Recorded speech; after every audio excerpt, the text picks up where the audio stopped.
Oh, now we don't need to save the appearance data. Yeah, turn on the audio, but it's gonna be loud. Alright, get ourselves all set to go here.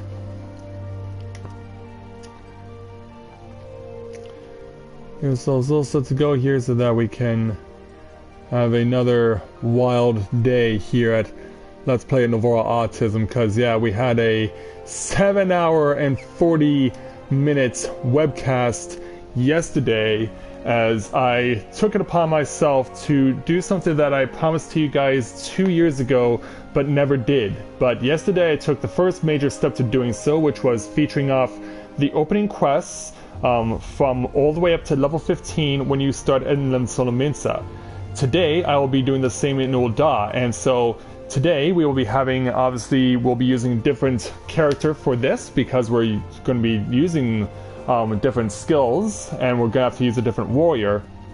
So, in addition to the fact that we're not playing as a female Lalafell who plays as an Arcanist, this time we're going to the opposite side of the spectrum, and we're playing as a male Rogadin who we're going to set up to be as a gladiator. So let's go ahead and set his stuff for today. So it's 23-3. And since he's going to be a big, mighty Rogadin, we might as well go ahead and... Yeah, I would give him the obvious one of Halon, but no, we're going to go with the fire-based protection. So we're going to go, and since we're doing this for Ul'dah as well, we might as well give him Null Thalt too. And we'll set him up as well as playing as a gladiator because he's going to be a swordsman for this journey. And we'll go ahead and put him on Exodus as well.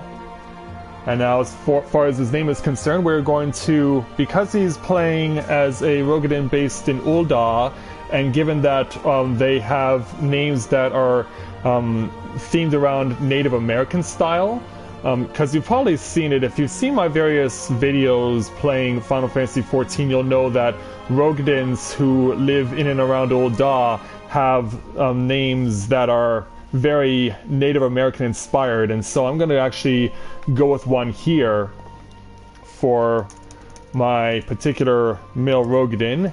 But since I'm Canadian, I'm going to choose something that is very Canadian based, and I'm going to call my male Rogadin Northern Wind, which I think is very apropos for a Rogadin that's starting out here. So let's go ahead and... Oh, wow. Wow, he is really ready to go here. So, yeah, playing as a gladiator starting in Ul'dah. So yesterday we had the opportunity to do this with our over in Lemsolominsa. So today we're going to do the same in Ul'dah. Oh, hello there, Aqua. Welcome back. It's good to see you again. Were you able to tough it out for the whole 7 hours yesterday? Because we're pretty much going to be going about the same distance as we go to start the Ul'dah series. And I don't know why they temporarily block off the loading screen for when you enter the loading screen initially. That's really weird to me. I find that really weird, but yeah, we're full speed ahead now. But yeah, absolutely, Aqua. Welcome back. Hopefully more of your like will be joining me today. For those of you who are wondering why I'm doing this today, it's because we have a holiday here in Canada. Yeah, we get our holiday a week before the US does in May. And so because of that, we are doing this webcast on a Monday. So yeah, now playing as a Rogadin for the first time after yesterday playing as a Lalafell for the first time. But I'm looking forward to this. Here. Feel. Yep, today we're going to finish what I had promised nearly 2 years ago. And so we'll probably expect to see a lot of similar aspects to the intro when we enter Ul'dah as well. Yeah, hey there, La Habrea. Yeah, this time I come to you with a guy who's bigger than you. So what do you have to say about that? Feel. Think.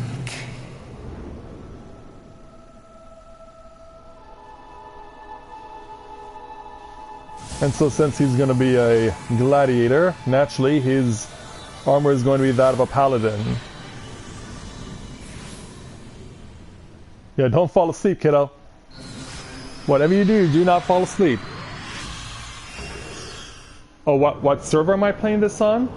Well, I'm playing this on the Exodus server, but it actually doesn't matter what I'm going to be doing, because I'm not accepting invites to free companies or anything of the like, because I want to do this purely from a first-timer's perspective. So no additional assistance, no outside influence, just doing it on my own. Hi there, Wayne. Hi, how are you? Yep, come around there, Northern Wind. And much like Ul'dah, we're starting out riding on a chocobo carriage. You're right, lad. You're moaning something fierce for a while there. Feeling the effects of the aether, I reckon. You'll get used to it, don't worry though. But yeah, you're certainly welcome to join me on the Exodus server with my free company, or on Hyperion if you have a character over there I also use for a free company. Wait a minute, are we going to get intercepted already? But we weren't even properly introduced yet. But yeah, the brass blades are intervening right away. What's this all about? Yeah, what is this all about? We're only just getting to know each other. We haven't been even formally introduced yet. Inspection. Men, search the carriage. Oh, isn't this awkward? Yeah, look how I tower over everyone else, including Alphanode and I'll say. I'm just an honest peddler, friend, so don't be too disappointed if you don't find nothing, eh? Mind your tongue, old man, lest I cut it out. Oh, excuse me.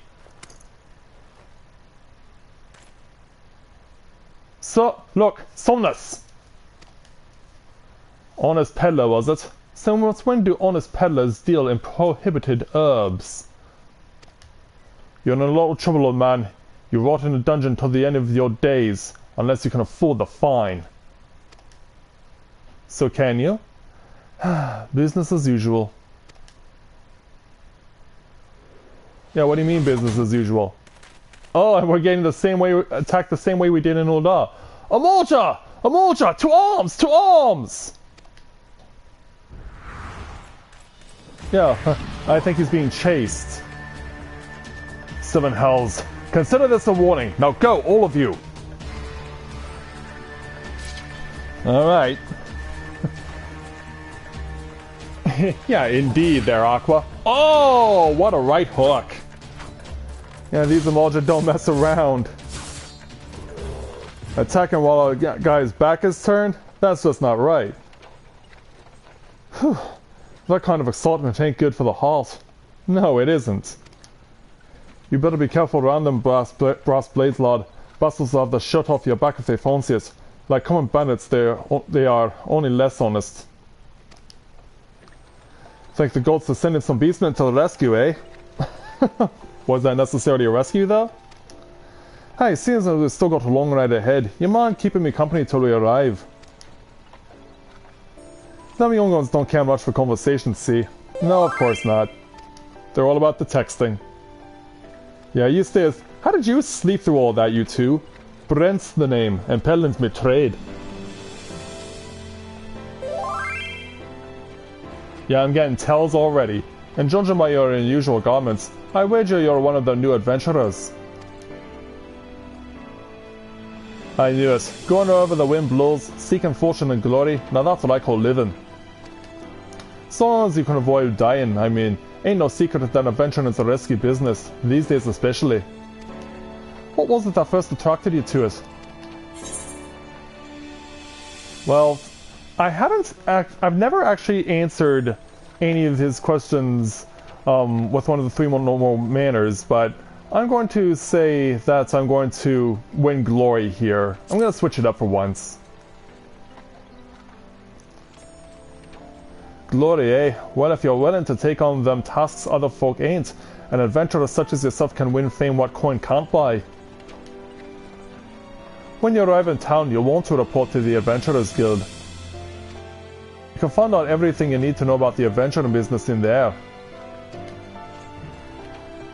Just remember though, there's more important things than fortune and glory, such as breathing. Ain't no profit in being dead, and that's a fact.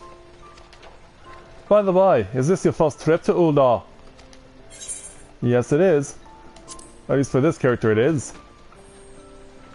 It is. Well then, let's this journeyed itinerant tell you the ins and outs of your destination. Ul'dah's ruled by the Sultana in name, but as most folk know, the Syndicate holds all the real power. Them and their monetarist cronies would happily get rid of Her Grace altogether, but that won't happen while she still commands the loyalty of the Royalists, and the Royalists are nothing if not loyal. These factions have long fought over power, throwing the weight of their wealth against each other, and they show no sign of stopping. Of course, the Lizard Men, that's the Amaja, couldn't care less about Ul'dah politics. They have their own interests, see, and they ain't afraid to use force to serve them. They say war is a gift to peddlers, needing breeding profit, and though it shames me to say it, I'm inclined to agree. Oh, at long last. Behold Ul'dah, jewel of Thanalan, where folks on town stand into gold. Yes, let us look upon this joyous splendor that is Ul'dah. Deep in the sun-baked south, surrounded by the shifting sands of an endless desert, she rises. A solitary rose amidst the dust and rock, a symbol of defiance. Her name, Ul'dah.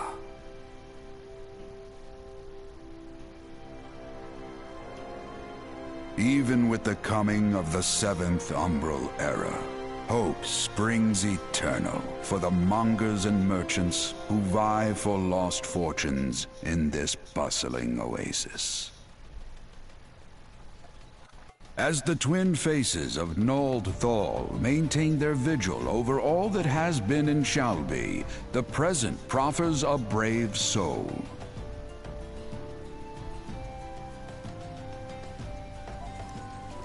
One whose arrival could mark the beginning of a new era of prosperity for the realm. What I really like about all of this is how they tailor each intro based on how each city is located and what's going on in them.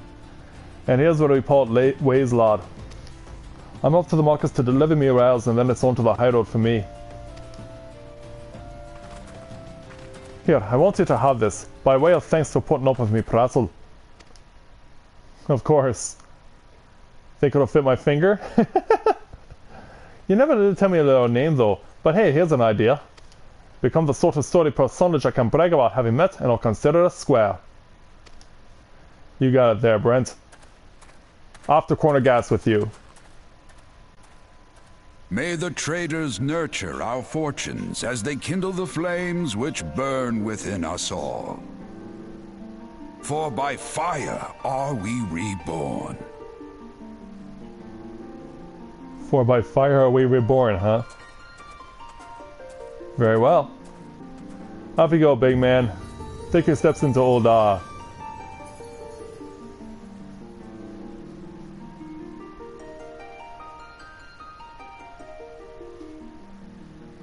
And so, away we shall go.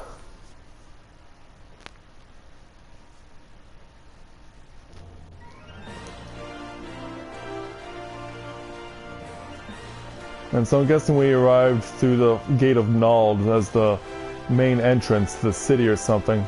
Or we could have even gone through the Sultana's Gate as well. So now I get to see this intro for the first time.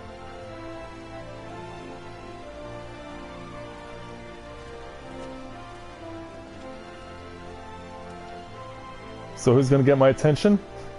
It's gonna be to my right. And who might you be? Hi, I mean you. Fresh off the carriage by any chance, eh? How can I tell? Yeah, who do you think you are? Oh, that's Wyman. I never noticed he wears dark glasses and whatnot. My name's Wyman, and my business is knowing every bugger else's. Now then, what if I was to offer you some invaluable advice by way of welcome to our fair city? Free of charge even, just this once like. Yeah, like, do I have a choice here? But yeah, they want us to talk to Wyman. The guy who of all people, is of course known for helping us with various aspects in terms of talking to, helping us get to know Inspector Hildebrand. Alright, got that taken care of. Oh, and I also must turn off system configuration.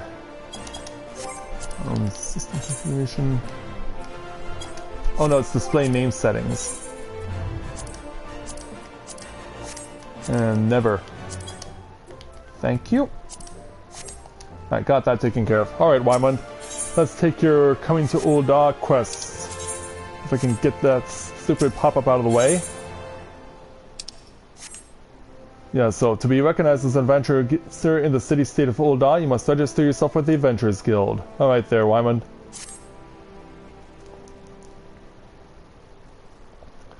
Tis plain to anyone with eyes that you don't know your way around here.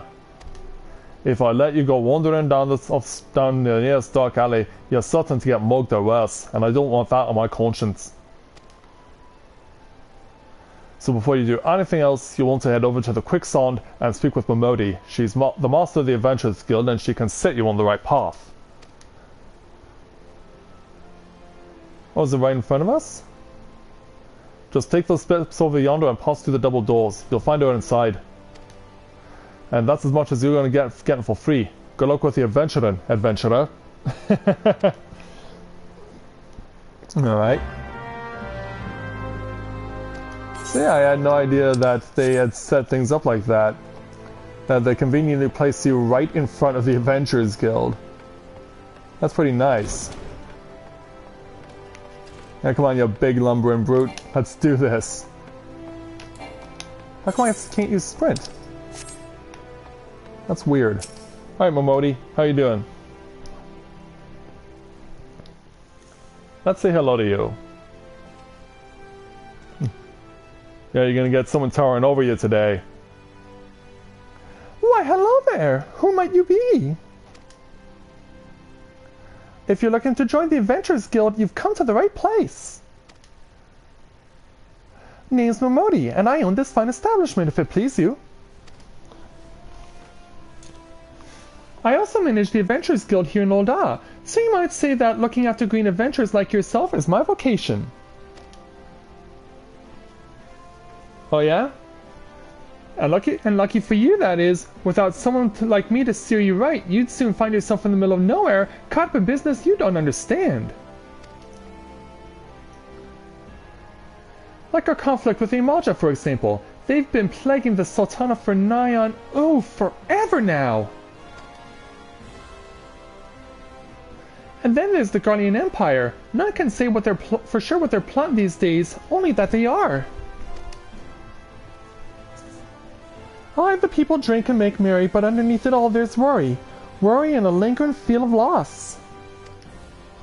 That's one of the few times that I've seen the dancing girls in perfect sync. And little wonder, it's scarce been 5 years since the lesser mood cracked open like a giant egg, releasing an abomination intent on turning the realm into an eighth hell. So much was lost in the blink of an eye. 'Twas like the end of the world had come at last. But then things began to get foggy. Everyone's got their own version of what happened next. Some of them 2 or 3. You'd think people would remember something like that, but the fact is, they don't. Nobody does. There is one thing the survivors agree on, though. The part played by a band of adventurers who laid down their lives for a realm that wasn't their own. They fought valiantly, and like so many others, they never returned. Deeds worth remembering, I'm sure you'll agree. It's just a shame our recollections of those brave heroes are as jumbled as those of the Calamity itself. Whenever we try to call their faces to mind, it's like they're standing between us and the midday sun, permanently silhouetted. I'll bet that sounds poetic to you, doesn't it? Well, it's not. It's bloody infuriating! But even if we can't remember them, we will not let them be forgotten, and so we call them the Warriors of Light. And they'll forever stand as a shining example of what adventurers can achieve. That's why I welcome new arrivals like yourself to our fair city. All I ask is that you lend a helping hand and try to leave Ul'dah in a better state than you found her. If you can promise that, I'd be happy to let you join the guild. Thank you for your reassurance there, Momodi. Alright then, a promise is a promise now. I'm counting on your help to put the past behind us. We need people working and spending and bickering like the old days. Do we necessarily need bickering? And a happy and prosperous Ul'dah means more business for the quicksand too. Anyway, let's make this official. Go ahead and write your name in the register, neat as you can. I'll go ahead and do that for you. Northern Wind. Well, ain't that a charming name? Just rolls off the tongue, it does. Alright, Mr. Wind, on behalf of the Adventurers Guild, I officially... And then, please, sir, be merciful. 12's my witness, I swear to you, I'll bring you more money. Gullible gambler. In the East, it is said that a merciful god might be driven to vengeance if thrice blasphemed. Be grateful you were given a fourth chance to offend. You two attend to this scum. Well, at least they're not going after me. Well, ain't that a sorry sight? Nor an uncommon one, if I'm honest. Don't worry, though. If you work hard, I doubt you'll end up like him. I hope so. Just the same, if you ever need a bit of advice about one thing or another, just pay me a visit. Just don't go bothering me every time you stub your bloody toe, alright? Wow. Of course, I do enjoy hearing tell of a gentleman's rules with the womenfolk from time to time. Anyway, welcome to Ul'dah, Northern. Take a moment to catch your breath, and I'll teach you a little bit about our fair city. Well, we've already had a bit of an intro to the city, courtesy of Brent. But yeah, he had to go back to Corner Gas. Alright, clear that. Now talk to the guy, or in this case the girl, close to home. Momodi, the proprietress of the Quicksand, wants you to perform 3 tasks that will help you learn the fundamentals of adventuring.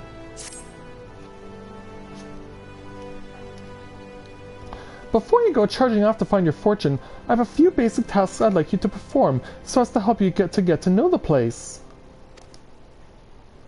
First of all, I want you to visit the Aetheryte Plaza. To get there, head west from there till you reach Emerald Avenue. Then look to the north. You should see a giant floating crystal called an Aetheryte.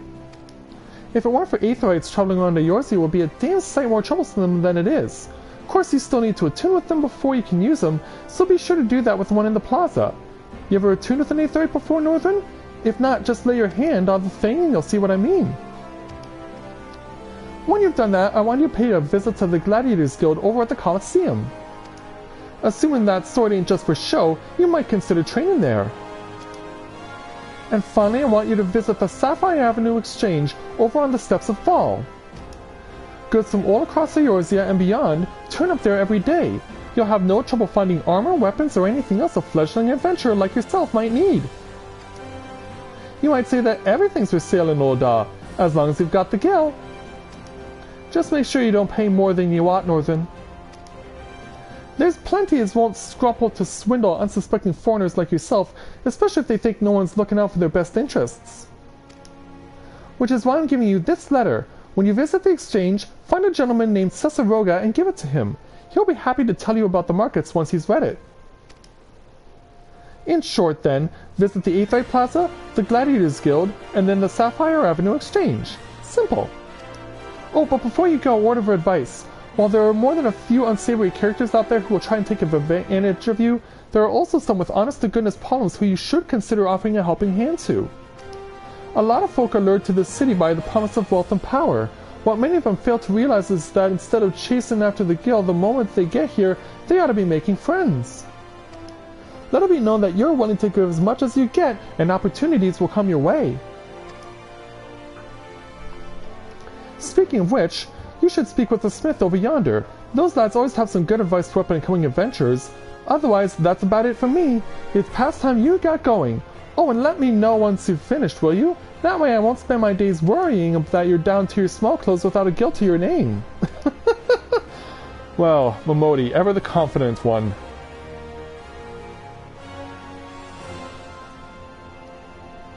Ever the confident one, aren't we, Miss Momodi?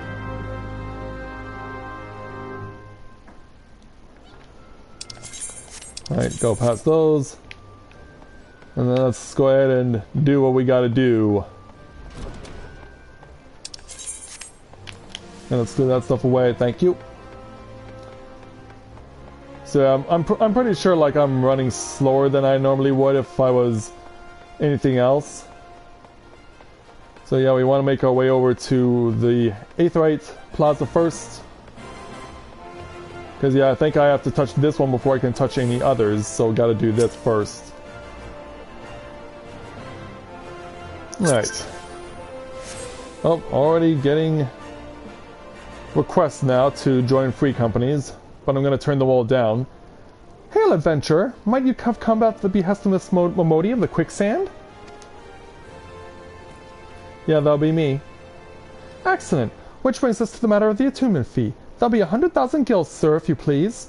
What? Apologies, but I do relish the opportunity to make that jest. The look on your face was absolutely priceless. But the fact that you were so easily deceived suggests to me that you are unfamiliar with the use of aetherites. Allow me to explain. These crystalline agglomerations tap into ethereal energies and are primarily used as a means to travel swiftly from one place to another. Perchance you have heard of return and teleport? Well, these transportation spells make use of the aetherites and their connection to the flow of ether. Given that there is an aetherite in almost every corner of Eorzea, any adventurer with a mind to explore the realm will wish to seek out and attune himself to each and every one. But even if you have no intention of wandering beyond the Sultanate's borders, it would be prudent for you to attune yourself to any aetherites you encounter from now on. I pray that you found that informative. Should you wish to know more about aetherites or transportation magic, I should be happy to answer your questions. Well, thank you for that. Just don't freak me out with 100,000 gil fee again. Yeah, because that's not necessarily the best idea. Alright, I am declining the free company invite. I'm going to change myself so that I look busy.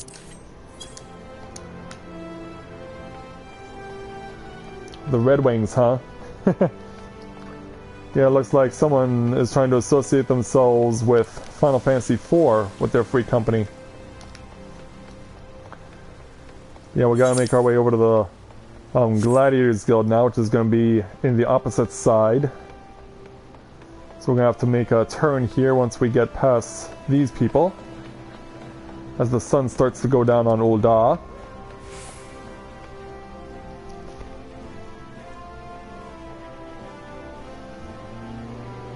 So it's good thing I have my windows closed, because there's the superintendent for my apartment is currently mowing the lawn. So yeah, not necessarily the best time to be doing that, but actually it kind of is, because it is a holiday.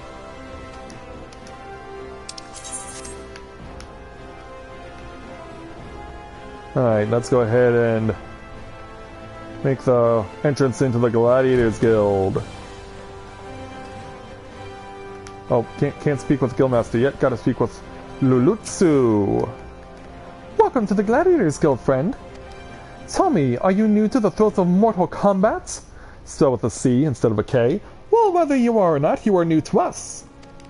If you would take your place in these hallowed halls, you must be willing and ready to undergo the most rigorous training. You must endure cuts and bruises beyond counting, and like is not far worse. A daunting project, I concede, but there is no other way if you mean to take to the blooded sands one day. And why wouldn't you? The Colosseum is only the most celebrated place of public entertainment in all of Ul'dah. Where else could a poor man amass a fortune so vast as to one day allow himself to claim a seat on the syndicate? Ah, there's not an Ul'dah alive who isn't inspired by the rise of the self-made man. And there's no true embodiment of this than the gladiator who wins riches and fame with his sword. Throughout its long and storied history, this guild has nurtured countless champions. Our training methods are second to none, and our members ever strive to develop new techniques. If you desire true glory, to fight and triumph amidst the roar of 10,000 voices, then this is where you belong, adventurer. Think of it. Think of your legacy, and if your soul stirs, join us. So yeah, we'll go ahead and take his quest right now. The level 1 challenge entitled Way of the Gladiator. Lulutsu wishes you to reaffirm your desire to join the Gladiators Guild. What will it be? Will you rise above the masses and inscribe your name in legend? Or will you resign yourself to mediocrity and die in obscurity? Wow, you are harsh. A decision you shan't regret. One moment, make way for northern wind! Fresh meat coming through! Wow. Now then, before your enrollment can be considered complete, you must first present yourself to First Sword Mila. Seek her out and obtain her approval. And that will be this lovely lady right here. Hello there. Hi, I heard Lulutsu, so you're Northern Wind. 'Tis a good, strong name. On behalf of the Gladiators Guild, allow me to welcome you. I am Mila, Guildmaster here. So, you wish to study our arts. I presume you have your reasons for choosing the sword over all other weapons? Perhaps you think it easiest to learn. A sword is a simple weapon, but to wield a blade well is anything but simple. For every Colosseum champion to emerge from our ranks, there have been countless disappointments who failed to achieve greatness. Bear that in mind before you answer me, Northern, for I do not ask this question lightly. Have you the strength to live by the sword, and, if it be your fate, die by it? Have you the strength to live by the sword? I do. Then welcome, Gladiator, to your new home. Let's not waste time, shall we? I will gauge your aptitude for the sword. Just outside the gates of Ul'dah, you'll find plenty of mammoths, hornets, and shrews. Slay 3 of each and return here when finished. A simple task, but essential to your training nonetheless. Now go. Right, well, and that'll probably happen outside the city, but we need to go ahead and continue with our tour of said city. Because we gotta make our way around to the other Aetherites that are available in this place, and attune to them also. And we gotta make sure we get all of our attunements going on. So this is the Goldsmith's Guild's Aetherite. We're attuned to that now. Then we'll want to go south to get another one. Yeah, this will take a while to run around as a Rogadin. But I thought it was important to at least play as one, so that I at least had all the Realm Reborn races, gave them an opportunity to play as all of them. So yeah, now evening has set upon Ul'dah. Let's go ahead and attune now to the Weaver's Guild's Aetherite. Before I continue to go up, or to the right, there's one more thing I need to do. I need to come up this way. Because I'll need to also attune to the gates, or rather the Chamber of Rules Aetherite, as well as the Alchemist Guild's Aetherite, because they're both situated up here. So I'll make it a point to attune to these Aetherites also, just so that I have my full range.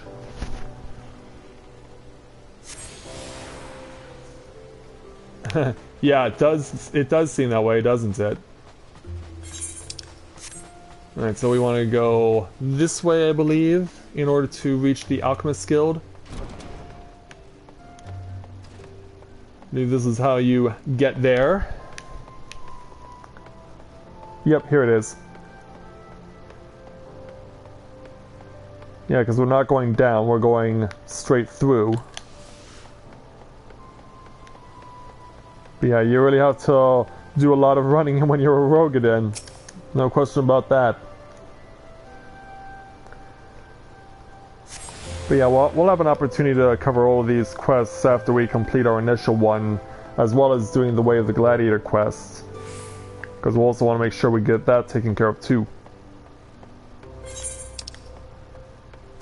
Alright, so we'll make our way now back downstairs.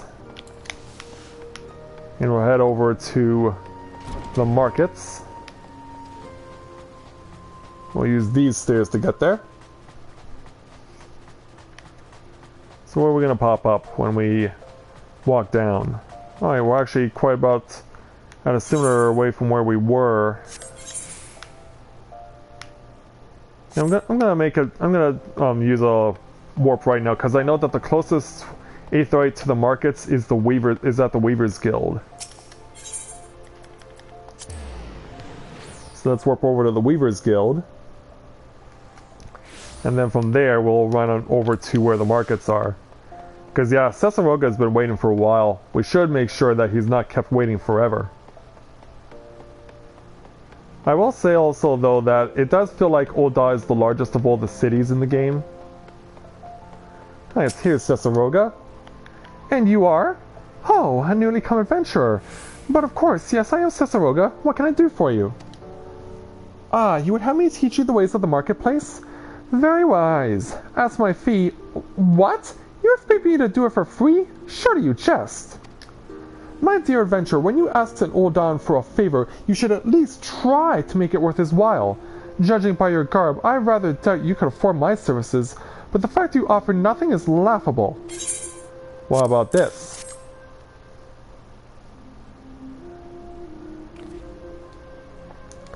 Oh, Mistress Momodi instructed you to seek me out, did she? Consider yourself fortunate to have such influential friends. I shall be brief, and you shall be attentive. You stand in the Sapphire Avenue Exchange, the busiest and most profitable marketplace in the Sultanate. Being advantageously situated in relation to the other city-states, Ul'dah's markets have ever been served as both the literal and figurative centers of Eorzean commerce. All the great overland trade routes lead to our city, and the majority of maritime trade between Wildbrand and Aldenard passes through our posts. Because of this, countless companies and consortia have chosen Ul'dah as their base of operations. They see to it that this marketplace is awash with merchants and moneylenders day and night. Anything a man could ever desire can be purchased here, provided he has sufficient funds. Surely it's something you seek, adventurer? A deadly sword, perhaps? Or a shinier trinket? Whatever it is you want, the exchange will have it. To the north you will find merchants peddling armor and accessories, curatives, and crafting materials.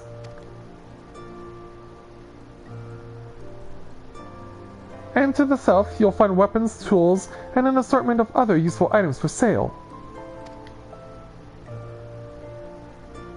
Seek out a particular merchant or browse to your heart's content, but do try to remain aloof should you find something that piques your interest. Decisions made at the heat of the moment are usually unwise, especially where coin is concerned. Ahem, that is all for the complimentary aid you shall have from me, and far too much for my taste. My regards to Momodi. Now off with you. Yeah, these little fellows don't mess around when it comes to that sort of thing. Oh, we found one of you guys. A guild seller. So yeah, they're obviously around.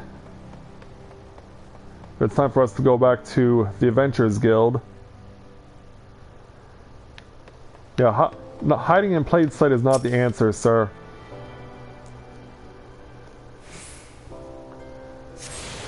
Alright, we now have access to all... Or no, we don't have access to all of them yet. Then what's missing as far as aetherytes are concerned? Oh, Thaumaturge's Guild. I don't have that one yet. Let's warp them real quick to over there. Yeah, we missed that one.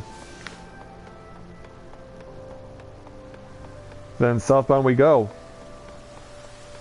Back in the direction of the Gladiators Guild, but we're not actually going to said Gladiators Guild. We're going to cover the Thaumaturge's Guild so that we have access to all the Aethernets.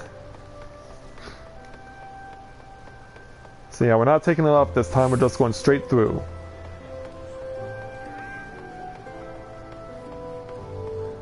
There you are. Yeah, I knew I'd come across you sooner or later. Let's go ahead and attune. Alright, now we have access to all of the Aetherites. Alright. Yeah, get it all out of the system. Alright, back to the Adventurers Guild.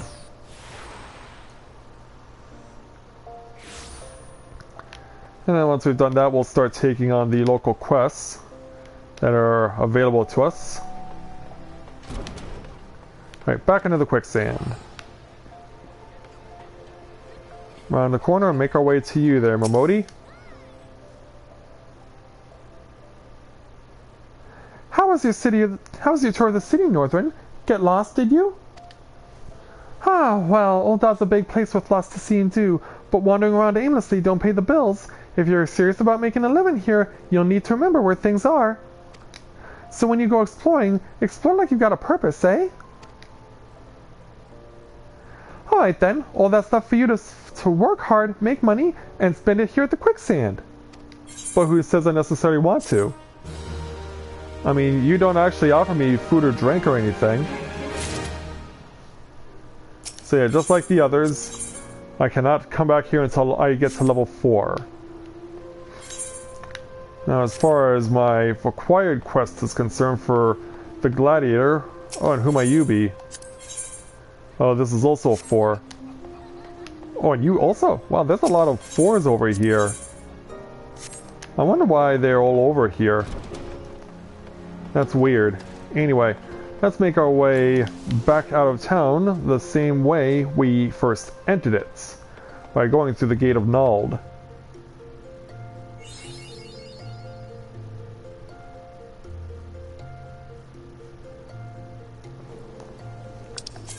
Alright, get that stuff out of the way. Now let's start fighting. Oh, we got a dust storm this evening here on the outskirts of Ul'dah. So yeah, we're gonna have to deal with that, obviously.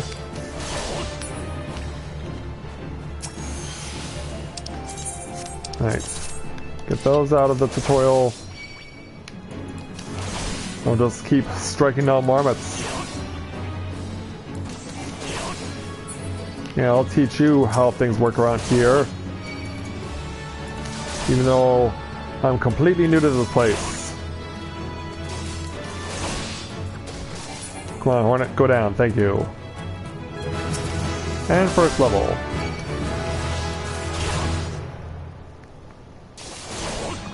First level of first ability gained, Ramparts. Alright, marmots are off the list. Now for Hornets.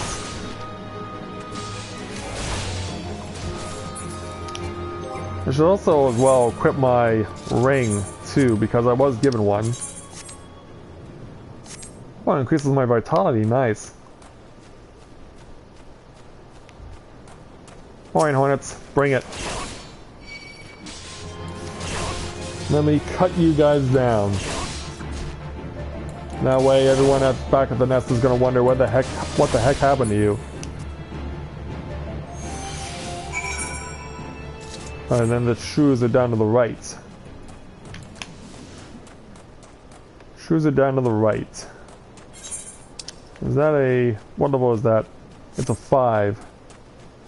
Yeah, I don't have enough of an experience level to go after a 5. But yeah, something's going on. Yeah, it looks like they are pushing through guild sellers right now over in China. Because yeah, I recognize names like that anywhere.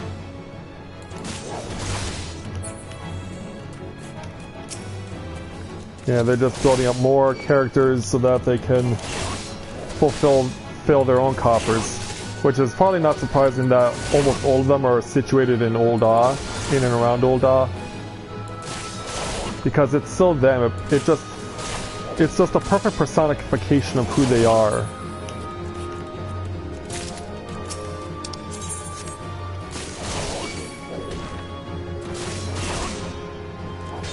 But yeah, you guys are not hard to figure out and know who you are.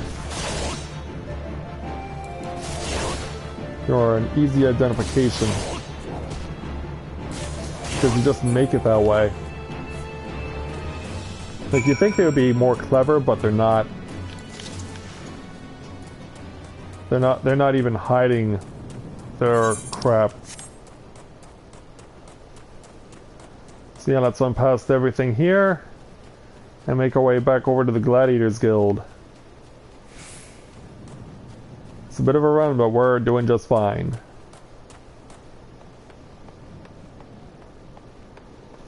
Right, back into the city. And now that we've done that, we can start going around and doing various quests that are asked of us. We'll see what the locals have in mind. Right, so let's go ahead and touch the Ethernet shard and start. Well, first we're going to turn this quest into Mila, and then after that we're going to go ahead and do whatever.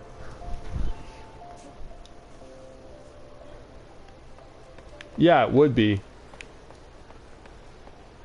Yeah, it is really strange that they do that.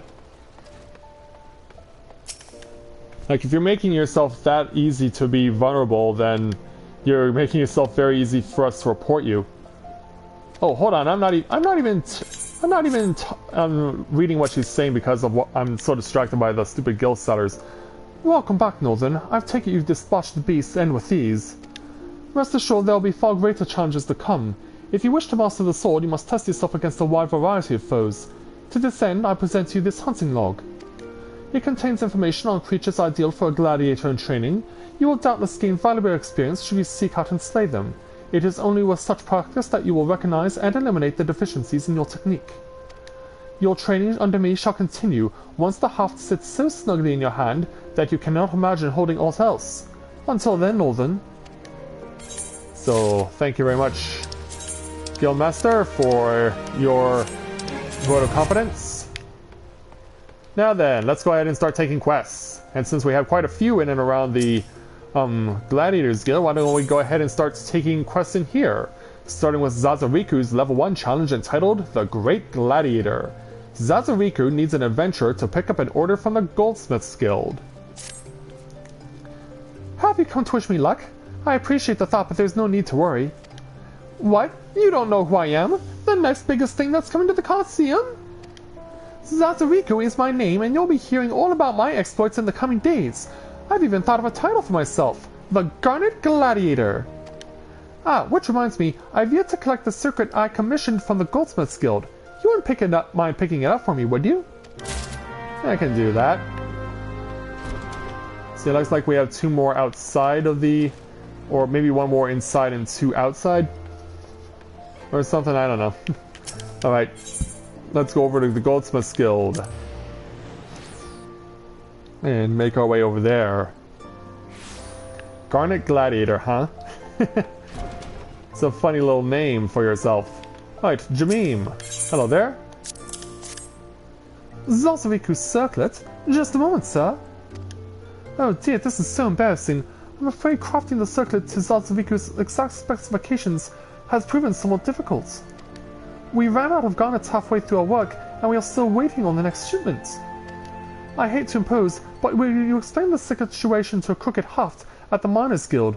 My records indicate that he was supposed to deliver the gemstones yesterday. Mayhap it slipped his mind? Alright.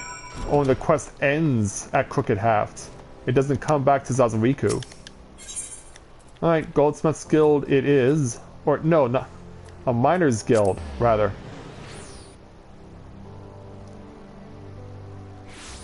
Go ahead and talk to another fellow Rogadin over at the Miners Guild and see what's going on over here. Yeah, there's the man. Crooked Haft, hello there. I have a mind to drain a pint, so hurry up and speak your business. She wants how many bloody garnets? 7 hells, man, they don't grow on trees. But more than that, this lad what fancies himself as the next Franz the Pharaoh ought to worry less about stalling, more about swordplay. Any road, I'll do my part to ensure the little bastard gets bedecked in all the goddamn garnets he can afford. And if he dies in his first fight, well, at least he'll leave a pretty corpse. Wow. Well, that's one way you complete a level 1. Yeah. Not exactly the most visually appealing, especially since garnets are red. And that's a lot of blood that's going to get left behind, so... Bitter Snow, what is yours? You have a level 2 for me, so let's take your level 2, entitled Decisions. Bitter Snow's eyes are those of a man in love, wrought with worry and doubt. He appears to be waiting for someone who is yet to arrive. What could be keeping her? My beloved Yellow Moon and I are promised to meet at this very spot, but 2 bells have passed and I have nary a word from her. Gods, I hope she's alright. As much as I wish to go off and find her, I simply cannot. What if she were to come in my absence? Please, would you search for her in my stead? It's possible she's somewhere near the Weaver's Guild. She's always enjoyed watching the... Oh, by the gods, do you think she's left me for someone more dapper? I try not to look like a bumpkin, but I've no mind for fashion. Yikes, that's a bit of a worry. And since the Weaver's Guild is so conveniently close by, yeah, we will have no issue. Or wait a minute. Yeah, why the heck did it say Miners Guild? I know where I am. Don't doubt yourself here, Matt. Yeah, there's Yellow Moon. Barago, be good. Just look at me. This hair, this outfit, they don't match at all.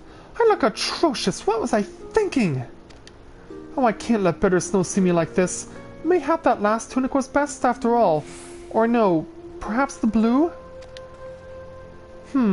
Bitter Snow is waiting for me, but I haven't anything to wear. And it's that conundrum that leads us to level 3.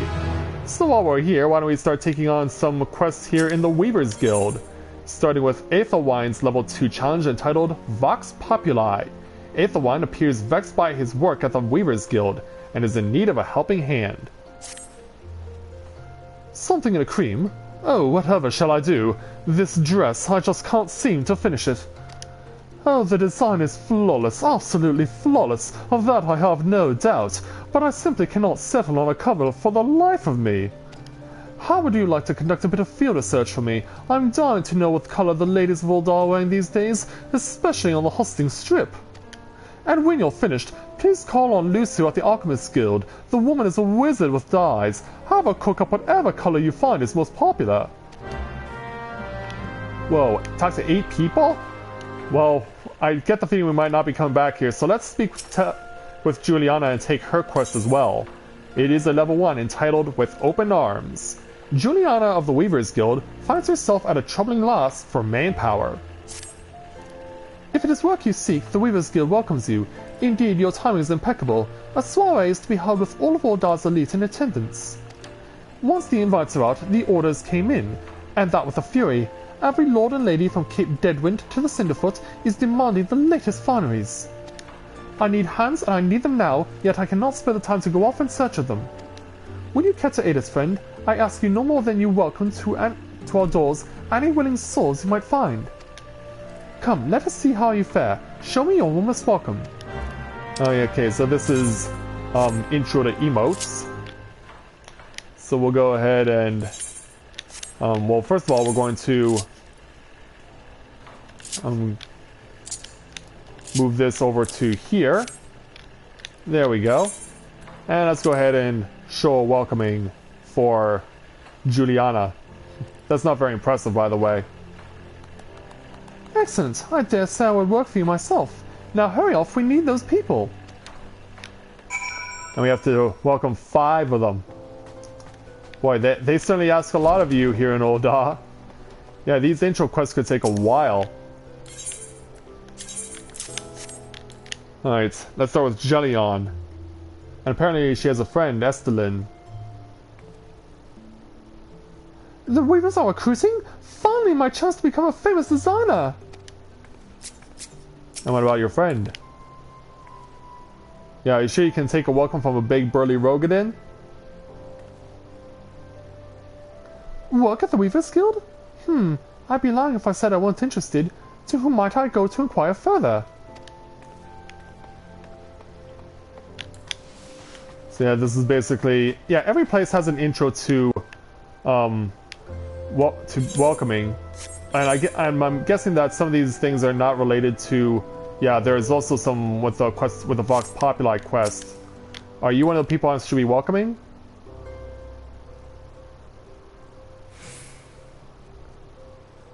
Weaving work? Take a look at me, friend. I'm a bloody guardian on duty, no less. Move along now. Yeah, it's weird that they would offer welcomes to people like that. So let's speak with the two Lalafels. Sesota first. I appreciate the offer, but I must refuse. I'm all thumbs when it comes to stitching and whatnot. What about your friend? Is he okay with possibly helping out? So the Weavers need help, do they? Sorry, friend, I'm all set for coin. Alright. Well, thankfully all these people were close by. But yeah, offering an invitation to a brass blade? Yeah, not happening. You've returned? Well, how did you fare? 2 potential recruits, you say? Welcome news. I can only hope their zeal for fashion will show in their efforts for the guild. What we do here may seem all still consistent to be sure, but the work within these walls is far from easy. In that, I suppose our trade is not unlike any other. Thanks there, Juliana. But yeah, speak to 8 people. If there's a quest that we can take along the way, I will gladly welcome it. So let's go across to the other side here. Because yeah, it looks like they may have a chain of people for us to talk to. The most popular color of late? Well, all colors have their merits, of course. But if hard pressed, I'd have to say red. Yeah, we asked this from a male. I thought we were asking the women. Tetashan, what about you? Why, any color is perfectly fine for a dressy city thing, so long as it comes off easily at the end of the night. Trying to be the ladies' man, huh? Trying to be like Tim Meadows on Saturday Night Live? Hey there, Dodoman. What color's in fashion? Well, I must say, I'm back from Gridania, and I'm certain there's a certain verve to verdant livery. Green, you bloody idiot. Oh, trying to be technical. And he's like, oh, what are you saying? Fastrid. Best color for a dress? Well, you know what they say. Once you go black, you can never go back. Got it. Then around the corner to speak with Cordial Spider. Yellow? What fairer color than that in the name of the fairest maiden? Yellow moon, oh yellow moon, how my heart pines for you! Yeah, a lot of characters that we see, a lot of NPCs really seem to fancy Yellow Moon. She must really be like the biggest model in Ul'dah or something. There's never a shortage of white dresses on our Ul'dah ladies. Surely it is the most comfortable color to wear under this murderous sun. Well, you won't get any argument from me on that. So yeah, they really are leading you on a trail that ultimately leads you to the Alchemist Guild. So that's very convenient. Mr. Cornell. Personally, I've always had a thing for a motley of red and green, overlaid with stripes of purple and dark brown. Well, you are confused, sir. You are confused. You are so confused, it's not even funny. Alright. Rururemu. And your crazy syllables there. Red, ever and always. This is Ul'dah, my dear boy, where the sun beats on your back with fiery fists, and the sins and sames are hot and unforgiving and everywhere at once. We Ul'dahans live for our passions, and our lust for life is surpassed only by our lust for lusts. Oh, that's quite the mouthful. Alright, Lusu, at the Alchemist Guild. You're on the tail end of this journey. So let's go ahead and speak to you. You are here on behalf of the Weavers Guild, are you? Oh, that's a female. You are on behalf of the Weavers Guild, are you not? Yes, that the one said you belong. Well, what color is it to be then? It sounds you have 2 votes for red, 1 vote for each green, yellow, white, and black, 1 abstaining, and one vote for a motley of red and green overlaid with stripes of purple and dark brown. Well, she was by no means a resounding victory, but I suppose red it shall be. I have some catalysts that I've been saving for just such an occasion. Mark my words, I'm going to concoct the most vibrant red Ul'dah has ever seen. Alchemy may look arcane and esoteric to the uninitiated, but it is grounded in naught but science and experimentation.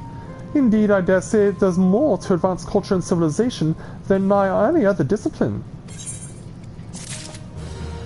And holy cow, you remembered all that! That's insane. Well, while we're around here, we might as well take on the quest that's available here in the Alchemist Guild. Let's speak with Aelwyn to take on the Level 2 challenge entitled A Luxury Long Lost. Aelwyn has need of an adventurer to help him test a revolutionary new medicine. And I'm worried already. Yes, at last. My work isn't complete. Mark my words, this formula will revolutionize alchemy as we know it. With just a sip of this tonic, even raging fevers will be instantly extinguished. But I must needs test it, adventurer. While I produce more, I bid you take this batch to Pearl Lane, to a man there named Landabert. He is trusted by the other refugees. Persuade this Landabert to take my tonic and give it to his people. I require nothing in exchange. After all, if it is truly effective, it will be a tremendous boon to the advancement of the alchemic arts, and of mankind at large. Is that so? Well, I don't know. Do we necessarily take your word for it? Alright, so there are no other quests up here. So it's just a matter now of going back down. And I actually know where he is. He is closest to the Weaver's Guild, is Landabert, because he actually was a character that showed up in year 2 of the Realm Reborn Let's Play last year. He actually talked about various things about the dark side of Ul'dah. How appropriate that I'm saying that while it's still evening. Landabert? Medicine. For the sick? Yeah, that's right. Ha! We're not fools, boy. We know full well what that bastard Aelwyn is up to. But we will accept his medicine nonetheless. Look at us. Beggars can't be choosers. Might be as if it's an experiment to him, but to us it's a matter of life and death. If we've got to choose between this bastard's swell and nothing at all, is it really a choice? Yeah, I see what you mean. But yeah, we still have ones over there at the Gladiators Guild. We have a 3 over there. We have a 5, but of course that's for the Gladiators Guild quest. And we still have a quest or 2 over here. So let's go ahead and take Landabert's level 2 quest entitled The Wealth of Nations. Landabert wishes to offer you a small token of his gratitude, if it necessarily is that. Few come here by choice, and few are still bearing medicine. Your kindness shouldn't go unrewarded. This vase is important to us, but I want you to have it. It's just some old pottery, I know, but it might be valued by collectors of cultural artifacts. There are men who are willing to pay good coin for such objects. If you go to the Sapphire Avenue Exchange, chances are you'll find one of them. Find a merchant who will appraise the vase. Oh, will it be St. Gott's? I see. Alright. Welcome, welcome. What might a discerning gentleman like yourself be looking for today? Well, just to do this. But maybe to examine this vase of yours. I hope you did not spend too much coin on this trash. A flood of like items brought in by refugees has destroyed what demand once existed. The markets are fickle, my friend. If you lose sight of current trends, you stand to lose everything as I once did. Market once bore my name, until fate and hubris reduced me to this. For your sake, I pray that you do not have to learn this lesson the same way I did. Yeah, that kind of smarts. So yeah, what else can we take on? Because I thought I saw... Okay, I thought I saw there was another quest surrounding the exchange. But I think we may have all that covered. So it looks like everything else is in the Gladiators Guild. Or close to it. So let's run back the way we came. Let's run back the way we came, back to the Weaver's Guild, and then we'll warp ourselves back over to the Gladiators Guild. Alright, Gladiators Guild it is.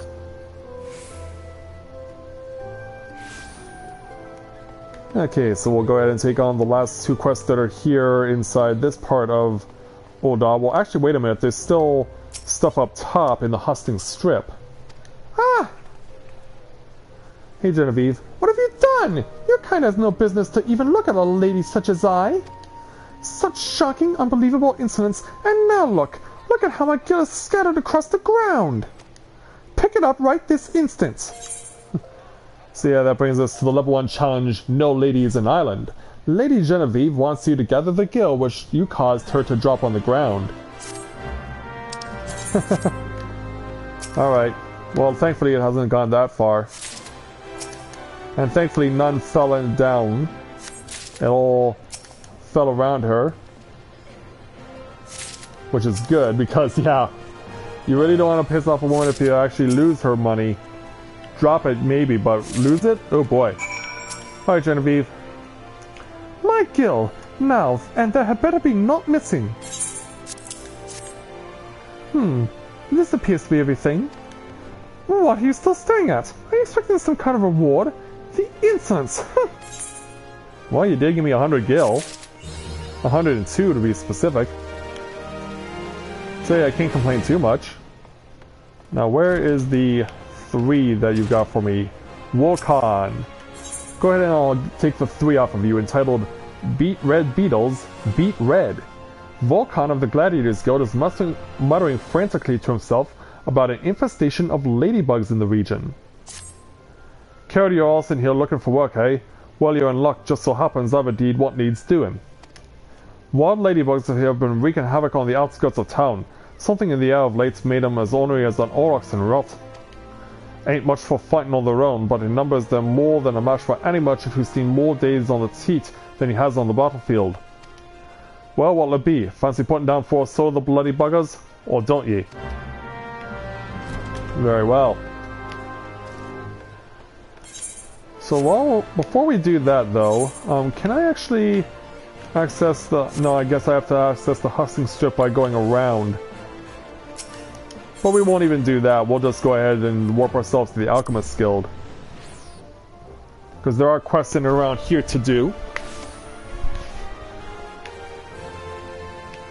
Or is there? Didn't I see one earlier? Okay, I could have sworn there was. Alright then.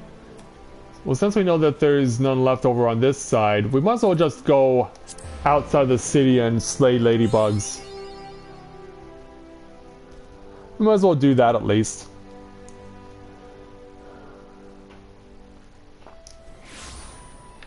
Alright. Out into the wilderness. And even star marmots are now available to hunt as part of the hunting log too. Are the ladybugs the same way? Alright. One ladybug down. And ladybugs are also on the list for the hunting log, which is awesome. Alright. One stomach down. Yeah, bring it on, you uglies. Yeah, I'll bet you that the weather in Ul'dah pretty much looks like what is going on right now across most of North America at this point. It's sunny, but it's really warm out there. And we're still a few days short of June. Yeah, bring it on, you marmots. I encourage you to come and visit me and regret it. Yeah, regret your decision. Oh, I've already got my marmots. I've already got the required number. I'm so enthusiastic about fighting them. What can I say? Alright, little ladybugs, your turn. Your turn and I will cut you down.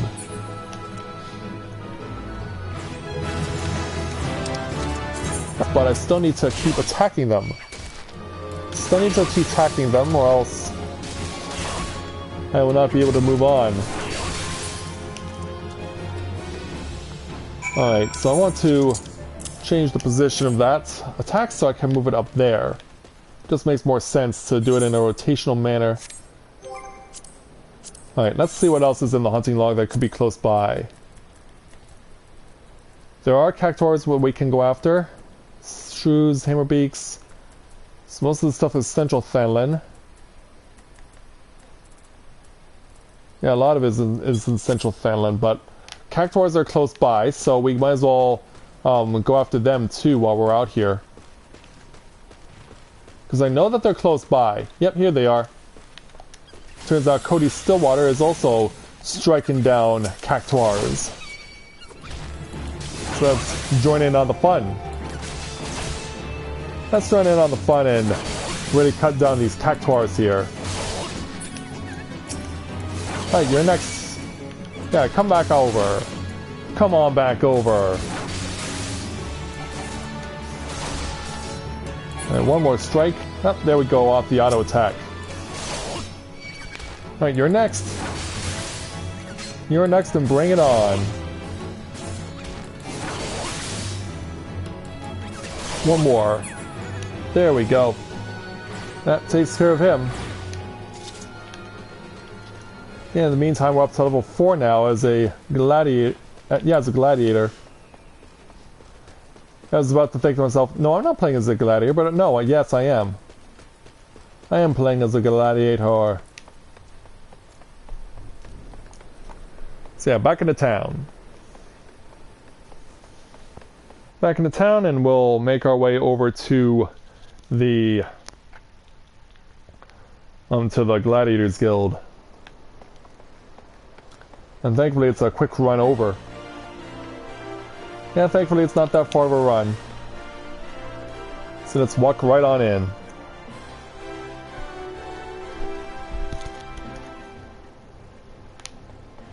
And let the Gladiators Guild know that we've got all of them. Alright, Wolcon. Back in one piece, are ye? It's about bloody time. I admit you look as though you picked up a sword yesterday, but you handled yourself well enough, I'll give you that. And here, I'll give you this as well. Ain't worth a night in Ul'dah's finest pillar house, but I'm sure you'll find a use for it. And so this is where we start to pick up armor in this case. Okay, so looks like we have covered everything over in the steppes of Thal. So that means everything else is in the steppes of Nald. So let's cross back over to the other side and start helping out people on this side of the map. Alright, so we got one down there. What level is it? It is a 3. Alright, perfect. Then let's make our way down to the Thaumaturgus Guild and help out whoever is in need here. It's Erasmus, and he'll have a level 3 challenge for us entitled In the Name of Science. Erasmus of the Thaumaturgus Guild is preoccupied with his studies, but his furrowed brow is furrowed in a way that cries out for help. I'm Erasmus of the Order of Nold Thol, and I am charged with studying the anatomy of this region's fauna and the environs in which they dwell.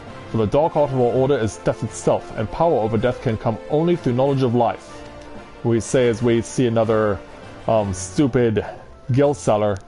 One day I shall publish my findings in a single comprehensive volume, The Many Breaths of Thanalan, but there is much work to be done before that day. Aid me, brother, bring me 5 bottles of marmot blood, and perhaps I shall name you in a footnote. Marmots are hardy creatures that thrive nigh everywhere. You will most certainly find them just outside of the city in western Thanalan, by way of the Gate of the Sultana. Do take care, they can be feisty little critters when threatened. Not an issue for me, though. For me it is not an issue. And I believe that that is a legitimate player.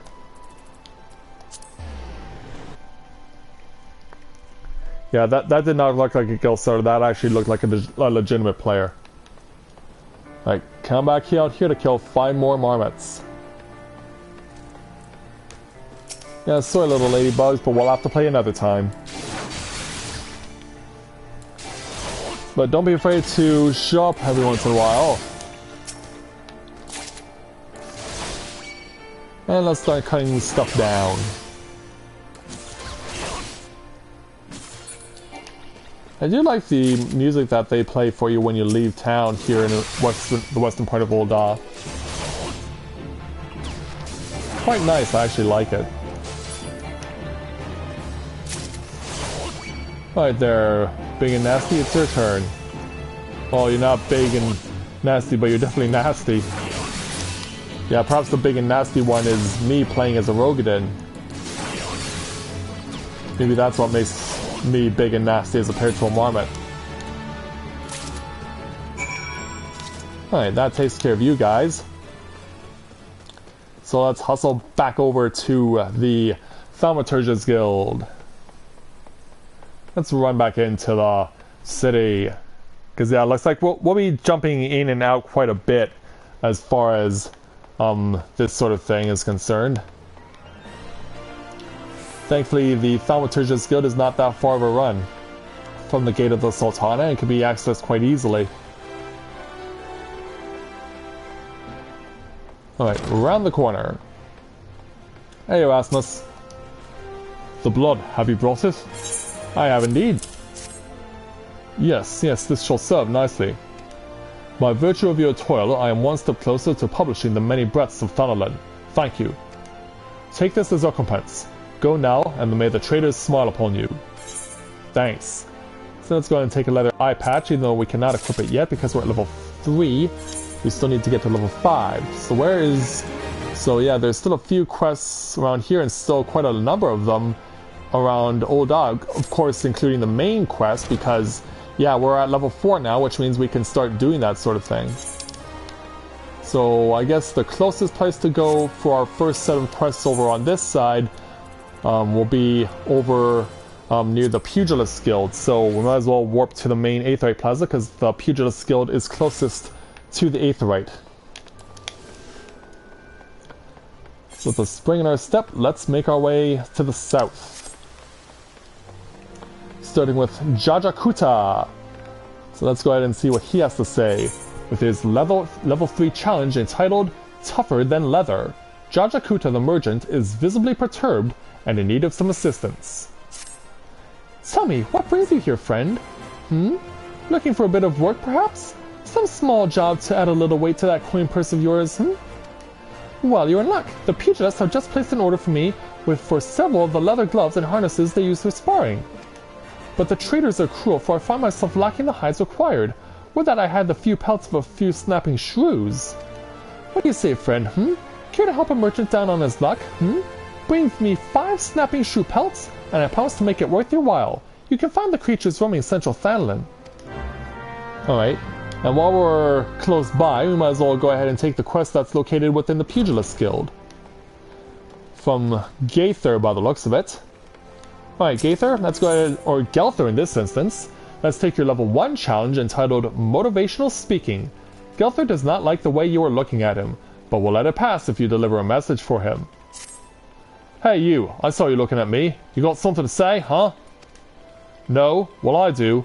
You know Didilata? Short, broke, never pays what he owes? Yeah, that bleeding whoreson. Tell him to pay up or I swear by the 12 I'll beat him so hard it'll feel like the second coming of Dollarmood. If I see that little shite's face, I'll end up pounding him into a bloody pulp, like as not, so you go and tell him. Well, threaten Didilata. I don't know if that necessarily constitutes as being motivational speaking though. I think the jury's still out on that one. But yeah, threaten Didilata? How could I possibly do that to a Lalafell? Well, I've seen Lalafell do some pretty nasty stuff in the past in this game.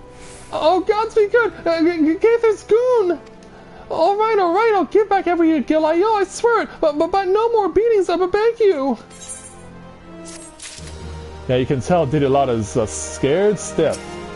Maybe this level 1 challenge will be an explanation entitled Gil for Gold. Didilata needs help to repay a long overdue debt. Look, I haven't got the gil on hand, but I do have this ring.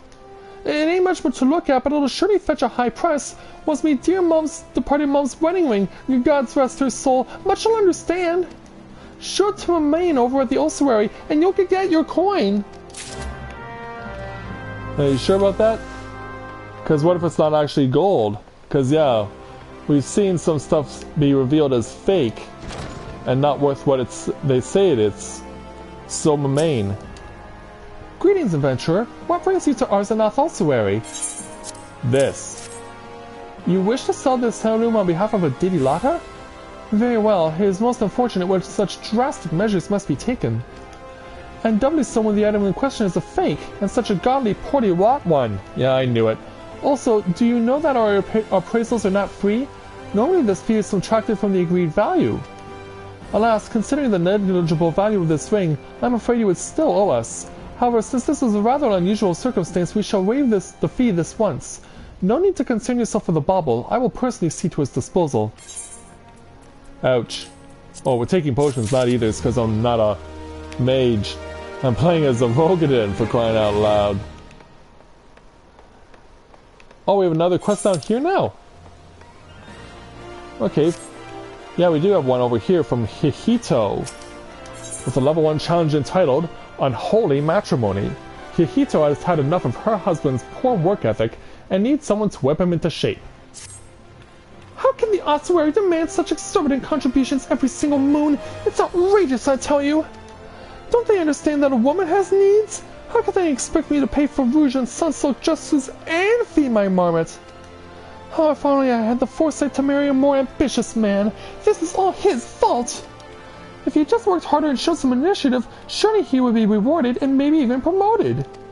If things don't improve, it won't be long before I join the beggars in Pearl Lane. Save me from this cruel fate, I beg you. Speak with my husband Bobanima and find some way to motivate him. You should find him at the Colosseum entrance wearing one of those ridiculous outfits. Yeah, it doesn't sound to me like everything is going all that well. But yeah, I don't even need to cross over into the Colosseum itself. Because Bobanima is right here. Hi, I'm Bobanima. Congratulations, you found the world's worst husband. Wow, he even admits it. That is, if you believe that harpy I have for a wife. She never cooks, she never cleans, she just gallivants around, spending my hard-earned money. And now I see she's speaking ill of me to bloody strangers. Well, if you're hell's-bent on meddling in my affairs, you can assist me by taking some of these Friends the Fair flyers and posting them on the walls inside the Colosseum. I've got a long day ahead of me standing out here, so I won't be getting to it anytime soon. When you're finished, go and tell Vulcan at the Gladiators Guild. He should give you something for your trouble. Very well. Yeah, post flyers inside the Colosseum, so yeah, we gotta put up 3 of those. Alright, so yeah, we gotta put them on exposed walls. Even in situations where the wall is not necessarily exposed all that well. Because yeah, this one's hiding quite a bit. Yeah, not necessarily a good idea to put it behind a wall that's so not necessarily all that visible, because the idea is to put it in a visible spot, right? And that particular exposed wall wasn't necessarily an optimal position. So yeah, we'll go ahead and go back around the ring and speak with Vulcan inside of the Gladiators Guild to complete another quest from him. Hey there, Vulcan. You helping Bobanima? Well, ain't that Sheltovy? France has gotten pretty popular of late, and its fans keep stealing these flyers and taking them home as souvenirs. Ah, so you met Bobanima's wife. Now I understand. Sorry to hear you got caught up in all that. If you ask me, they're made for one another. Not that it's my place to judge mine. Anyway, we appreciate your help. Thanks there, Vulcan. Alright, so did any new quests appear over on this side? No. Alright, so back to the other side then. Now that we got that taken care of, might as well continue to make our way from left to right. And there's no other quests behind me, so we're all good. We're all good on this side. Now then, who needs help? Well, as we go past the Aetheryte, we may have someone over here. Oh, it's Wyman himself. Yeah, he does have a quest as well. A level 1 challenge entitled Due Diligence. Wyman would like to know what you think of Ul'dah. So, how you take to Ul'dah, Northern? Make any new friends in high places yet? Well, when you have the Sultana's ear one day, I hope you won't have forgotten about old Wyman. Long as you're here, mayhap you can do me a favor and take this missive to Josias at the Platinum Mirage. It's just over yonder, and the man will even give you some guilt for your trouble.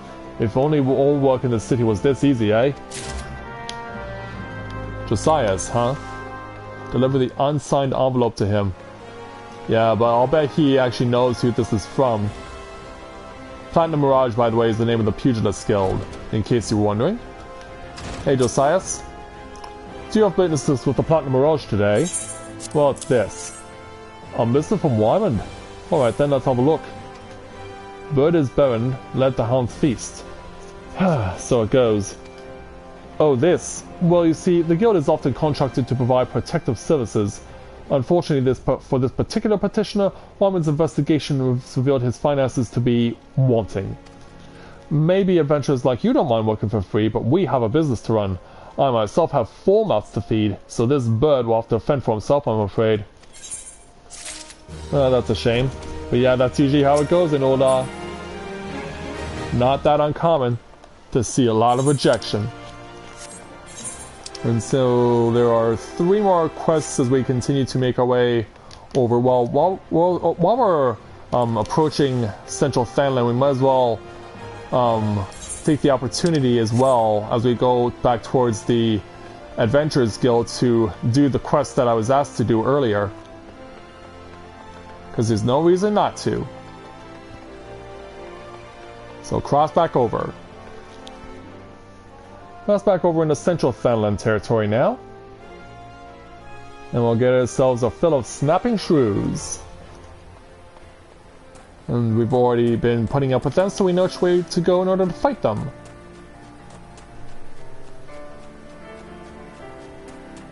So they'll be over here, past this big tree. I believe that's a tea tree?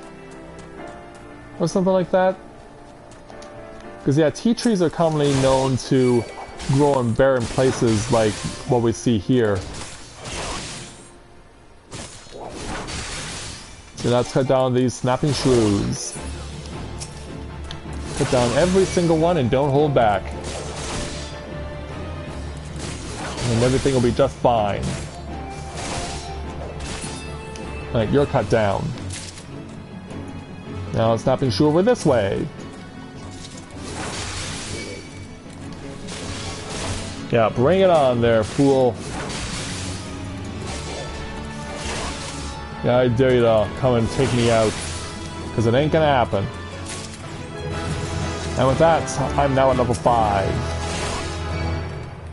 But we have to continue to cut down these shrews because they asked for 5, not 3.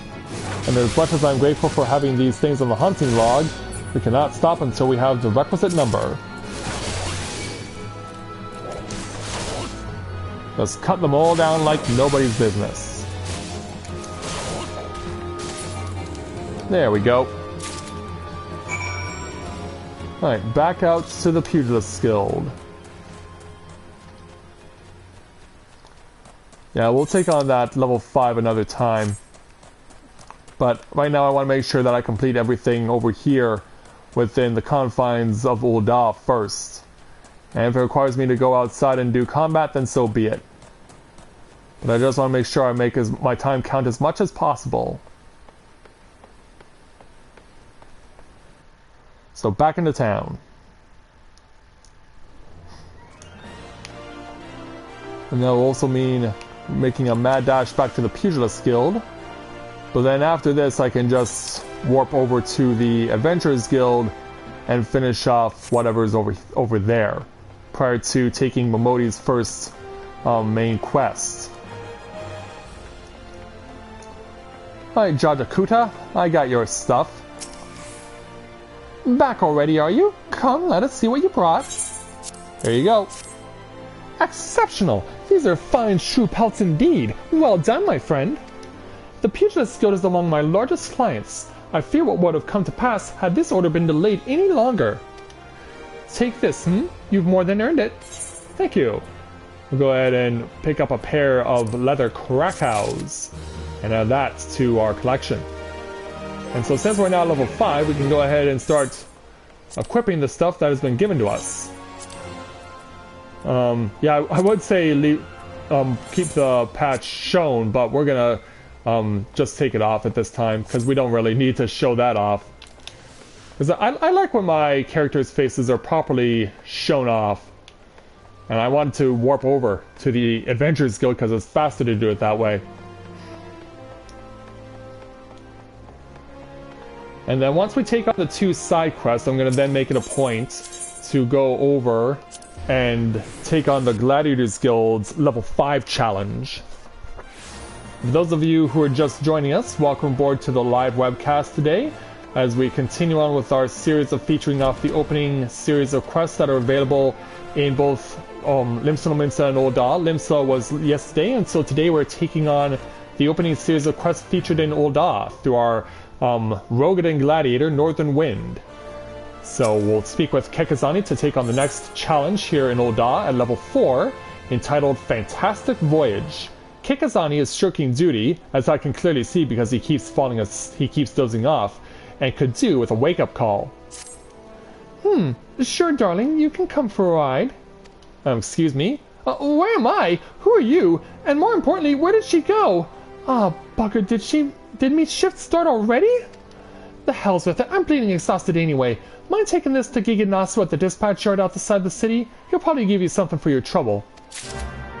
Well, that won't take long to do. What about you, Boltolf? What do you have for me? Let's take a look at your level 4 challenge entitled Catch Your Breath. Boltolf finds himself at a loss after realizing the package he carries is not his own. Pray let me catch my breath.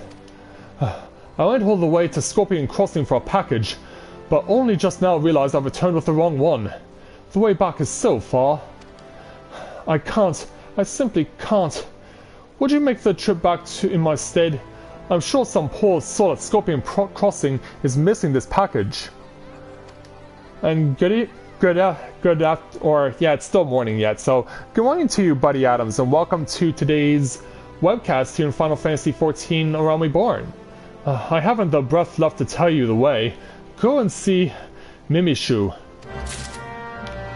Okay, so we're actually required to speak with Mimishu in order to figure out where to go, in order to get to our next spot, and, well, she's all the way at the gate of the Sultana, so you know what? We're gonna go ahead and just take on the level 4 challenge that we have right now, and get that out of the way. Can I fit through? Not quite. Can't quite fit through here. Yeah, that's a long way to go, so I'm just gonna warp over to the Thaumaturge's Guild to speak with Mimishu, because that'll be way easier. That'll be a lot easier than doing what I was trying to do. Alright, running over now to the direction of the Gate of the Sultana. So yeah, this person will likely tell me exactly that it's outside this way. Mimishu? Scorpion Crossing? The way couldn't be simpler. Pass through this gate and head west until you come upon it. Delivering a package, are you? In that case, you want to speak to Oswell when you arrive. Thank you. Thank you for pointing me in that direction. Alright, let's make a run for it. Let's go over now to Scorpion Crossing, because yeah, it's not all that far. We can actually see it from this vantage point, given where we are currently situated.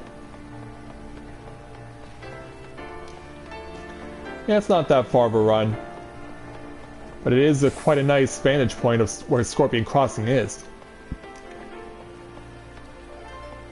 So yeah, we're just past the 90-minute mark of today's webcast. And thank you to everyone who's come out to watch it so far. Hey there, Oswell. It's gone, I just know it. Gods, as if I haven't had enough problems already. You took the wrong package, Boltolf, you bloody oaf. Well, problem solved. The Horizon package! You are 12 send!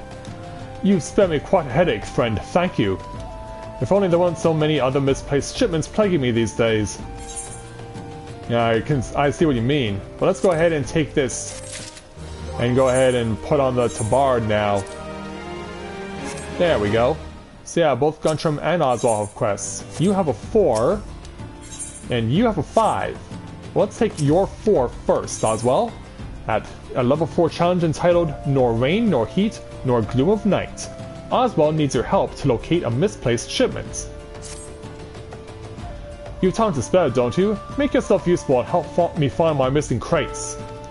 The manifest clearly states that 3 crates bound for the East Ul'dah Trading Company were included in the latest shipment from Vesper Bay, but I can't seem to find the bloody things. They ought to be around here somewhere, but I can't waste any more time looking. If you find the crates, bring them to me. Alright, so yeah, knowing how this works, these things will likely be on the perimeter of the crossing.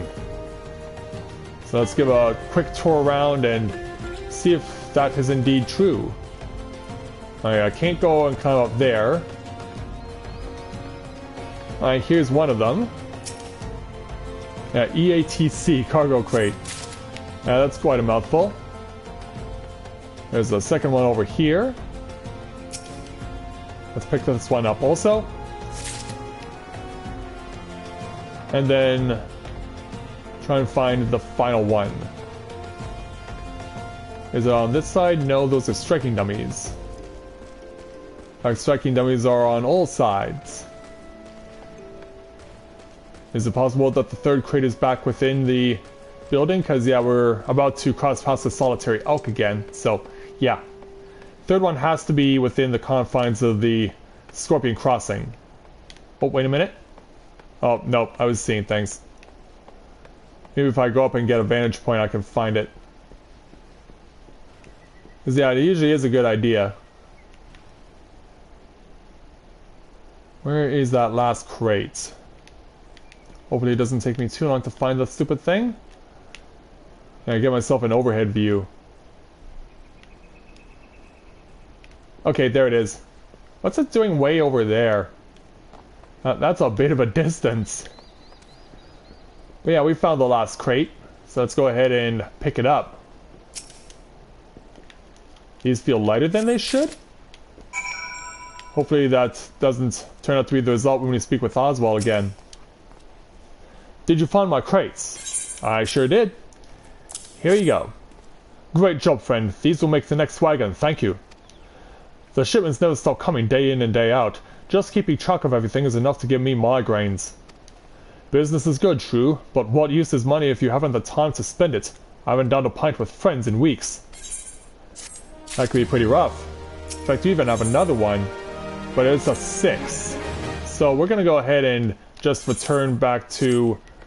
well, first of all, what I need to do is I need to run over to Central Fanland because... let's go ahead and just warp... just use return to go back. Let's use return to go back. And then once we've done that, we can then use the 8th Way Plaza to warp out into Central Fanland through the Gate of Nald. Just because it makes more sense to do it that way. Alright, there we go. Deliver the timetable to Gigi Nasu at the Ul'dah Dispatch Yard. Yeah, we will make it a point to take on these quests as we go along. As well as the fates. If any are nearby. So yeah, we'll come over here to the dispatch yard, and here's where Gigi Nasu is. Hey there. Anyone seen Kikazani since last night? Anyone? Well, we do have this timetable. Hey, what are you doing with that timetable? I've been looking all over for it. Got it from Kikazani, you say?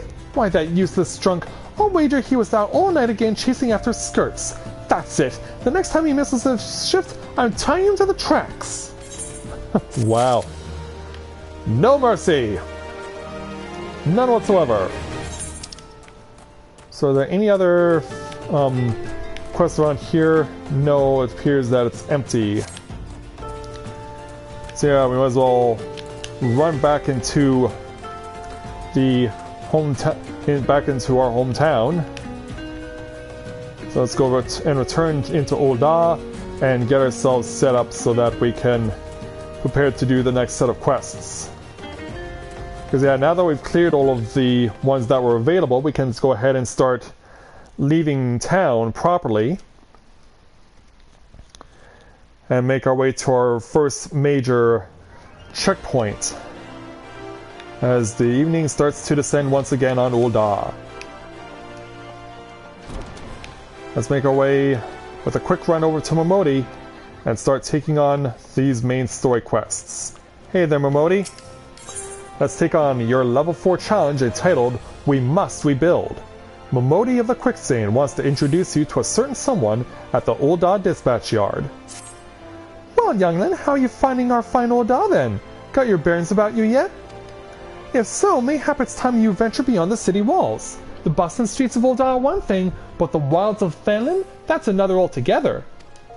I know a bloke who you might fancy speaking to, and you. Name of Papa Shan. You'll find him over at the Ul'dah dispatch yard. No doubt he'll have some work for you.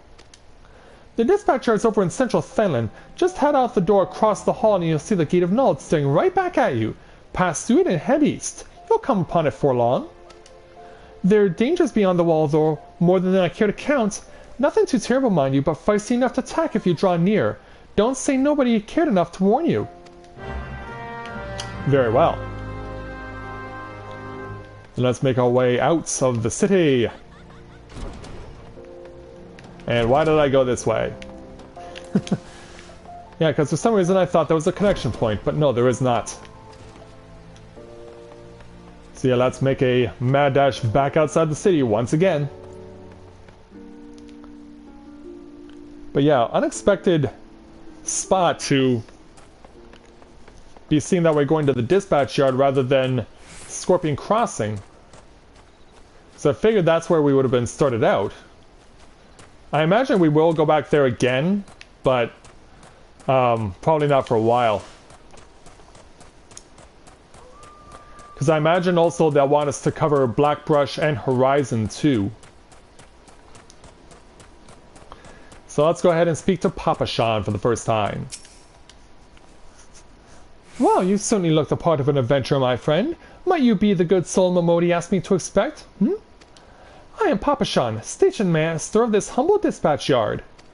An empty title, I assure you. I am truly no more than a tired old Lalafell passing his final years in quiet and solitude. 12 know that there have been plenty of both of these last 5 years since the calamity struck. The devastation was vast. Yet now true Uldahs work together, doing all in our power to rebuild what was laid to ruin. By the sweat of our brows and the love of our home, we have rebuilt Ul'dah to the grandeur and majesty that you see today. The railways which run through this dispatch yard too were born of noble efforts of many great souls. But there is still much work to be done. The wounds left by the calamity run deep. Isolated areas beyond our supply lines remain, and there are places yet wanting for relief and restoration.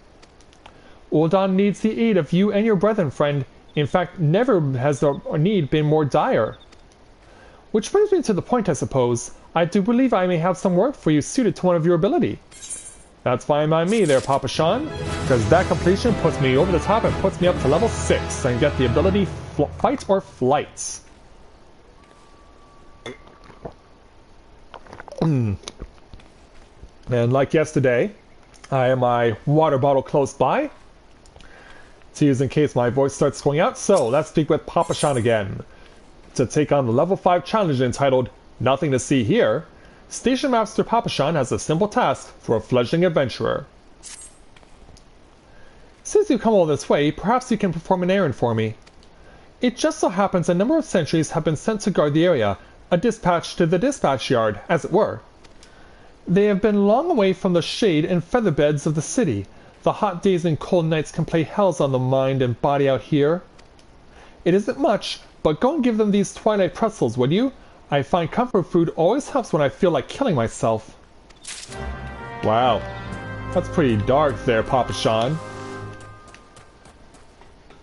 Serious Sultan sworn, huh? Well, let's hope they are serious when I show up. Let's round the corner and talk to this guy. Halt! Sir, I'm gonna have to ask you to put the pretzel on the ground and place your hands above your head. Excuse me? State your name and business. A twilight pretzel from Papa Shan. By the gods, forgive me. You could say this new post has my nerves in a twist. I'm terribly, terribly sorry for that. Yes, well, you may rest assured that the dispatch yard is safe so long as I stay in watch. Please give Papa Shan my thanks and tell him that I only wish I could repay the favor. Very well. But yeah, don't do that again for me, alright? And hey, there's even a garden around here. Looks like they're growing quite a number of gourds. So yeah, how far do we have to run to find this particular next member of the guard? Servile Sultan Sworn, huh? Yeah, a Lalafell no less. 12 save me, scorching days, freezing nights. This post will be the end of me. Not if I give you this. A twilight pretzel? Don't mind if I do.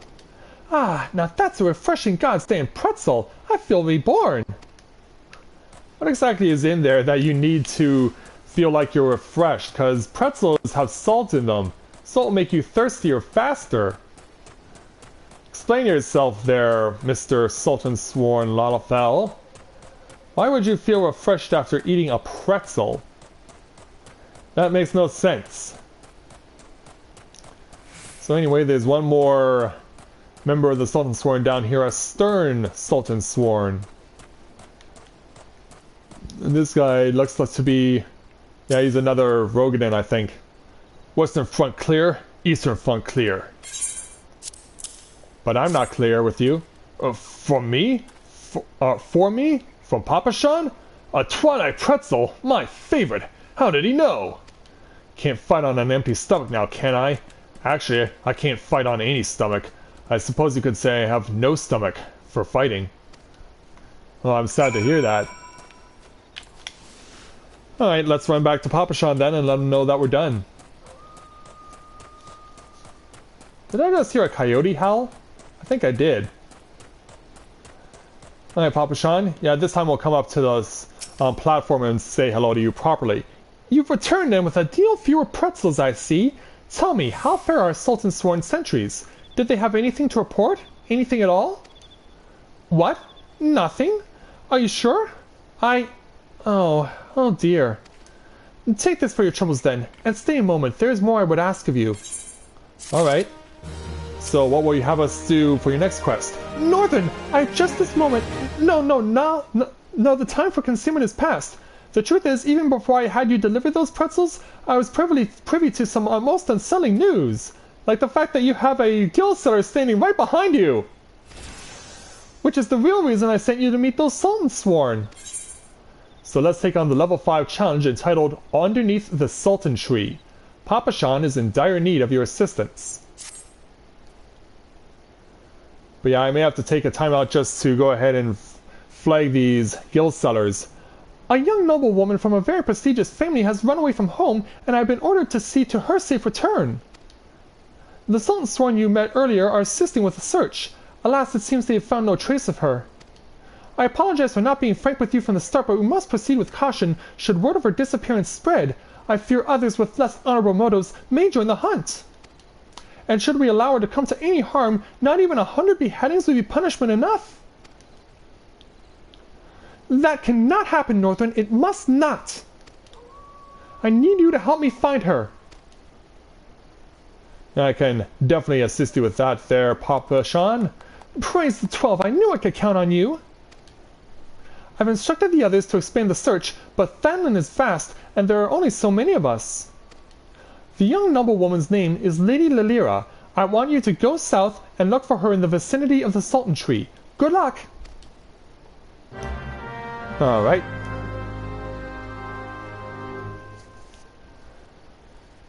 Yeah, there we go. Oh, wait a minute. 2 of you guys? Oh, you are so busted right now. In fact, to make this easier on myself, let's go ahead and see who else I can bust at this time. Out here in Central Thailand. 3 of you guys, huh?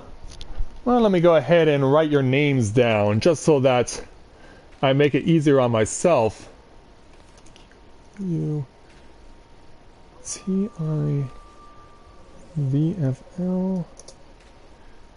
G-J-J H-E-W-S-U.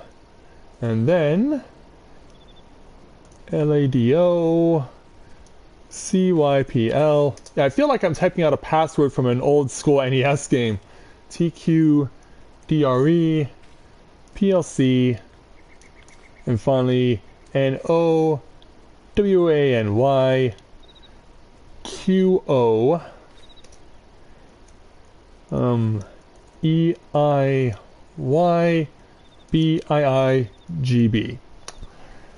Thanks for making yourselves exposed there, you jerks.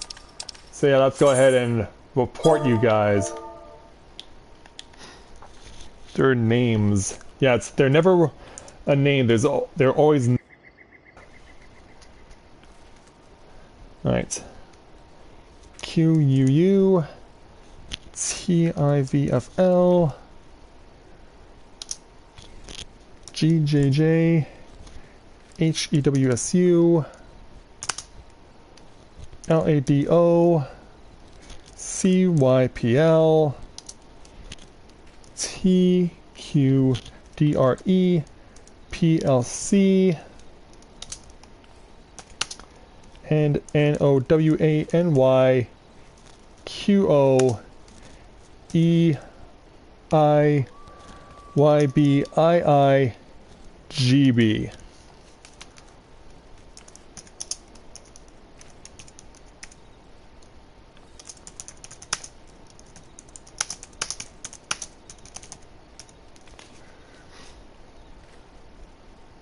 And this is 23 of May 2016. Oops, no, Central Finland.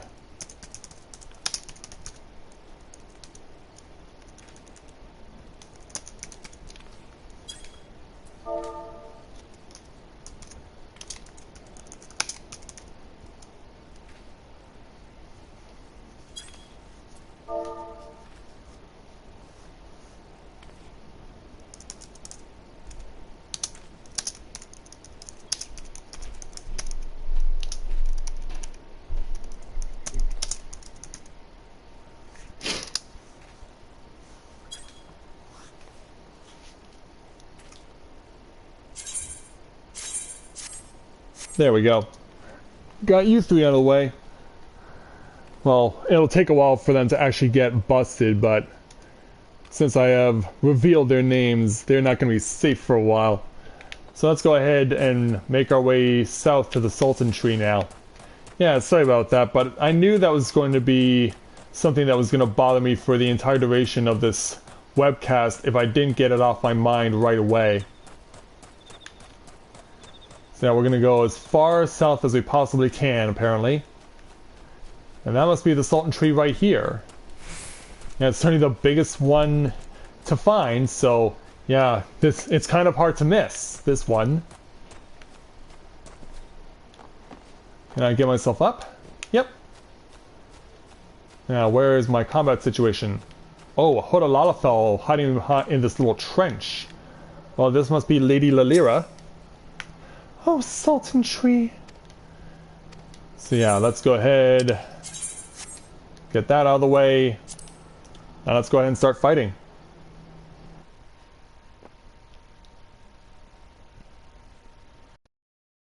Which means we'll see the encounter of another scion. Oh, Sultan Tree, hallowed spirit of my line, forgive my weakness. My failings have cost us dear. You don't often see NPCs getting a voice. Show yourself. Oh, sorry, I mean you no harm, ma'am. Oh, it's not you, it's Thancred. As you command, O Lilira.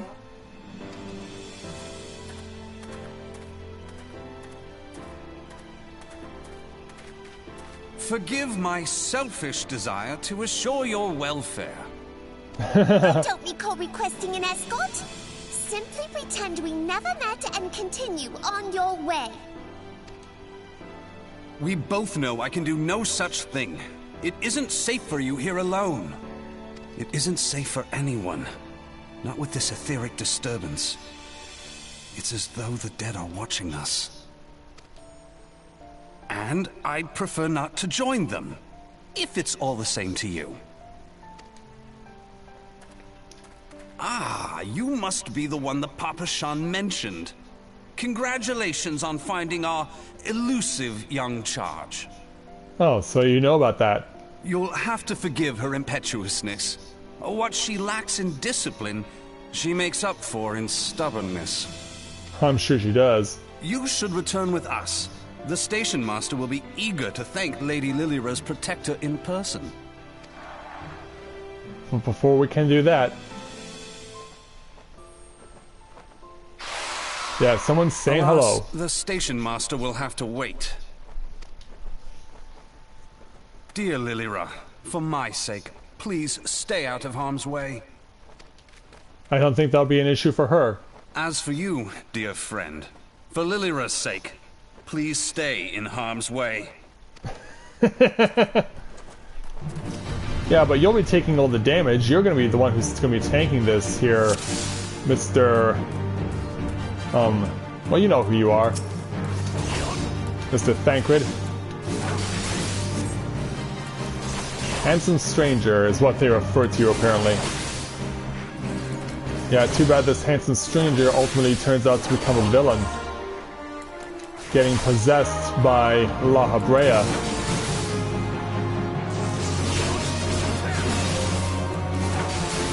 And so far, Blanca, I have not seen much out of you. Like, shouldn't you be doing, like, electricity attacks or something?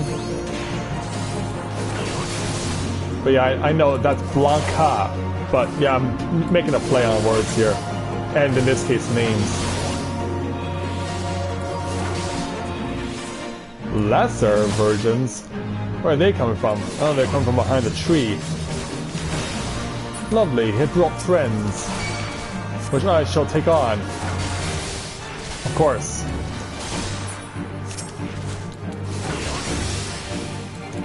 Yeah, bring it on, Langa. I'm so eager to want to kill these things. Well, as we're fighting in... we were fighting in sync there for a while.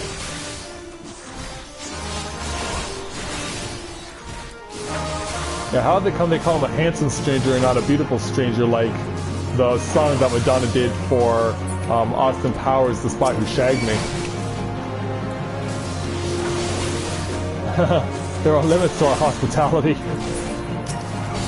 Yeah, not only that, there's 3 of them. Nope, scratch that, 4. Yeah, they're just coming in full force here. At least they're not using AoE or anything. At least we have that as a consolation.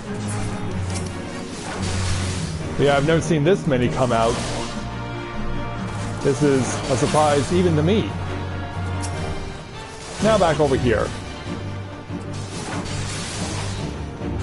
Yeah, just a little more. Almost got this. Nice moves there, handsome stranger.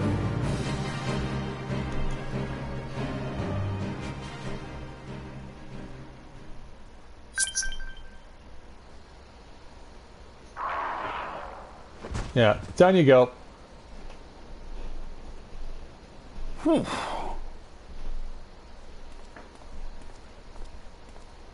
And as for Lilira, oh, well, yeah, he walked away and didn't even notice the blue crystal. Well, we know what has to happen here. So it's time once again for that montage, but we have to play through it because, of course, we want to see what Thancred says after I come out of my encounter with the beautiful Heidelin.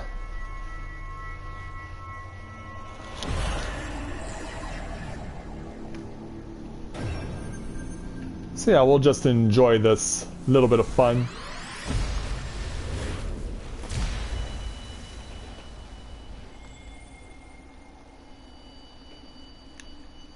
While I'm doing that, there's other things I can do while I'm waiting for the sequence to play through. Feel, think.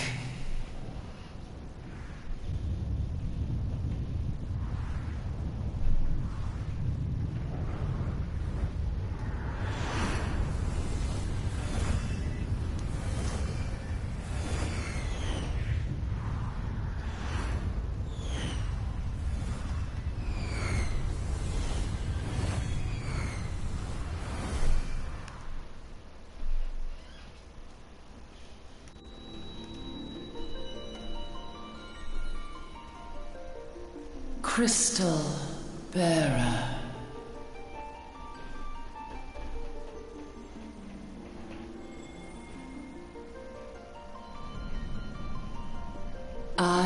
am Hydaelyn, all made one.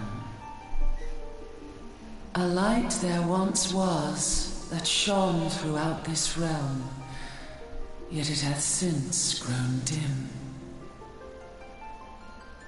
And as it hath faltered, so hath darkness risen up in its stead, presaging an end to life. For the sake of all, I beseech thee, deliver us from this fate.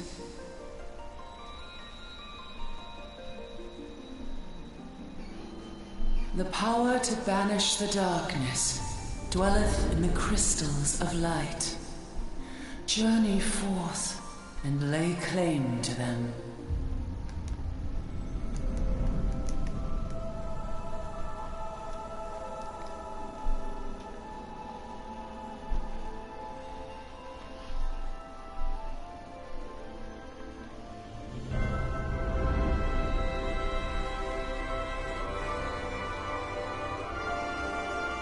By thy deeds shall the crystals reveal themselves to thee. Only believe, for the light.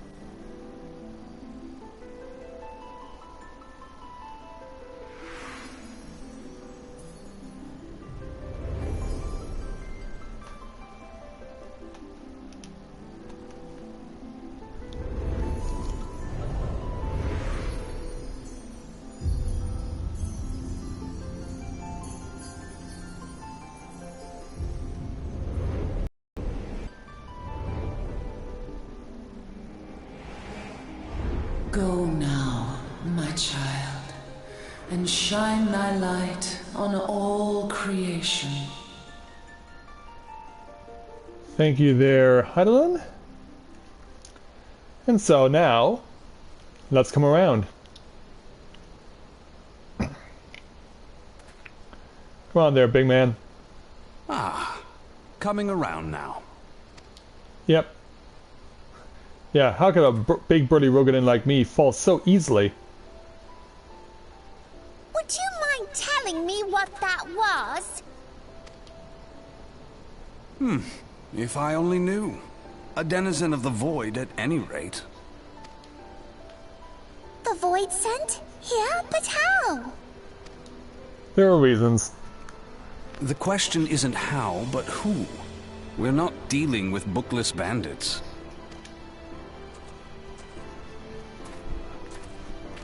Don't suppose the answer came to you in a dream.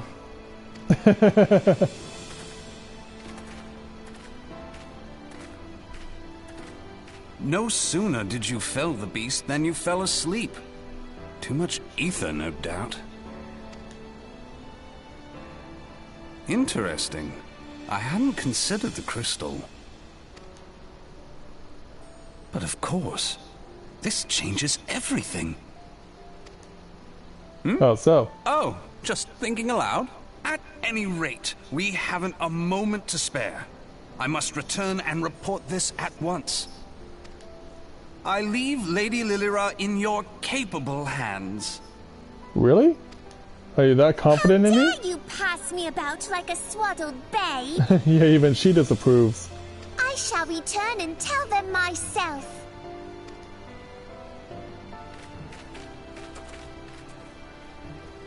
Yeah, that's what pissed off Lalafell. As you wish, your impetuousness. I suspect we shall meet again before long. Oh, indeed. Until then, do try and stay awake.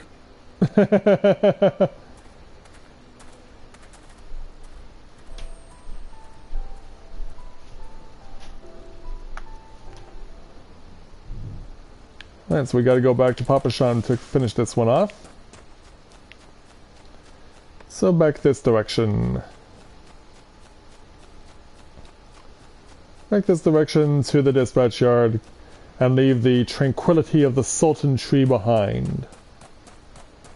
Yeah, that was a beautiful tree there that we got to see for ourselves.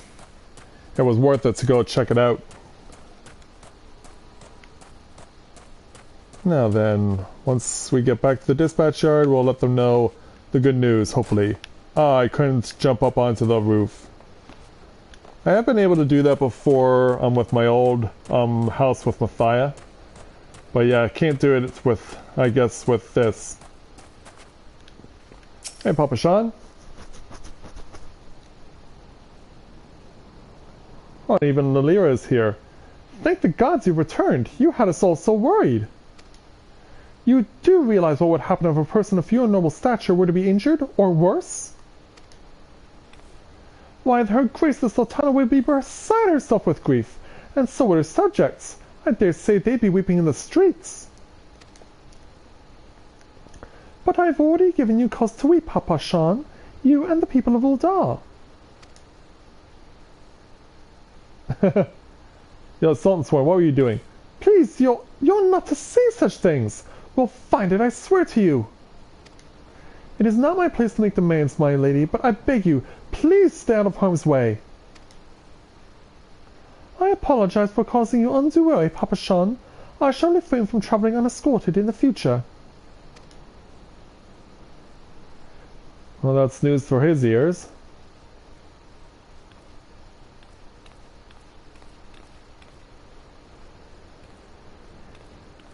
Yeah, be on your way, you guys. Nothing more to see here.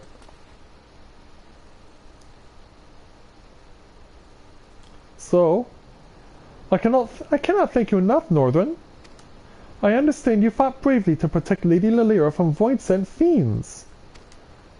For your gallant service, you deserve all the riches in the royal vaults. Alas, a small token of my gratitude is the best I can offer. And we also met someone else, too. A man with a sarcastic man with a strange contraption strapped to his shoulder? I see you met Thancred.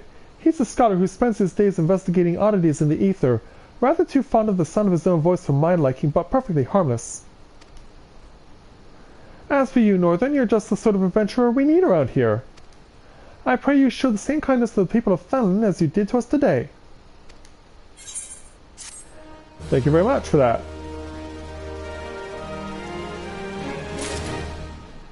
Okay, so we're done with him, but Sisadoa has a quest for us. It's also one over to the north of where we are. And I can take it. It is a 6, and it will involve killing enemies that are close by. So yeah, since this quest is conveniently located, we might as well take this one too. And it's coming from Hihiyaha. So let's go ahead and take the level 6 challenge entitled The Slaying of the Shrews. Hihiyaha needs help thinning out the snipping shrew population. Oh hey there, Wayne, good to see you. Thailand has never been a barren region. Believe me when I say that it takes no small amount of effort to grow crops here. We've even introduced earthworms to the soil in order to enrich it. Alas, they've been nigh eradicated by snipping shrews, burrowing critters native to these parts. Unless we save the earthworms, this entire plot won't yield so much as a single pumpkin next harvest. Won't you help us by thinning out the shrew population? The Shrew Hills would be the best place to start. Oh, there's 3 conveniently located within the garden already. Alright, Shrew, let's go to it. Yeah, how are you, Wayne? Always know I can count on you to be a fixture at all of my webcasts. And then one over here. Oh, yeah, I gotta inspect it first before I can start attacking what's inside. Yeah, hopefully I'm not getting my hands bitten or anything.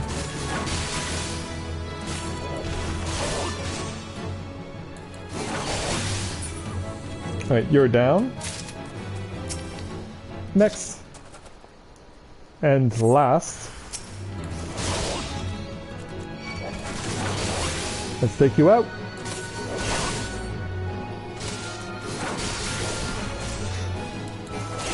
Take you out and do away with you. There are no more shrews for the worried people here. Alright, Hihiyaha. Thank you, friend. You are truly the champion of earthworms. Now we can look forward to a plentiful harvest of pumpkins. I wonder which ones will grace the Sultana's plate. I don't know, but keep up the good work as we now put ourselves up to level 7. And that may have been enough to give us into the next challenge. Yeah, conveniently enough. So let's take on the level 7 challenge entitled Listen to Your Fish. Hihiyaha can point you in the direction of work. An idle adventure is a sorry sight, but I have no need of assistance at the moment. But perhaps someone at the Coffer and Coffin wants for a helping hand? Worobaru, the resident chef, comes to mind. The man is obsessed with inventing new dishes, and I hear his current fascination is fish. If you were to donate some for his cause, I'm sure he'd be grateful. Now, I'm a simple farmer and don't know much about fish, but I do know what I like, and I like Oroban. You won't find a more succulent fish in these parts, I tell you. If you have a mind to give some fish to Worobaru, I can wholeheartedly recommend fatty Oroban. 4 slices or so should be enough for him to experiment with. Listen to your fish, huh? Well, thankfully this is close by. And it's not that far of a journey. Because, yeah, the river is right over here. So it works out just perfectly for us. Alright, Oroban, let's get to it.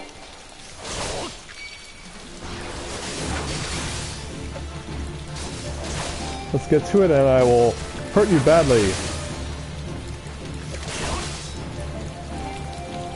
One more to go. There we go. Now it's your turn. It's your turn and we shall make you suffer like everyone else. Yeah, don't worry, Oroban. You'll make a beautiful fixture on someone's plate tonight. Alright, turn back. Get ourselves 2 more Oroban.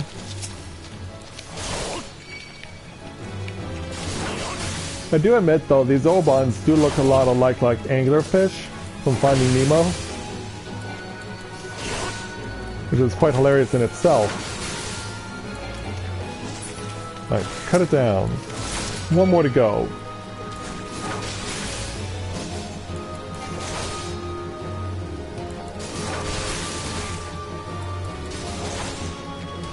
Do away with this big nasty. 1 more should do it. Got it. Alright, let's take this stuff over to Worobaru.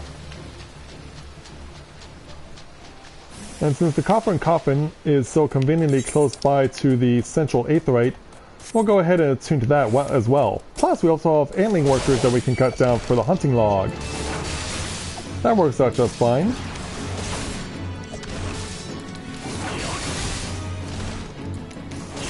And wow, that is quite a long name there.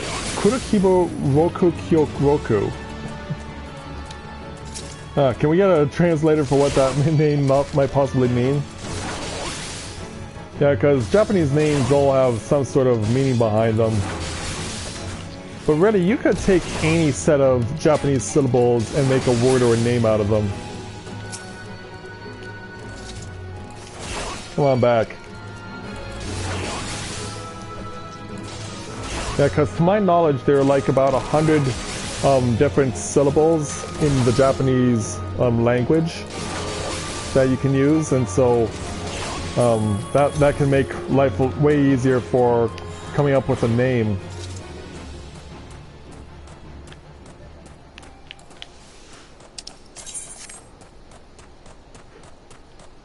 Now, do I want to take on this quest right here? Well, I do want to fight these hammerbeaks. So I might not necessarily want to do the fate just yet, but I will be more than willing to fight some hammerbeaks to add to my hunting log.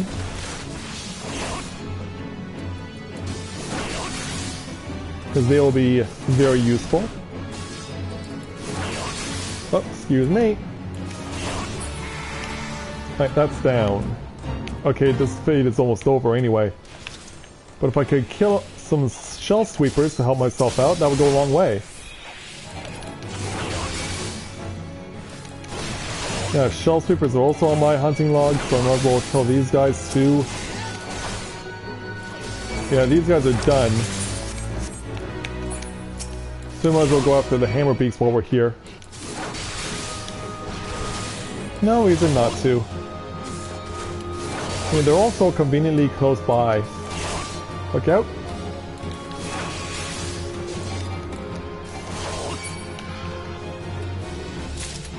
Yeah, looks like we found a guild setter who's still doing his thing. Are they actually helping each other? That's kind of a no-no. It's kind of a weird no-no, and those guys are level 9.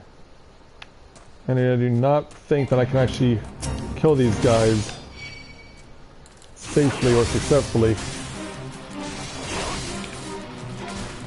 They do keep coming though. But I'm worried a bit. Come on, strike them. Oh.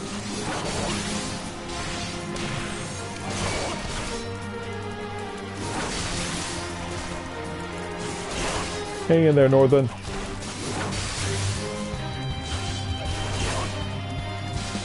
Come on, get the guy.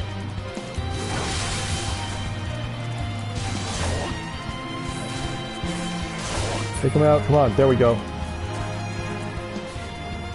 Alright, so step out for a moment. My HP recover. And continue.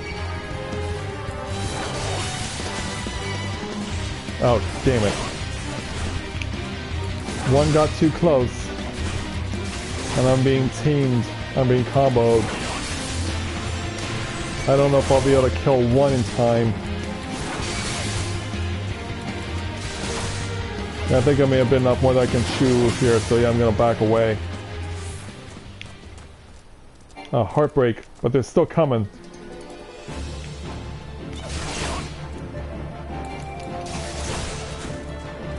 Oh, but crap. He might still kill me, though. Come on, get him, get him. Come on, get him! Damn it!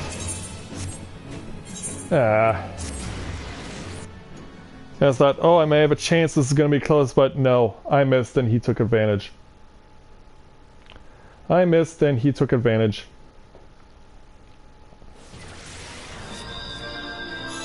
Yeah. Alright then, back out of town.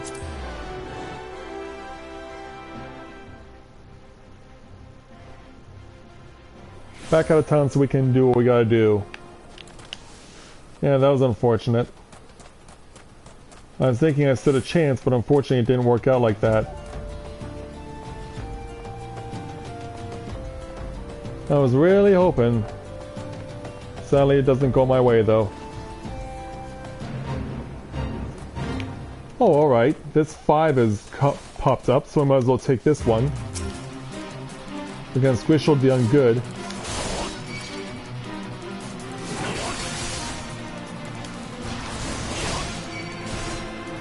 And might as well fight you as best we can. And see if things work out. Ah, crap, he stunned me.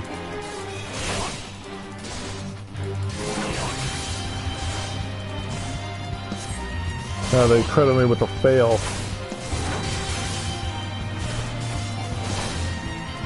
And right now I am failing to keep myself going. I'm not supposed to kill her, I just weaken her to the point where she gives up. Wow, how come I'm struggling so much against these fates? I guess it's because I don't have strong enough gear or something? But even then, that shouldn't be a reason. Because I'm 2 levels ahead. Alright, you win this round. Yeah, I'm 2 levels ahead, I should be fine. Well, it's not working out. Yeah, well, let's just move on. Yeah, we're wasting enough time as it is. Coffer and Coffin's been waiting for our delivery for a while. And there, Mr. Heavy, you're not going to get any support from me at this point. I'm not ready. I guess it would help if I took on that level 5 challenge first from the Gladiators Guild. Fish, futile. There are no suitable species, but I shall not surrender. Well, why don't you take this? Orabon, of course. But wait, how did you know of my Epicurean endeavor? Well, it matters not. The solution you suggest is sensational. Sauté with salt, a squirt of sun lemon. So simple yet sublime. Fish is a costly commodity here in Thelen. Were it not for your local largesse, I'd have been forced to fork out a fortune to have some brought hither. Thank you. You got it there, young man. And how come I didn't bother using healing items? Well, why don't we take on the level 7 challenge you have here called the Tasting of the Shrews. Wowobaru needs an adventurer to furnish him with fresh shrew meat. Ah, bugger, my stores of shrew meat are nearly not. The meat is an indispensable ingredient for making my smoked shrew loaves, which are famous for their fantastic flavor. Fortunately, I am no fool. In preparation for this possibility, I have set 2 barrel traps outside our establishment. Alas, I am not accustomed to butchering live beasts. If you could do the deed in my stead to bring me the meat, I can continue to cook. Very well. 2 shrews to kill, huh? I believe we can do just that. So let's make our way over to where these traps are, right here. Yeah, tasting of the shrews. Why would you want to eat mice? That makes no sense. Absolutely none whatsoever. But it's not my place to question such ridiculousness. Alright, you're down. Alright, barrel trap now. Barrel trap number 2. Alright, let's do it. Let's do it and take you down right now. So that we can get our more awesome contents.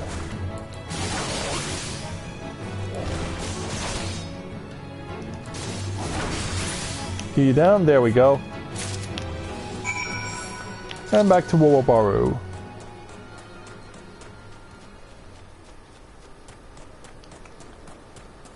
That's all there is named Adult Funds. For some reason it makes me think his name was actually supposed to be Adult Buns. Have you carved up the critters? Quickly or else my customers will complain. Here you go. This rich, robust redness shrew meat is lean yet lovely, I'll learn you. Slathered in my secret sauce and smoked, it is a symphony of savory sensations that will satisfy even the most critical connoisseur. It takes time to prepare it properly though, so I fear we may be forced to deny our dedicated customers their desired dinner regardless. Oh, that's a shame. But in the meantime, let's go ahead and take a leather belt. Alright, we've finished taking quests from you. So while we're in the neighborhood, we might as well just go over and attune to the central Fanlin Aetheryte at Blackbrush. No quests available here as of yet, but I imagine some will come eventually.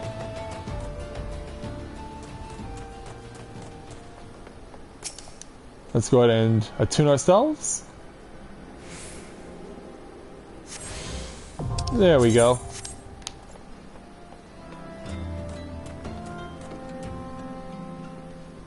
Oh, there's still hammer beasts for me to kill. Nice.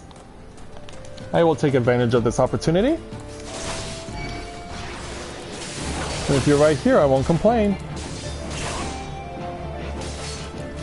Oh, look out.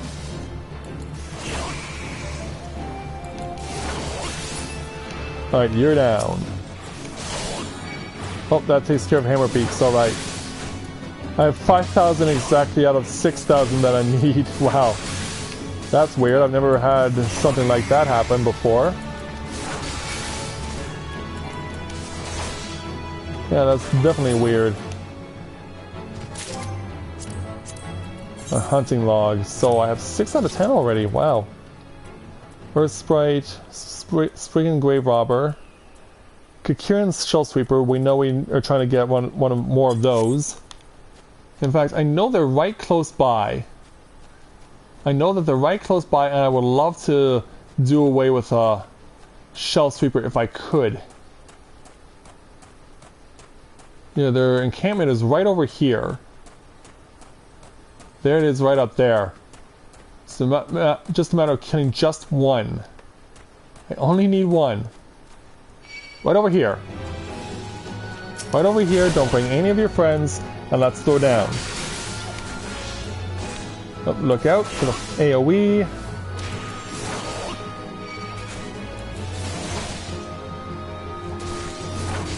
Yeah, bring it on there, you.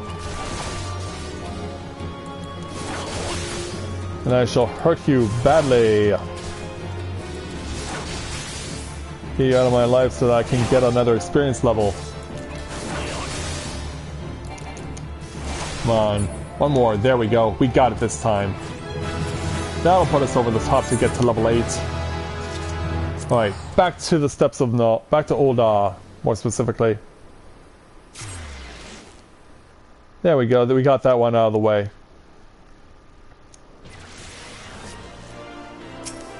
Alright.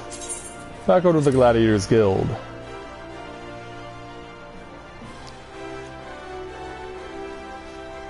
Back over to the Gladiators Guild so that we can take on our level 5 quest, which we probably should have done a while ago. Alright, Marla, hang on tight, I'm coming.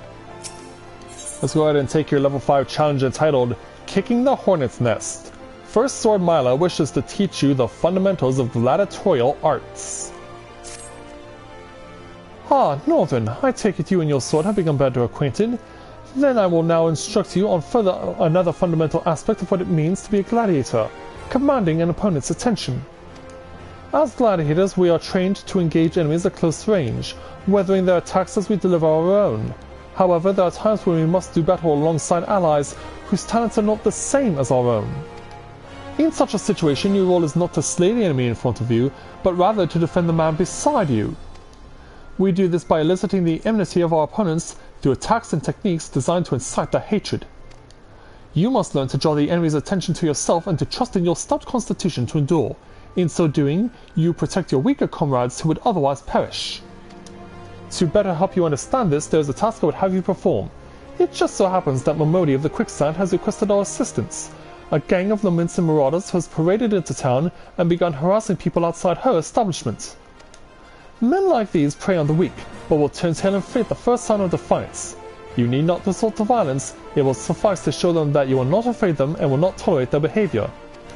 Seek out the Lamented and make your presence known by bellowing, "Face me, Marauder!" In this way you will protect the people of Ul'dah as you will your allies in battle. So yeah, this is another use of emotes. So we'll make our way over to the Quicksand, warp over to the Adventurers Guild, and we'll take care of that. Alright, so yeah, there's the Menacing Marauders. Yeah, let's go ahead and come down to the me emotes. Hey, you. What? You're blaming me because this little shite shat his own pants? Well, bogger him and bogger you too. Now get on out of here. And we have an ill-mannered marauder over here. Hey, big man. Right over here.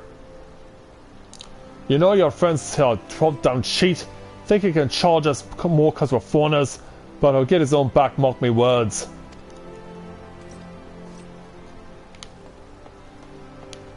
And over on the other side, well, there should be Keen-eyed Marauder over here. Hey, big and ugly. Meet another one of your own. Oh, come on now. It was disrespecting me proud Seawolf heritage. Fine, I'll leave the bastard be, but we ain't finished.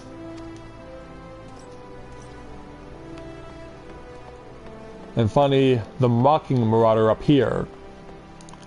But who's... Oh, there he is. Trying to insult a woman? Well, I never. Hey, you. That is your problem. Maybe you should like some men rough. What you supposed to do, be her bleeding mad servant? But it don't matter. You go and spoil the mood.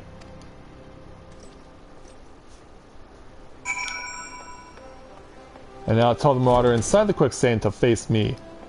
Farmerl. Hey there, you. Yeah, you have the yellow bandana on. That makes you immediately exposed. Just who the hell do you think you're spinking to, maggot? I'm far more the driven enemy, and my bloody marauders have been raving for so long, mothers scare their children with tales about us. Don't believe me words? Then I'll let me axe do the talking. Oh, is that so? Oh ho, this is lively even for the Quicksand. You two are gonna put on a show for us? Oh, sorry, it's a guy.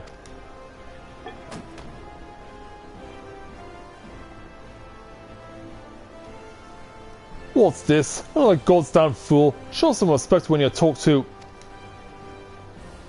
Farmer the Driven, leader of a troop of bloody mummers or some such. Aye, I heard you the first time. Your voice carries well. Then unless you want me to split your skull with me axe, you better... Oh, wait a minute. Apparently he's recognizable. That sword! It couldn't be... Frenzy? But only the sword of Nordwell... Bloody hells, it's you! You know, I've never been one to stand back and watch. Mind if I join the fun?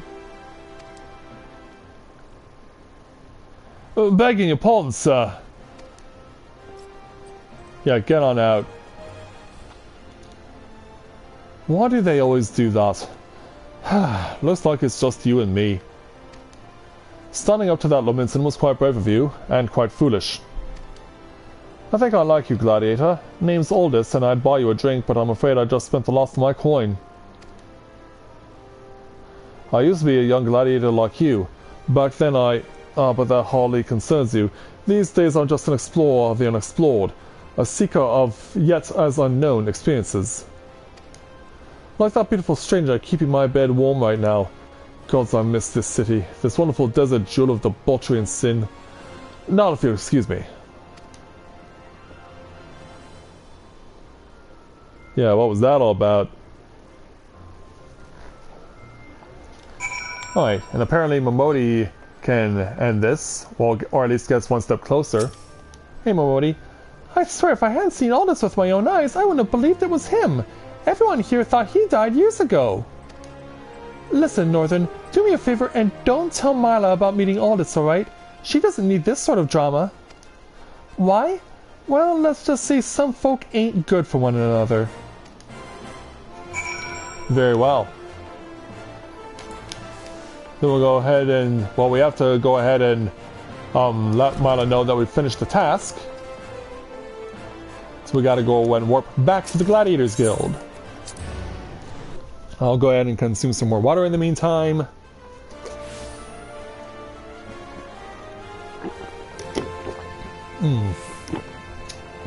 There we go. Alright, let's cross over and say hello to the Guildmaster again.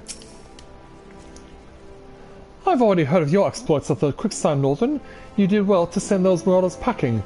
I wish I could say we've heard the last of them. Alas, we've received reports of axe-wielding raiders assaulting merchants traveling through Scorpion Crossing. It seems words will not suffice after all. I want you to finish what you begun, Northern. Head to Western Thailand and see that Farmer the Driven and all who shared in his crimes never trouble the people of Ul'dah again. Very well. And meanwhile we have a young female Mikote who's about to take on the same challenges that Northern is. So that means we gotta go to the Gate of the Sultana once again. For the first time in a while, because yeah, I thought we were going to come over here first when taking on Momodi's first main story challenge at level 4. Turns out we weren't going to be doing things that way. So that means we can actually start ahead and taking on the side quests that are available here around the area. Because we're now in a good enough position to do so. There are a few quests that we can take, so there's no reason to not take them while we're around the area.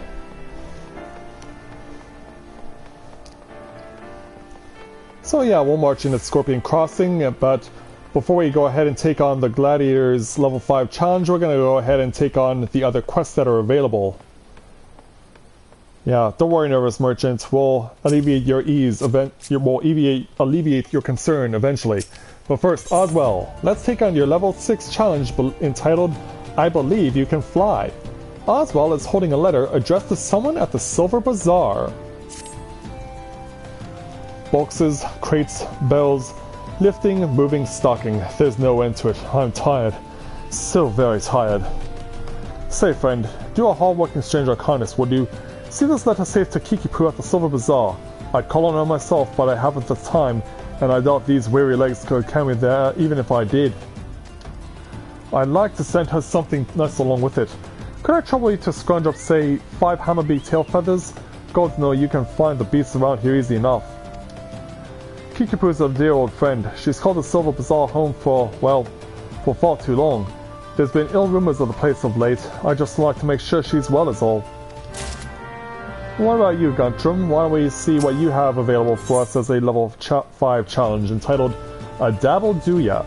The trader Guntram is fiercely ransacking his cargo at Scorpion Crossing, looking for all the world like a man who has misplaced something. No! This can't be happening! There's no time to send for more and... No! You there! Please, you must help me. Go kill as many cactuars as you must gather. 4 bottles of their blood. I don't care if you have to hunt the little green bastards to extinction. Please, there's no time to explain. Just know that my very life hangs in the balance. For the love of God's hurry, man! Wow, he must be really desperate. But yeah, cactuars are not hard to find around here. Let's go ahead and start chopping some up. And making life a living hell for these cactuars. Alright, you're down. Oh, for a moment I thought I saw AoE, but no, these cactuars aren't capable of doing AoE. Alright, 2 more over here. Crossing paths with a little ladybug. But it's not the ladybugs I'm here for, it's the cactuars. Now bring it on, uglies. Alright, you're down. 1 more to go. I gotta ask though, how do cacti have blood? Like, I know they're sentient and all, but how the heck do cactuars have blood? I know, it's pretty confusing. Alright there, Guntram. Have you brought the cactuar blood? All 4 bottles. Show me! Here you go. Whew, you saved my hide, friend. Just stopped to give my cargo a check on the way to Ul'dah, and saw all my bottles of Razat Han skin tonic were as empty as a guardian promise. Looks as though the lids shook off in transit and the whole load spilt right out, but I refuse to have it said that Guntram failed to make good on the delivery. Cactuar blood is supposed to help keep the skin supple. I'll just use what you've brought me to fill up the empty bottles, and all those lovely Ul'dah ladies will be none the wiser. Oh, don't worry about getting found out. Razat Han skin tonic is still a rare find, all the more so this far south. I'd venture none in Ul'dah would even know it from an ampoule of their own piss. Wow. And I see another quest over here while we're in the crossing, so let's take on Imi's quest. She has 2 of them. Let's start off with the level 5 challenge entitled Ticked Off. Ime of Scorpion Crossing is worried about the condition of her chocobo. You there, yes you. You're an adventurer, are you not? You travel about Eorzea slaying beasts and finding treasure, that sort of thing? I'm in need of help. I must travel to Horizon where my cargo awaits, but my chocobo, Slugger, won't move an ilm. I've tried to have a closer look, but I saw a vile pair of antennae protruding from his feathers and I've lost my nerve. I love Slugger with all my heart, but bugs I cannot do. I fear he may have a parasite ladybug that's gorging itself on his blood. Check him for me, would you? And if you find a ladybug dug in there somewhere, kill the damn thing. Alright, so let's go ahead and examine oh, Slugger's over here. Alright.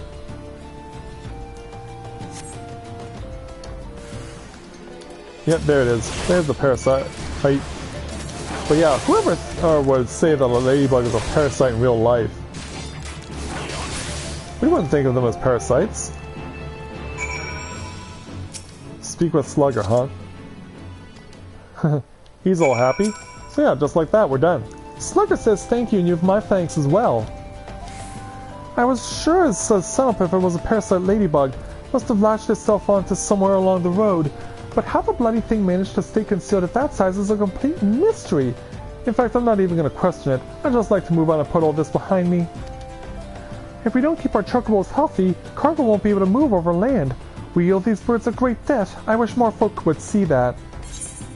So we got that one done. Now let's take the level 5 entitled Where the Heart Is for the Goblet. Ime has information that might interest wealthy adventurers. Have you heard the news about the Goblet?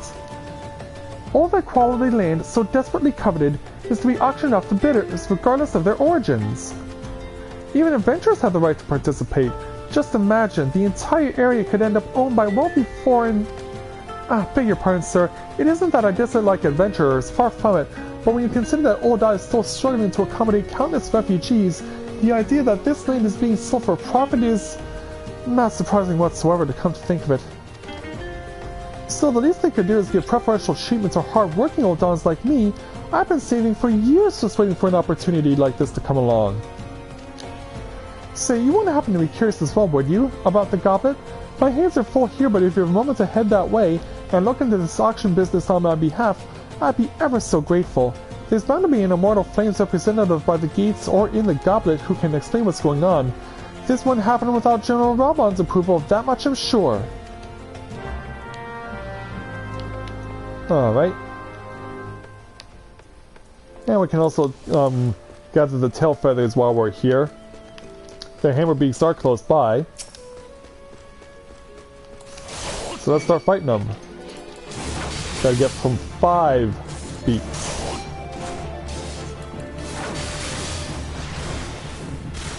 I know you're here somewhere. Trying to play hide and seek with someone? Because if he's trying to play hide and seek, then he must be getting pretty mad at where the person he's looking for is hiding.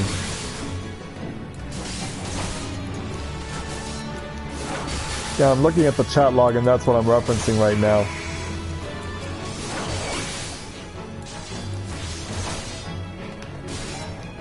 Alright, a little more. Come on. Go down, you.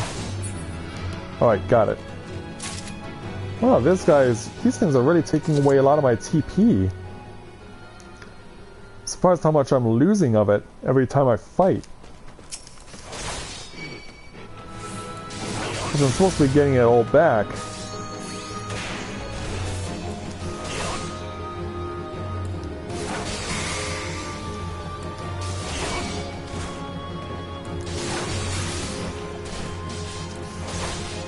Right, 2 more to get it done once I kill this one off. There we go. Wait a minute, you had another one behind you? Yeah, you did. Completely oblivious. Had no clue what was going on. Absolutely no clue at all.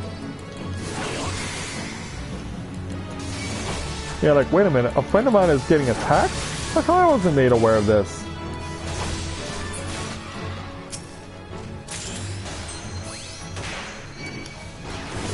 Right, 1 more to go.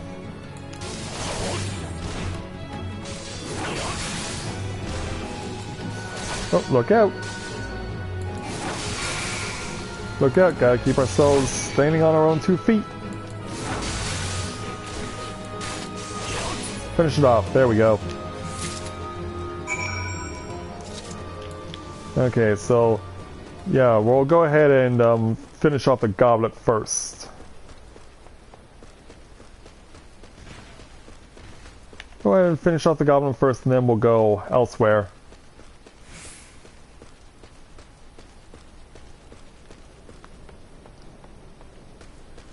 Around the corner, and there's the goblet right over here. Yeah, so we want to speak with Momoraji. Hey there. Heard about the auctions, have you? Well, you're not the first to approach me this day. Aye, 'tis true. In an effort to encourage immigration to our great nation, all lands within the goblet are to be set aside for adventurers like yourself. Tragic, some might say, that only adventurers will be permitted to settle within its wards, but such decisions were made by men wiser than I. A beautiful place, the goblet, a man-made oasis built atop a towering butte. Ah, but why bother explaining when you can see it for yourself? Just head through these gates and follow the road. If you wish to know more about the goblet, speak with a recruit stationed just past the entrance. He will be happy to assist you. Alright, let's go ahead and make our way inside. Alright, Ward 1.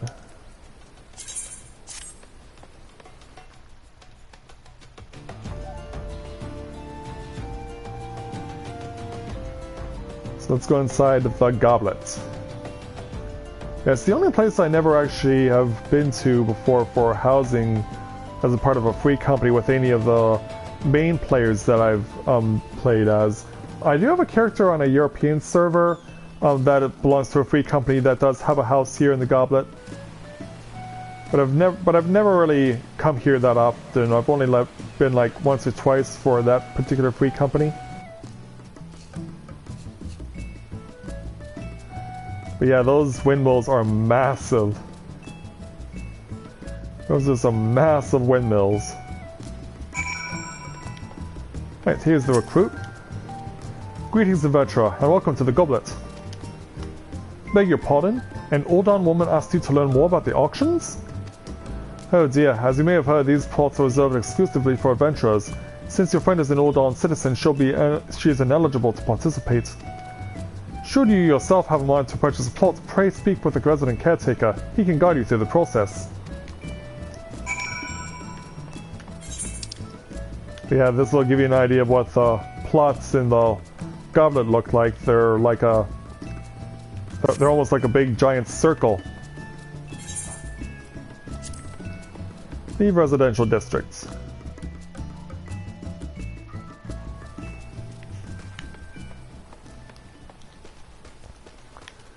And make our way back over to Ime now that the clouds have rolled in, which doesn't happen often in Ul'dah.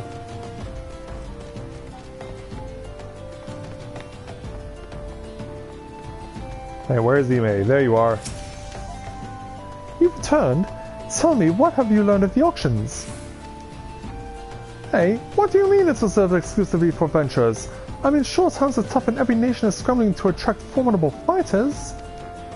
But what about my needs? What about my 40 acres and a chocobo? It's just not fair. Yeah, I know, but there's nothing I can do about it, unfortunately. Alright, we've had enough fun with that, so let's go ahead and speak with the nervous merchant because there's nothing else to do in here at the Scorpion Crossing. They tore me from my saddle and took everything I own. Bring back my goods to me, I beg you. So yeah, we gotta continue on apparently regardless. Not that far, but still. Got 2 caravan sacks, but we'll beat up the cactuars here as part of the fate before we continue on. Might as well take advantage of the opportunity to build up our numbers. Oh, where'd the cactuars go? Yeah, like, how dare you disappear? How dare you disappear on me? And we got Earth Sprites conveniently close by, so I guess we might as well hunt them down too.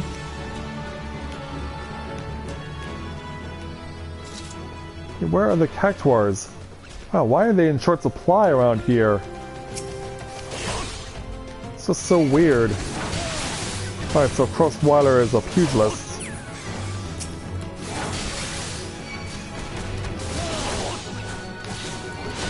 Oh, nice, we're teaming up together nicely. Where are those slutty cactuars? It's like these things are a nightmare to find. But he does have the right idea. Oh, here comes another one.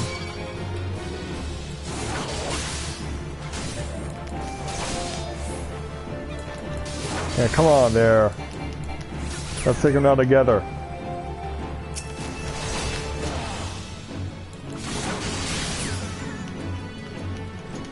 One right across the road.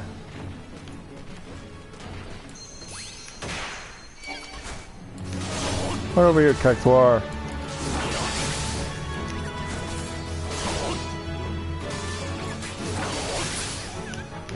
Alright, and that takes care of you. Alright, let's go ahead and get our sacks.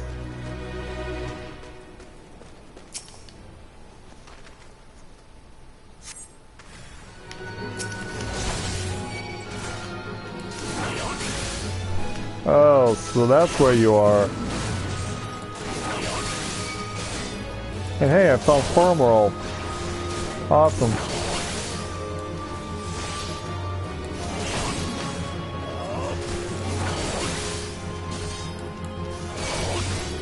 But yeah, that's clearly a person who's trying to, who's out on their own.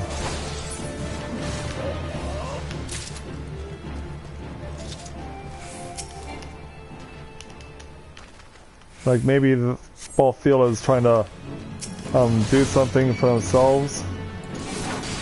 Because yeah, there are a few very accomplished gamers who don't align themselves with no free company intentionally.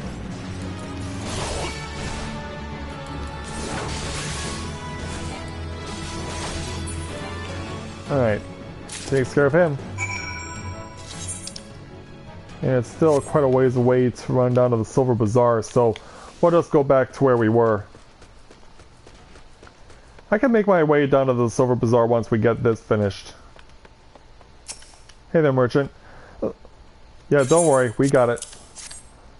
12, bless you, adventurer. If it weren't for good men like you, I'd never leave home. Alright, so last course of action is to return to Mila and give her the good news on clearing this level 5.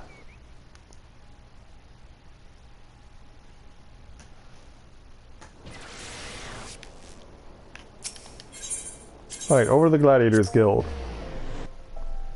And nighttime has just fallen here in Ul'dah.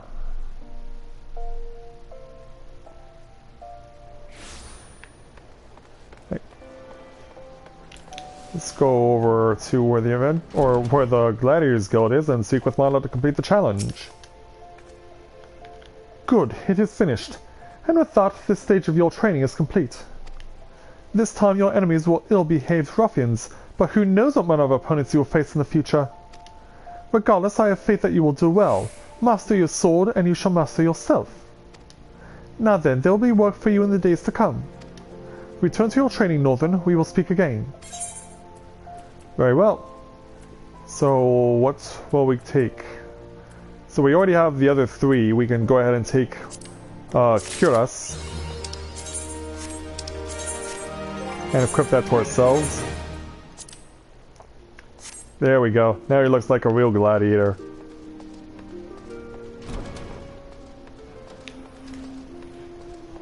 Alright, so let's go ahead, because we know that the other challenge available to us is going to be in such a way that we will continue on with the main story, but I want to continue to do alternate challenges to build up more of an advantage. Alright, Bronze Breasted Sword is ours, so let's make our way to the west, to the Silver Bazaar. It's a long way to run down there. And I mean a long way. But I'm not all that worried, because I am at level 8 now, so I should be able to handle anything that they throw at us.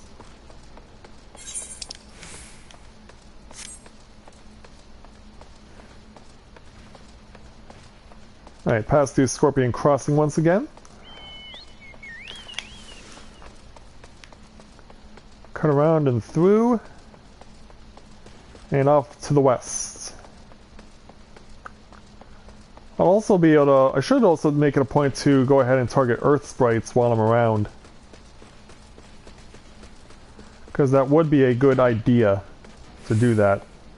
Because they are on my hunting log, so I should take care of them while I'm making my run down to the Silver Bazaar.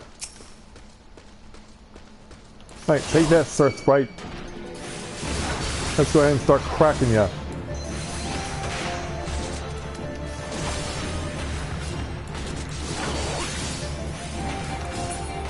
And let's put an end to your stone-throwing madness.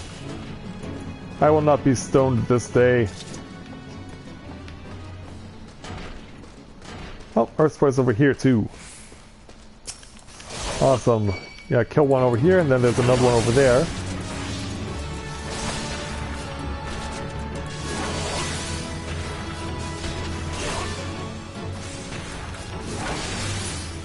There we go. And now this one. Last one to take care of and deal with.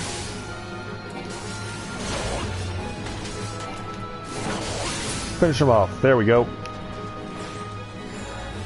Getting ever closer to level 9 for Northern Wind. And I have 8 parts of the hunting log done. We also have Dusty Mongols and 2 other enemies that are in the central Fanland. What the heck was that? That was a weird noise. Maybe it's the machines that are behind me, because yeah, you can see that almost looks like an oil rig. I don't know, should I? I think I shall. Because yeah, you're in my way, and so therefore I'm going to deal with you. No reason for me to not get you out of my way and add to my totals. I do have improved gear, so I should be just fine in dealing with you guys. Ooh, look out. Hopefully I don't get too overwhelmed.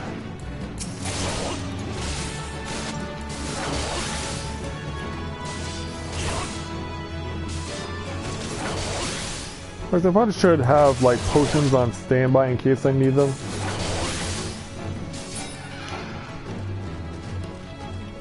I think I'll do that right now.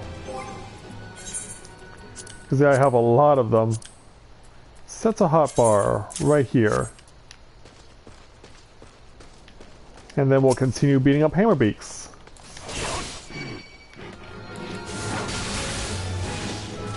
Chop them down one at a time in order to cut the reward for this fate. Yeah, definitely one of the harder ones to get access to because it's so far away in comparison to Ul'dah and also to Horizon. And we got a couple down the far end of the line. So yeah, bring it on, wild fiends. I shall smite thee. Oh, you want in on this too? Very well. Your loss. Your loss is my gain. As you are about to see. Alright, you're down. Yep, keep spawning them lovely Hammerbeaks. Keep spawning them so I can keep slaying them.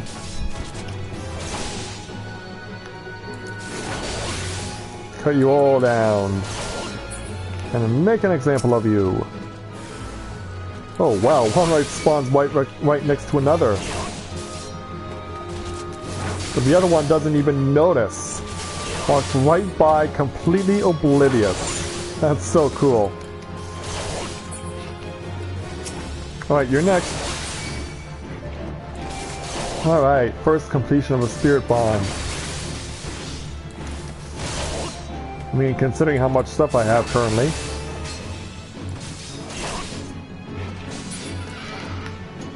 Alright, you're down. Oh, thank you for spawning right behind me. Thank you for conveniently spawning yourself right behind me so I could take you out. Whoop. Staying clear. Oh, we got more over here too. Hey, come back. Come back here. Yeah, where do you think you're going, buddy? I did not say you could leave yet. Alright, you're down. One more to go. And you're conveniently on the polar opposite side of the fate circle. How fair is that? I say that is totally unfair. Like, why would you have the last Hammerbeak standing on the far opposite side of the fate circle from the one that I just fought? Anyway, that puts me over the top to get to level 9. Now then, let's go ahead and finish our delivery to the Silver Bazaar and Kiki-Poo. Not to be confused with Titty-Poo, the setting for the Gilbert and Sullivan musical The Mikado. Alright, Kiki-Poo. Well, what is it then? Come and try and scare me these poor folk off of our land again? Go on, do your worst. I'll not budge one step from this spot. That's why we're giving you this stuff. Hammerbeak tail feathers and a letter? Dear gods, it's from Oswell! Have you seen him? Is he well? Dearest Kiki-Poo, it's been too long since I wrote you last. How have you fared since? As ever, I'm a slave to my trade, and sadly I hasn't seen fit to me to take or to through the Silver Bazaar in some years. I've heard it told the scum of Ul'dah have set their sights on your Silver Bazaar. It seems beyond saving. Really, how long do you mean to linger in that horrid hovel? Remember, some birds just aren't meant to be caged. Spread your wings and soar once more, Kiki-Poo. Spread my wings and soar? By the gods, this is by far the most ridiculous that I've ever read. And Hammerbeak tail feathers? The adult does realize he sent the feathers of a flightless bird, doesn't he? Well, Oswald can go bugger himself. I've no intentions of stepping 1 inch from this hovel, much less soaring from it. It's my hovel, and I love it. So that's why we're getting the reward off of you. But you have some friends as well. So yeah, we'll take the first one we'll take here at Silver Bazaar is actually north of where we currently are. It's over right by this particular ferry. And it's from Daniel that we're going to be speaking with.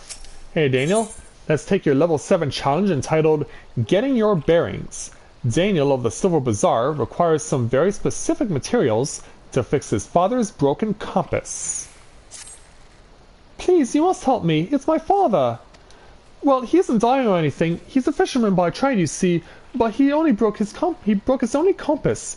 He hasn't been able to put out to sea in weeks. The compass is very special. It was crafted by the goldsmiths of Estame's lapidaries. Repairing it will require many chunks of magnetite. Such stones can be found near the lighthouse, but the search is not without its dangers. The area is rife with earth sprites drawn to the magnetism. I'm a lowly fisherman's son. I have no one for fighting nor the stomach.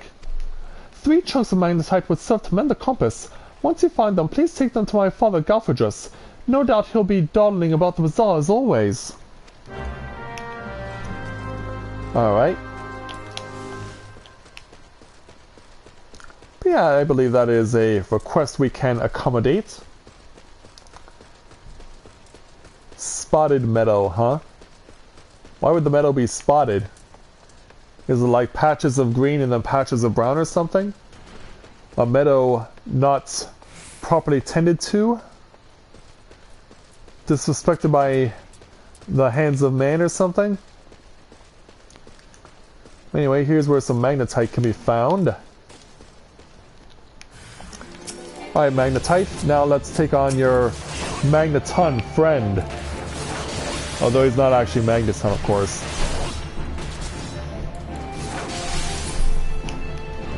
Yeah, dropping Pokemon references of all things. Alright, we gotta get around to the other side next. See if we can do a move around here. Here we go. Now we gotta jump up. Yep, bring on the earth sprite. Bring on the earth sprite, please. Oh, you're trying some fancy move on me? Well, it ain't gonna work. It ain't gonna work now or ever. And thus I will smite thee. Enemy's not still about. I killed it.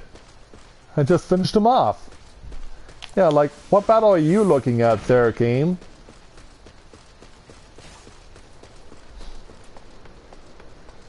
Alright, over here now to the last piece of magnetite.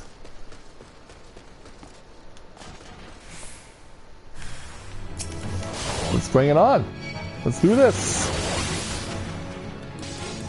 Cut down these earth sprites and get my magnetite so that I can use them and combine them together to create a magneton. Jump over the rock, or at least land on top of it. Yeah, oh boy, Northern Wayne has got some good jumping ability. So Galfardus, let's go ahead and give you what you require. Don't waste your time, mate. Blade compass done broke on me. I'll not be fishing this day nor the next more the like. But we can help you with this, right? Magnetite? Daniel lost you of that, did he? So Dad's to fix up the old compass and put back out to sea, is he? Catch a nice fall of fat fish, I have a vessel what's barely seaworthy and scarce big enough for me alone. I have no crew, no hands to help with the haul. All bloody day at sea, busting me off, getting me a few gill at best. God's days ain't what they were. Time was you could scarce count the ships what used to berth here. There weren't no empty coin purse or stomach in all the bazaar. Small ships ain't got no place at sea no more. Everywhere I go I'm in the shadow or wake of some monstrous trawler or sailor. The old ways are done. Yeah. We little fishermen done lost our way. I ain't no fisherman no more. Not much of a father, I suppose. Just a broken man with a broken compass and broken dreams. Maybe we can correct that with your challenge? Taking on the level 8 challenge entitled Tackling the Problem. Galfredus of the Silver Bazaar wishes to reclaim his fishing lures from the goblin muggers who took them. I appreciate what you did, friend, bringing me magnetite. Gave it some more thought I did, putting back out to sea and all. But even with my compass fixed, still don't get me lucky copper lures. Was waylaid by some goblin muggers a few weeks back, just north and east of here. Thieving bastards made off with all me lures. Must be felled some earth sprites to get at some of the magnetite chunks. Am I right? If so, I reckon you could put down a few goblins and bring me back me lures. Suppose I can make do with just 2 of them. Couple ones should serve for now. You up for helping putting a broken life back together? Absolutely, it's what I'm here for. It is what I am here for, sir. Make no mistake about it. So we gotta go up and around quite a bit. Oh, I can really hear my footsteps. But then again, I am playing as a Rogadin, so considering how big and burly they are, I'm not surprised I should be hearing my own footsteps.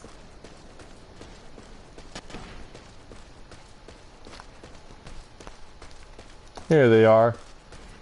Seeing copper lures from goblin muggers. Shouldn't be a problem. So let's start cutting them down. Yeah, screw you, Illuminati. And your crazy bombness. Yeah, I'm getting my Stephen Colbert on. It's just that I'm having so much fun. Whoa! Alright, you're down. And now it's your turn. Yeah, we'll make an example of you guys yet. Tell you from limb to limb. Alright, there we go. 2 and you're through. So back over to the Silver Bazaar. Run there, Northern Wind, run! Fly like the wind that you bear the name of. Ooh, nice jump. That was a nice jump there. I wonder how off the blue is faring. Yeah, it's always interesting when you see other people with a new adventure icon like yourself and wonder how well they're doing at what will likely be the same quest that you're up to. It ain't easy to ask, but I'm asking all the same, friend. 2 copper lures to get me back out to sea and put Daniel's heart at ease. There you go. I'll be damned, me old copper lures. Never thought I'd see these buttes again. Bloody hells, them goblins sure sort of banging them up. Bah, ain't gonna be no catching fish with these. Well, that's that. Must be Nord itself telling me to give up me sea legs. Might as well be there a few new life waiting out there somewheres. Maybe me compass will lead me to it. Born and bred here I was. Ain't never called no place else home. Times are changing though. Suppose I could sell off me land to them bloody buzzard prospectors and see what else is out there for me. Is there any other way we can change your mind possibly? Let's go ahead and equip my first pair of level 8 gear. And I do have a level 8 belt, I should put that on too. Alright, Fafa Ono, or Fafafono, you have a challenge for me. Why don't we take your level 7 entitled Greasing the Cogs? Fafafono has the look of a Lalafell dying to be asked if he has any work to offer. Hey there, friend. If you have an easy way to... I have a sure way into some easy gil if you're interested. It won't even require you to break a sweat. Well, not much of one. All you need to do is slay enough rusty goblins to gather 4 bottles of goblin grease, and then deliver them to a hero by the name of Adelard at the Hammers. Once he has the grease, he can use it to keep the hammers running. It couldn't be more simple. I'm surrounded by fools here. They detest the hammers and the new way of life they symbolize. They care only for the successes of the past, but it blinds them to the opportunities of the present. Change isn't coming, friend. It's already here. I call the Silver Bazaar home for now, but I've no lingering affection for the place. I go wherever there is skill to be gotten. I see. So your mind is opposite that of Kiki-Poo. Alright. Let's go over to some rusty goblins and start crunching them and crushing them.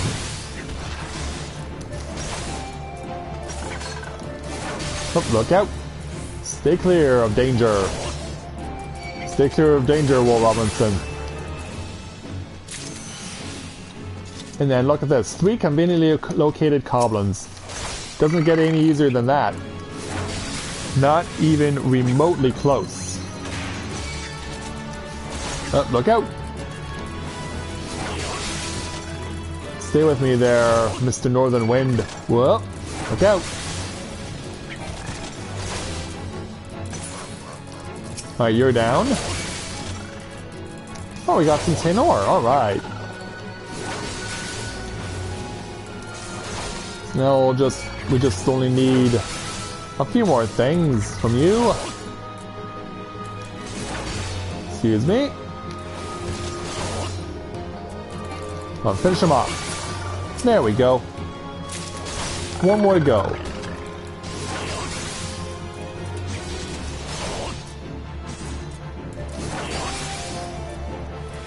Stay with me now, and I'll kill you off real quick. I'll take your precious goblin grease that's inside of your organs and give it to the person who needs them. Deliver the goblin grease to Adelard at the Hammers. So yeah, they look like oil rigs, I guess, but they're probably not actually meant to be that way. Oh, hold on. Yeah, I'm running right by you. Didn't even notice that there was a second. What is it? Can't you see I'm busy cleaning the sand cloaks from these hammers? God, so I'd kill for a few bottles of goblin grease right now. That's why I'm here. Goblin grease? Farfafono must have sent you. Thank the gods for both of you. Before long these tracks will be covered with the estates of Ul'dah and Elite, but the ground is still loose to build upon. The hammers are pounding to make solid foundation. Once that's done, then you'll see the structure start to rise. The building was planned to stretch even farther to the heart of the Silver Bazaar, but it seems the powers that be are being met with some local resistance. I hear some last named Kiki-Poo holds the right to the bulk of the land there. Stubborn to a fault, that one. A bloody thorn in the side. Is that so? Well, I'm sorry to hear that, but yeah, I'm not supposed to let my personal matters and personal feelings get in the way of what must be done. My responsibility is to help to anyone and everyone. As long as you don't work for the Guardian Empire or any beast tribes, then it's all good. Yeah, as long as you don't associate yourselves with those guys, you're alright in my books. Oh, and Farfafono has another quest for us.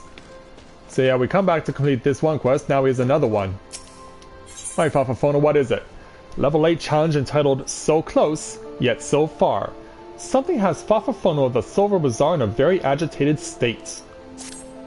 Those god-stained haulers, who do they think they are? I paid good coin to...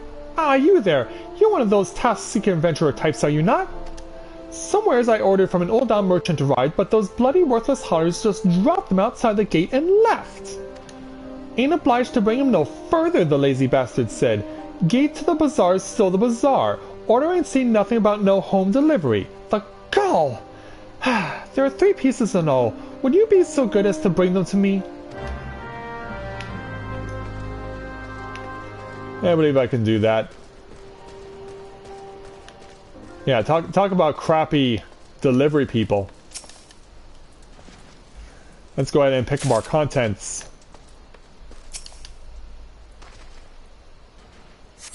Or in this case, they're Farfafono's contents. baggage specifically. But yeah, that was pretty straightforward. Nothing too worrisome about that. Alright, Fafafono. Gods, those oafs better have not damaged my bags. Well, have you found them yet? Right here. Yes, see. Yes, yes, and yes. Excellent. Everything is accounted for. These bags contain garments from Sun Silk's tapestries, though each is flawed in some way. In Ul'dah, even a minor misthread is enough to turn the most luxurious gown into fodder for the furnaces. Not here, though. So long as the garments bear a famous name, the souls of the Silver Bazaar have no qualms with quality. Times used to be better. We were never driven to such lows. But Gil is harder to come by now, and with more so with each passing day, all that's left to this bazaar are overly proud souls with underly developed tastes. Everyone clings to the glories of the golden past, yet none make efforts to reshape the dismal present. I pray this damnable bazaar someday sinks beneath the sands that strangle it. The sooner, the better. Yeah, I'm sure Kiki-Poo said, I heard that. Let's go ahead and get some more water in my body before we continue on.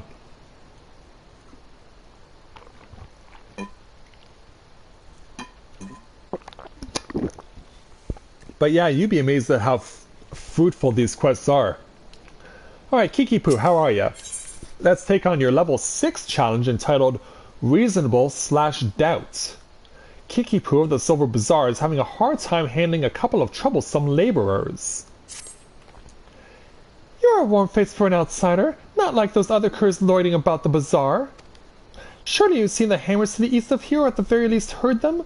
Well, a few of their workers have decided to drop in and ask for a little rest and relaxation. But they're no workers. They're nothing but hired muscles sent to threaten the people of the bazaar and harass our shops. It's not the first time. But I dare say a formidable lad such as yourself might be able to scare them off with some strongly worded doubts. What say you? So once again, we're asked to use emotes to convey our anger and frustration. Use the power of doubts to make the workers leave, like this wild worker, for instance. Hey, you.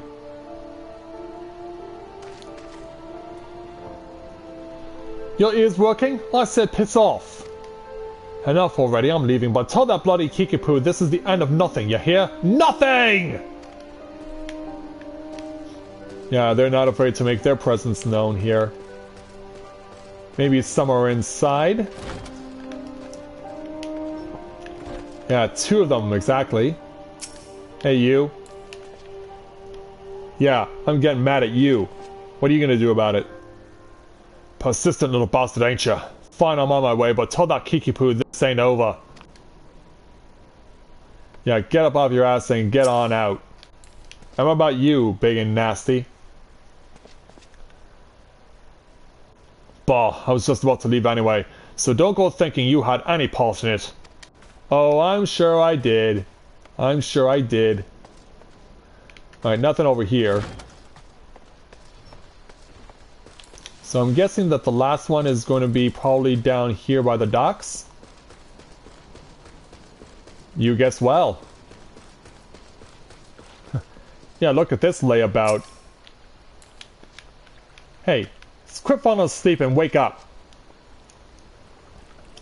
You Silver Bazaar folk are as annoying as all hell, so I'll give you that. Bugger this shop, I'm gonna have to find some peace and quiet. Yeah, pick up yourself up, little Lalafell, and be on your way. And report back to Kiki-Poo.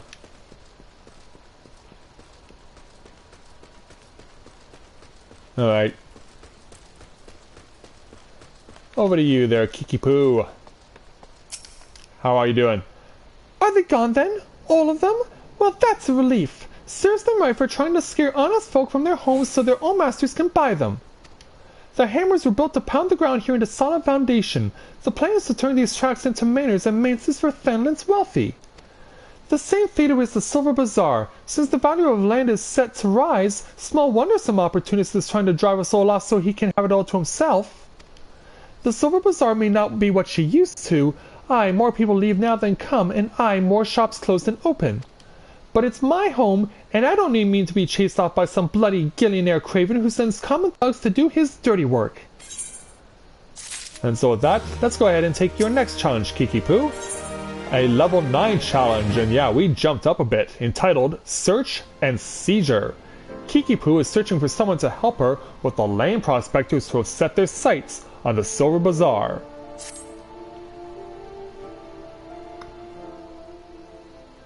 It's terrible, Northern. Simply terrible. Please, you must help us. You've already done so much for us, I know, but we are in grave danger. Those fiends have drawn up a fake contract of sale and are trying to use it to drive us from the bazaar. Do you smell that, Kiki-Poo? That is the smell of inevitability. You knew this day would come. You simply chose to fill the interim with resistance rather than acceptance. Brave but foolish. Oh, so you must be the guy responsible for this. Back for more, Kenrick? Yeah, your name might as well be Kendrick after Lieutenant Kendrick from A Few Good Men. How many times must I say it before it seeps into that thick skull of yours? I'll die before I see one elm of this land fall into your hands. Easily arranged, I assure you. Come, Kiki-Poo, listen to reason. You know who you are, you know our deeds. You've no hope in this. Look at this miserable place, a stain on the map. You resist now, but I swear I will lay waste to these shabby tents and broken buildings, and when I'm finished, I guarantee you will thank me for it. You stupid, foolish man, you couldn't be more wrong. We may no longer boast the visitors or guilt of days past, but this is home to me and many more. Our memories are here, years worth of them, decades. We sweated together when we dug this well, we laughed and drank together at every festival, and we mourned together with each life the desert took from us. That is the Silver Bazaar. That is home. Those memories are what make this place, and I swear to the 12 above, I'll feed you and whatever masters you serve your own manhood before I let you destroy it. Stubborn girl. No matter, the sale is all but concluded. Look about you, writs of seizure have already been posted. And I not think of taking them down, or are you? End this futile fight, Kiki-Poo. There are far more of us, and if you're truly willing to die for this place, we're more than willing to oblige you. Northern, please, the writs of seizure. You must tear them down and chase Kenrick from here once and for all. I believe we can do that. Yeah, by daybreak you're done? I don't think so. As you can see, each writ of seizure is going to be protected by someone. Who's first to endure the wrath of Kiki-Poo through my hands? Get out of the way of the process. Hope I don't get affected. And I didn't. Down you go. And I'll be taking your writ of seizure, thank you. Yeah, they don't mess around when it comes to matters like this. Who's next? Oh, a little Lalafell, huh? Well, not to piss on your race there, Kiki-Poo, but yeah, if there are people like you who are people of your race who have a hand in this, then I have no problem with killing them off. And I'll take the writ of seizure in the process. Yeah, it doesn't matter what race they are. I will tear them down to protect your beloved town, Kiki-Poo. Who's next? So you're gonna try and beat me up with your bare fists, huh? Well, I'm afraid I cannot have that. Oh, what? You healed yourself? Really? Oh, screw you too, then. Well, screw you too, good sir. Well, actually, you're not a good sir at all. You're just a thug. We just had his writ of seizure torn down by yours truly. One more to go, and they put it around the Chocobo Keep. Yeah, how mean and vicious is that? Yeah, in the Chocobo Pen of all places? How evil is that? But no matter, I will defeat this hired hand. My hand will defeat this hired hand. Can we actually read the writ of seizure? Nope. It's just there to be there.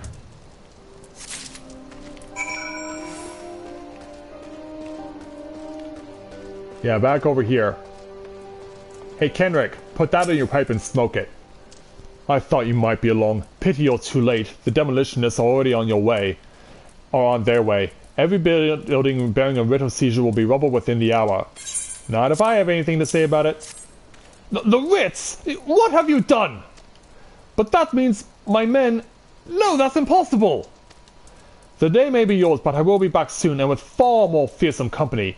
You made an enemy for life, you fool. I won't be content simply to see the bazaar struck from the maps. No, I will not rest until its name is wiped from every history book in Eorzea. Yeah, that takes care of you. For now. Alright, Kiki Poo, all is well with the world.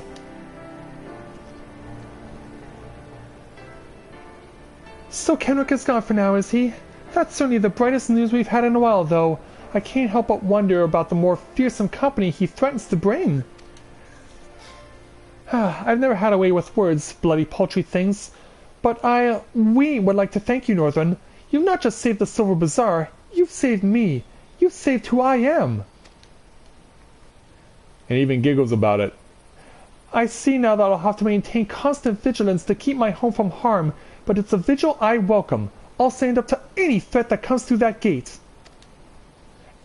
And we'll stand with you. Oh, really? What do you... Yeah, saw what you did for us, having Northern here chasing off Kenrick and all. It's true, there ain't much here worth fighting for, but it's home, gods damn it, and I for one ain't ready to give up on it just yet. Aye, this is home, and even if there's nothing left but sand and cracked stone, then I say we build something right here together. Thank you, everyone. Thank you so much. And most of all, thank you, Northern. There are no more fine garments of gold spun and brocade here, no more bustling port for ships full of cargo and fish, but the better days live on in our hearts. We are the Silver Bazaar, and it is us. Our memories, our past, our history. That is what makes this place. So long as we remain, so too does hope. You taught us what it is to defend the home we love, and from now on, we'll do no less for ourselves than you've done for us. I have a final favor to ask of you. This letter, I wonder if you would deliver it to Momodi for me when you next visit Ul'dah. She and I have been friends for many years. Let her read my words, and she'll be able to give you the reward I cannot. Thank you, Kiki Poo. 3 little maids from school. I had to. I couldn't resist. I couldn't resist. I had to. Even though that song is overdone like crazy, or was back in the 80s and 90s. That song got used a lot, and that's why I'm so familiar with it.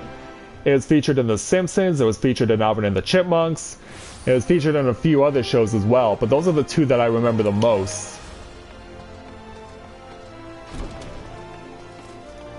Alright, run over to Momodi and give her the good news about the safety of the Silver Bazaar. What's on this then? You've got something for me? I do, yes. A letter? Now who would think to... Kiki Poo! Haven't had a word from that gal in ages. How's the dear doing? Let's see. That's Kiki Poo, alright. Time was when I used to call in at the Silver Bazaar quite often. This was back when it was still the busiest hub in Thailand, might you. All Kiki Poo and I used to stay up till dawn talking about, well, whatever girls do. Kiki Poo's the very heart and soul of that place. Hells, even most folk here in the city still remember her name. Breaks my bloody heart to hear her and them were good folk were nearly forced from their land. Dirty business, that. But I'm not to the point of worrying just yet. I'd wager Gil to Gooby Pupe the Silver Bazaar will be running back to its former glory before long. In any case, I thank the 12 you were there to help them. Here, for you, on behalf of Kiki Poo and the Bazaar. Let's go ahead and... what shall we take? Well, we can't take any of the gear here since it's going to be worse for me, but we can take this a couple of elegant bronze pieces. That'll help us out quite nicely. So let's go ahead now and warp our way. Well, it wouldn't make much sense to warp out of here. We might as well just run back out. It'll make more sense to do things that way.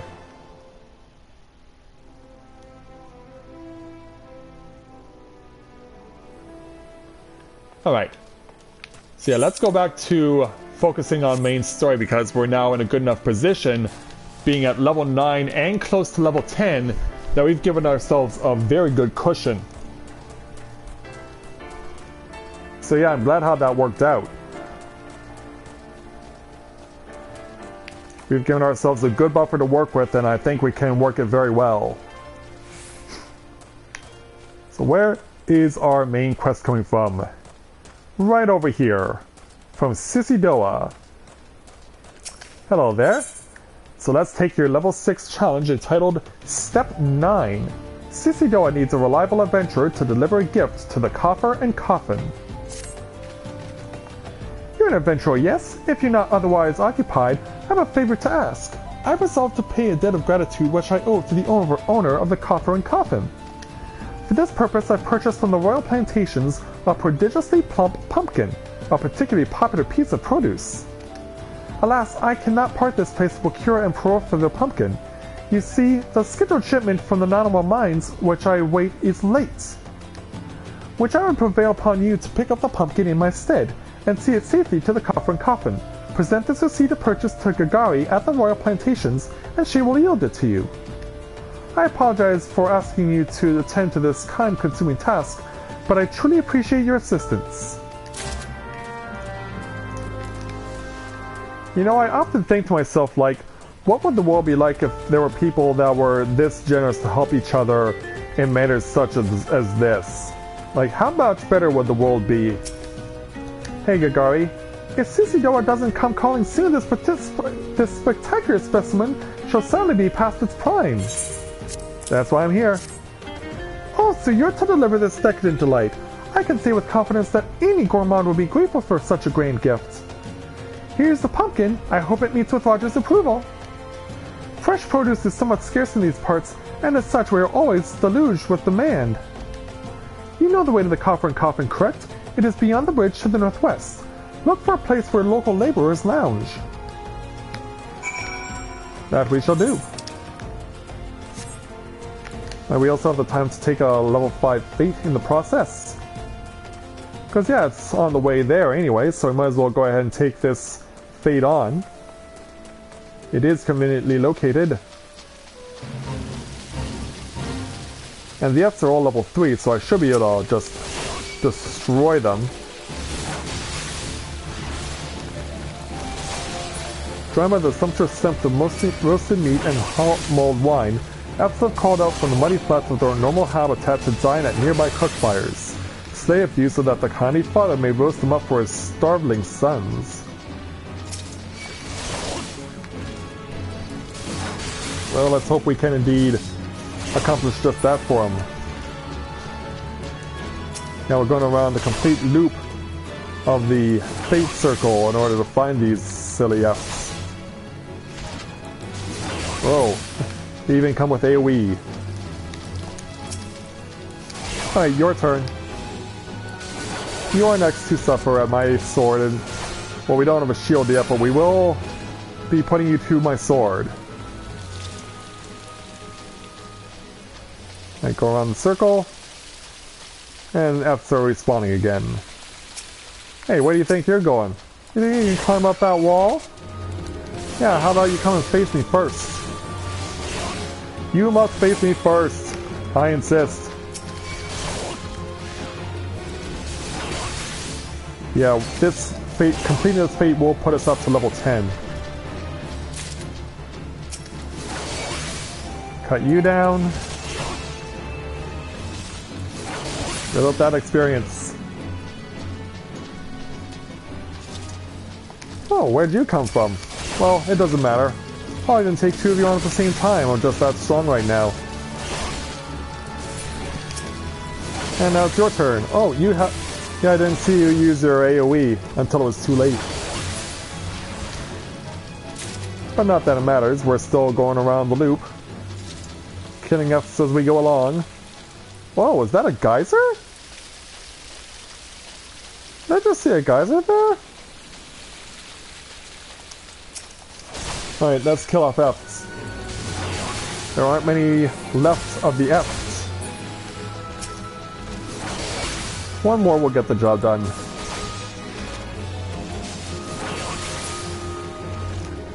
There we go. That'll do it. Oh, these are 65 points short. Ouch. You can't fish with all the rotting F corpses. What a day. So sorry, my good man, but the fate does not ask me to extract the corpses either. So yeah, sadly that's something that is not in my job description for that fate. Hey, let's deliver the pumpkin to Roger. Where are you, Roger? How come you don't look like an alien this time? But then again, you must be in disguise to try and present yourself suitably to the public. Drink for your laddie? You won't get better ale or spirits for your coin than at me place. But I'm also here to deliver this. What's that? Wee Sissy Dilla asked you to bring this thing here to me. Ha! Hey, so even that foul-mouthed drunk knows the meaning of remorse. Reckon this is for the time I carried his drink-stolen arse to his home. But how's an honest to goes pumpkin from the Red Plantations? I can't wait to see what the cooks will do with her. The odds here scoffed down beastly amounts of meat, and it's starting to tell on their health. It'll be good to get more vegetables in their bellies, assuming I can get the stubborn bastards to try something new. Thanks for your help, laddie. And with that will put us up on the top, and now we're at level 10. Huzzah!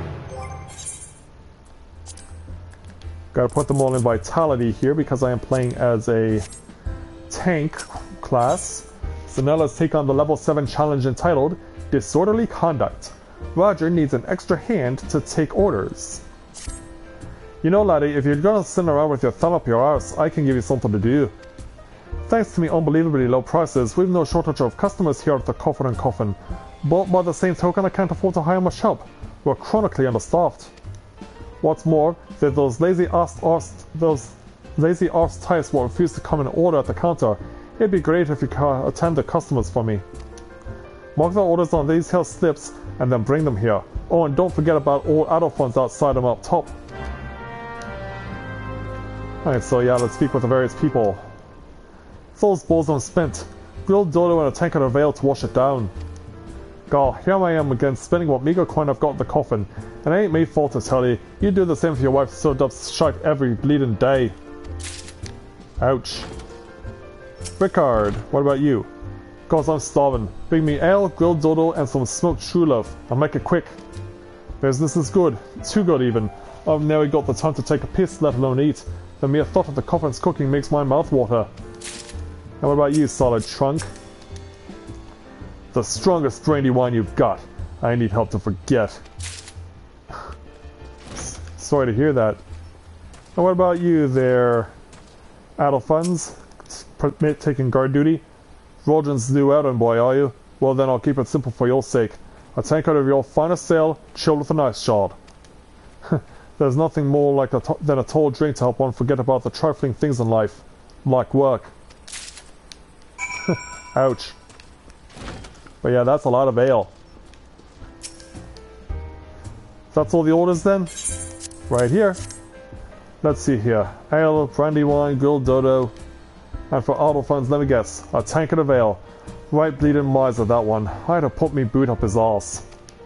Any road, you did good, laddie. By way of thanks, I'm going to tell you something to prove your profit. Alright. Let's go ahead, though, and take some food as well. Some mustard eggs would be nice. 5 of them. Thank you for the generosity on that.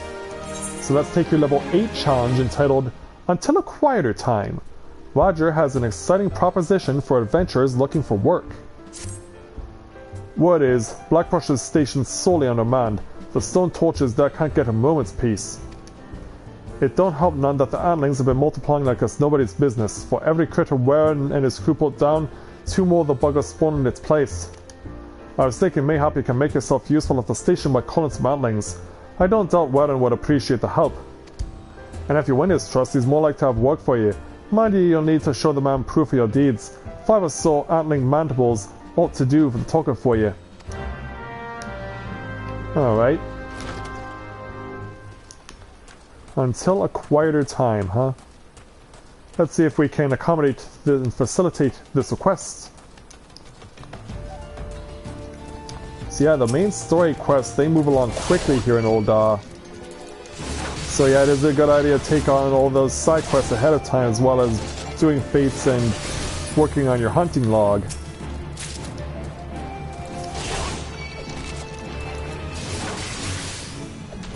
So let's cut down some ants. Nope, look out. I made it by you and you're safe. 3 more antling workers to get the job done. And these are on my list of things to kill, if I remember correctly. Or were they antling sentries? I think they're actually antling sentries because antling workers are really small, and yeah, they're not showing up on my hunting log. So it's not these antlings that I have to kill.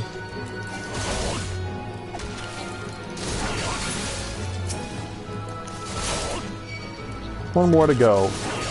And then I'll take your mandibles and put them to good use. Yeah, so far you're not having a good job of breaking me down. Deliver them to Warren, who's right across the tracks. Alright, Warren, let's talk to you. What? You say put on some antlings? You're scarce the first to come here and make that claim, hoping to a quick coin. Unless you approve of this feat, you'll not get to see a single gill from me. Problem solved. Falls balls, are those antling mandibles? Then it's true you've really called the beasts. I apologize for doubting your words. With Ul'dah nearby, you'd think we were out of harm's way. Truth is, the antlings have been more active than ever. We can never have too many able-bodied adventurers to help preserve the peace in the area. If you will lend us your aid, I should gladly assign you a task. Gods know we have no shortage of them here. Let's go ahead and take myself some level 8 wristbands. That's awesome. Alright, so reminder of what's still on my hunting log. Still have dusty mongrels, antling soldiers, and spriggan grave robbers. I think I know that the grave robbers are nearby, so let's speak with Warren to take on his level 8 challenge entitled Prudence at This Junction. Warren wishes to inspect your equipment before he will set you to task. So here's where that part comes in. Wheatstone torches are cell swords hired by Amagina and Sons mineral concern to protect its interests. Our primary duty here is to keep trucks clear of pests, and it is for this purpose that we require your aid. You have proven that you have some skeletons, but before I send you into the midst of fell fiends, I would inspect your gear. A single piece of gear can mean the difference between life and death. I'll not have it on my conscience that I sent an ill-equipped adventurer to an untimely demise. See to it that your arms and armor are in order. When you are ready, present yourself to me again. So yeah, we meet all the requirements. I mean, we are at level 8. Good, everything appears in order. Yet know that naught is guaranteed in this world. Fate is a fickle mistress, after all. At any rate, capable adventurers like you are few and far between, and I will not have you throw your life away. I have had to bury too many comrades who brushed aside cracks in their hauberks and dents in their helms. No matter what you face, do not disregard the importance of gear. You got it, sir. And as an expression of gratitude, we'll take your shield. That's pretty good to have. So yeah, that will definitely help along with the defense. And it looks like now we have side quests that we can take on from people here in town. I should make it a point, though, to speak with the Mender. And also attune to the Aetherite. Oops, no, we're just... Wait a minute. I already touched the Aetherite here? Okay, for some reason I thought it didn't. Alright, well then, Aethel Gift, let's go ahead and take your level 8 challenge then, entitled Bloodied and Bowed. Aethel Gift is concerned for the welfare of a fellow sentry. See that bloke over there? Name's Osbert, and he's hurt bad. Now, it ain't exactly my job to mind his business. I'm a torch, he's a blade. But at the end of the day, we're both people, you know what I'm saying? Anyway, I went over to him just earlier and asked what's wrong, but he refuses to tell me, the stubborn bugger. Seems his pride's more important to him than his life. What is it with men and acting tough? Anyway, I've told myself I've tried, but the fella ends up kicking the bucket. I don't want him to that on my conscience. I know this is sudden, but could you try and talk to him into drinking a high potion? I'd sleep a deal better for it. I ain't got one on me, but one of them fellas over yonder sells them. Oh, it turns out I actually have picked up one along the way. That'll work just fine. Hey there, Osbert. Breathe, Osbert, oh boy. Just breathe. Pain is just weakness leaving the... Oh, it's down at my head. If only I had saved the high potion, I think this might be the end. Don't worry there, Osbert. I've got your back. Well, I don't really need this, but if you insist, you have my thanks, adventurer. I was designed to suffer in silence, for I, Osbert the Undying, veteran of countless battles, could not afford to show weakness to my colleagues and our allies. They looked to me for inspiration, you see. To think that I was almost brought low by a gentle blow to the head. I was only incapacitated for a few moments, I think. To repay you for your discretion in this delicate matter, I shall share with you my warrior's wisdom. If you must practice your juggling, use heavy stones at your own peril. Stones? Really? That's kind of sad when you think about it. Okay, let's go ahead and equip this copper ring. And add it to our growing list of things that we're wearing. So I'm going to go ahead and make a quick trip to the washroom and I'll be back in a moment. So stay tuned, guys.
Okay, I'm back. So let's go ahead and continue on because we've taken care of the one side quest that they gave us here at Blackbrush Station. I was hoping they would give us more, but I guess we have to make do with what we got. So, Warren, let's go ahead and speak with you for your level 9 challenge entitled Out of House and Home. Warren has worked for an adventurer willing to exterminate the goblins attacking ore wagons. Let's get to it then, shall we? One wagon passes through this station every day, but not without incident. Wagons coming and going from the dispatch yard to the south must pass through a tunnel by Fesca's watch, a tunnel which some genius saw fit to put an old storehouse, creating ideal conditions for a goblin nest. So now the old loving beasts have taken up residence on the tunnel we dug, and were practically delivering meals to their doorstep. But no more. Inside the tunnel in question you will find a narrow fissure where the goblins hide. Use this silver ore cluster to lure out the creatures, then slay them. So yeah, we gotta follow the tracks to get to where we need to go.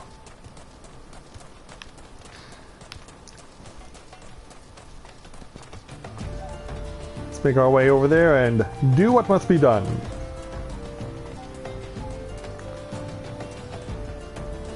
Go inside the train tunnel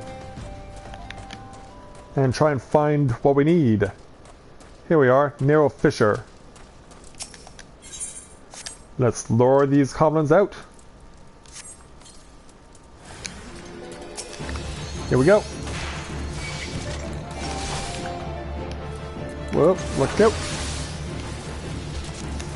Let's get rid of you guys badly. Because, yeah, we need to help out the stone torches. Alright, next. Anyway, this level 6 is replaced by level 4. Why isn't it the same level? Because there's a one behind me, that's why. So that's your little game, is it? Very well then.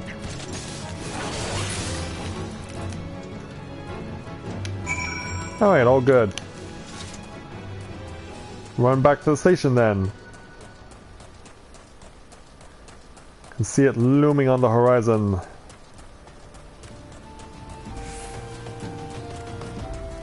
But yeah, I have a good idea of where the two other things here around Blackbrush can be found for the hunting log. So once I deal with Warren here, I'll go ahead and fight those guys. Alright, Warren. Back to you, good man. Well done. It shan't be easy work to keep the tunnel free of goblins, but our wagons should be able to go unmolested for a time. Disruptions to all shipments threaten not only the interests of Imagina and Son's mineral concern, but of Ul'dah herself. One might liken these train tracks to veins that bear our nation's lifeblood. If only we had more men like you to lend a hand. Everyone says that, believe me. And with that, another experience level for Northern Wind. He's now up to level 11. In the meantime, let's go ahead and add to the hunting log. Now, if I remember correctly, the sentries are somewhere around here. Or no, those are the soldiers. But yeah, I'm looking for the Sprigans, is what I'm looking for. Oh no, the soldiers are what I need to kill, okay. For some reason I thought I had to kill sentries, but no, it's soldiers. Alright, it's all fine. It's all fine then. Oh, look out. Stay clear of you. Alright, gotcha. Next. Next, so that we can deal with you quickly and efficiently.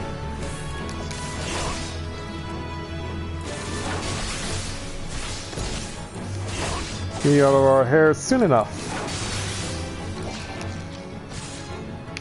Oh, come on, go down. Gotcha. Alright, one more antling soldier. Oh, but his friend came along. He noticed what was going on. Darn.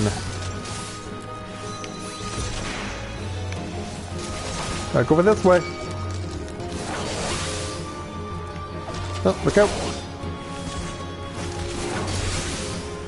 Yeah, look out and we'll take you out. Hang in there, Northern Wind. You're doing fine.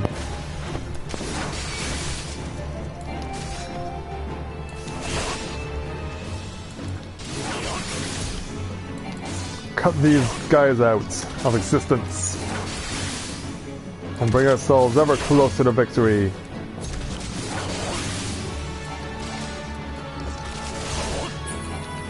Alright, you're gone. Actually, wait a minute, I know where the Sprigans are. Yeah, why am I wasting my time over here when I know exactly where they are? Well, actually, I had to come here to get the antling soldiers, but yeah, to get the Sprigans, I need to go southwest of here. Okay, that other... No, there is another side quest that has popped up. Well, I'll tell you what, Zeta, when I get back from handling Sprigans, we'll take on what you got, alright? Deal?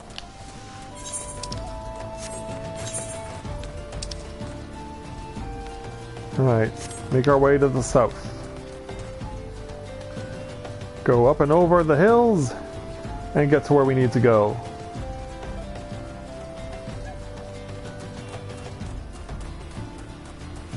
See, our destination is over here, in order to find the Spriggans.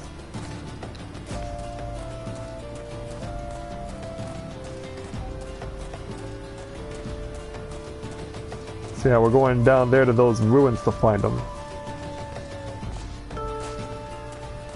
There you are. Yeah, you figure these bunnies wouldn't be able to handle the heat, but they can. And so we're gonna make an example of them. Yeah, one gets beaten up while the other one watches. Until he becomes the one that gets beaten up and then all hell breaks loose.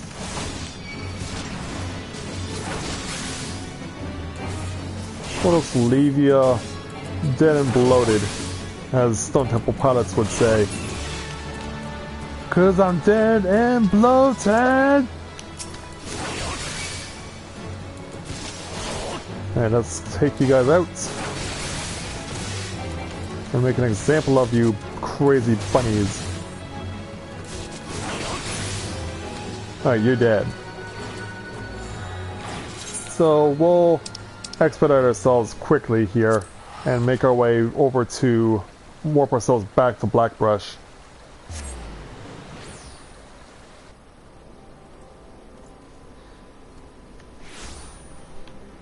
Alright, so Zeta.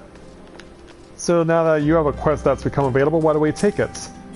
This level 9 challenge entitled, Sometimes the Old Ways Are Best. So Zeta needs someone to procure hammerbeak ribs.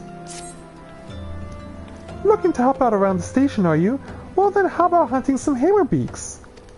We just received an order from Estame's lapidaries for silver ingots. They needed to make ceremonial silverware, or so I'm told. However, we've been instructed to refine the ore by melting it in a furnace lined with a layer of bone ash. Since we don't normally smelt silver this way, I've long neglected to stock our stores of hammerbeak ribs. Alas, there's no time to order more. If you would slay several of the fiends and take their bones to Berengar in my stead, I'd be forever grateful. Gotta kill 8 of them. Ooh. This'll be a bloody mess. This'll be a right bloody mess. Slaying 8 hammerbeaks. What's going on here?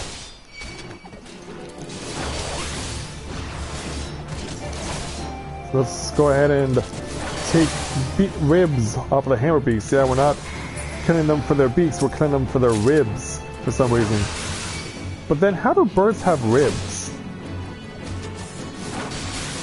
Like maybe I never took biology, but I imagine like I know they dissect frogs in biology.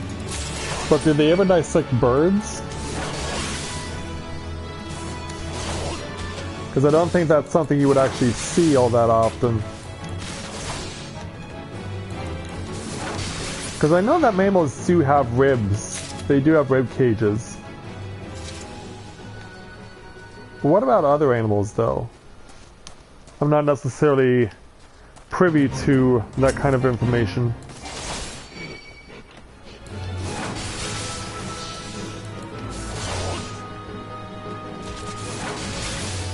Step beside you. Oh wow, I heard that one.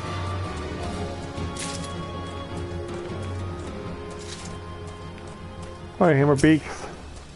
Just keep on coming to me and I'll hurt you badly.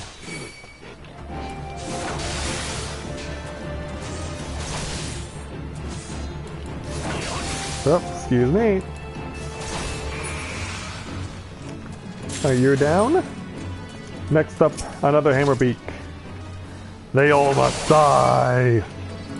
Every single one. They must be exterminated.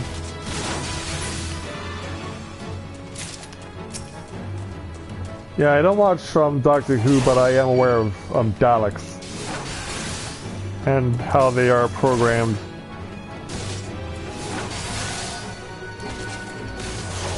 Alright, that one goes down. Now let's get another one.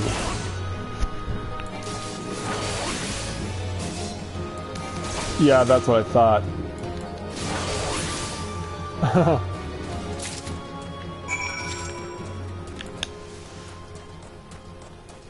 Yeah, in high school we had a science class that wasn't officially biology, but it did deal with the environment. And so we actually did, part of our thing was actually dissecting frogs.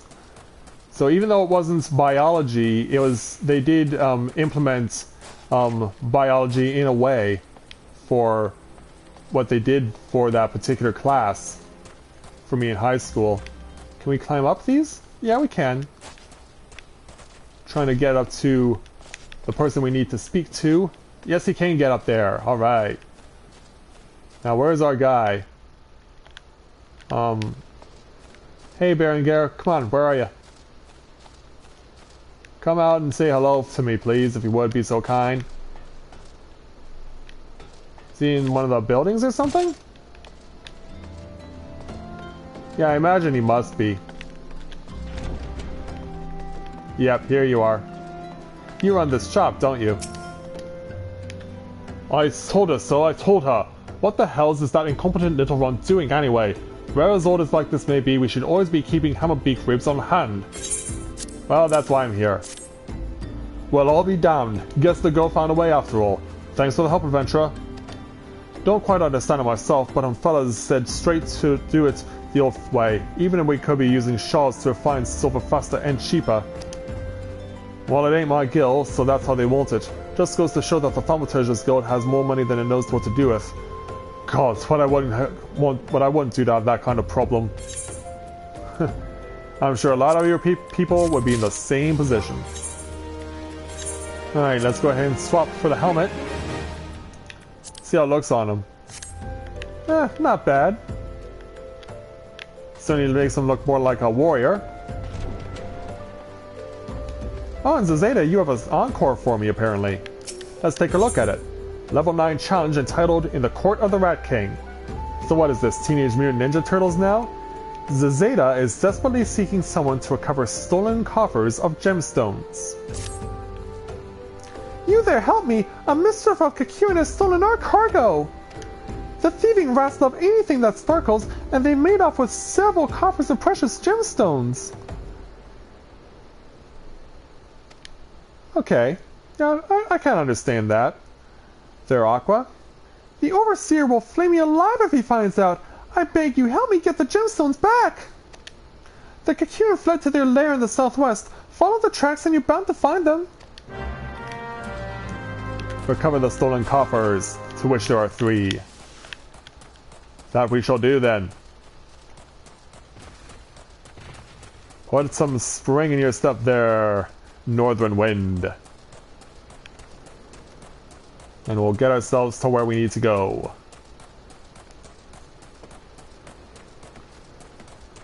Alright, so it looks like they're going to be all around the rocks and whatnot, or maybe even below the tracks too.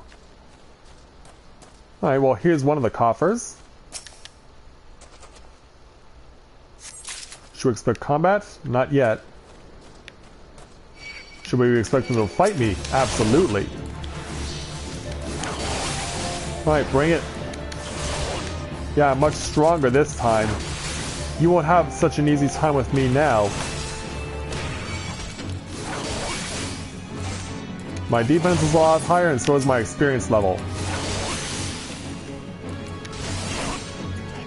And thus I shall hurt you guys in the worst possible way.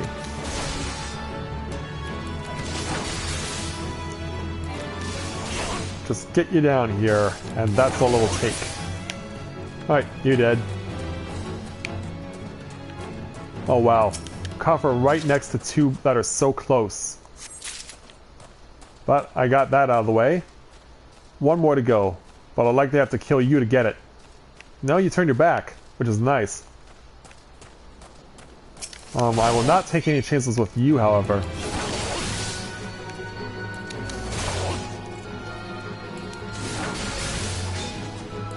Whoop! Look out! Yeah, step aside of that AoE. Alright, that's down. Here's the last coffer. And I'll pull it from behind, no less. Perfect. Alright, let's go.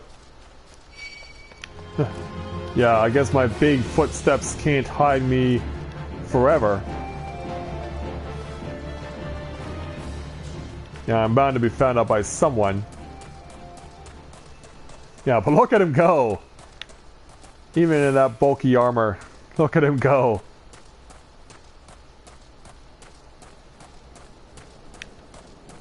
Alright, let's give the good news to Zeta. Hey there. You're back! Please tell me you've retrieved the gemstones? I certainly have. Bless you thrice over, adventurer! Thanks to you, my hide will remain intact!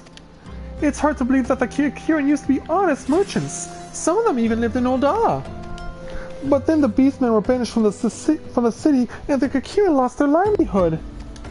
Some turned to thieving and other petty crimes to survive. It's a sad tale, but sadder still that most of the citizens couldn't care less. Yeah, that is pretty sad. Let's go ahead and get some level 8 leggings for myself. Yeah, because it's about time I did, because I've been wearing level 5, my default leggings, for the longest time. So yeah, it's about time I got something a little bit stronger. Alright, Warren. Let's go back to you and take on your level 9 challenge main story called Spriggan Cleaning. Warren needs your help to solve a mystery. And I think I know what it's about. Ah, Northern, I dare say you are the right man to solve this mystery. Someone or something has been littering the tracks with pieces of silver ore.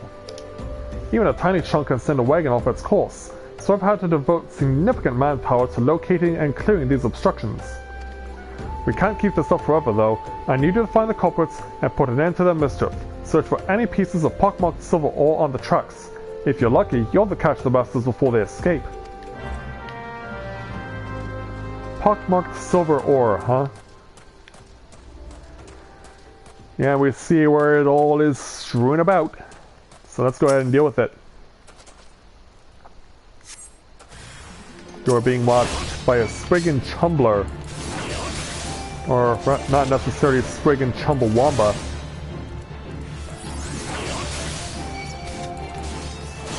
A Chumbler. Yeah, I need to look up definitions for these various types of ways that they're describing enemies here to see what the heck this stuff all means. Alright, because yeah, those are some very old school terms.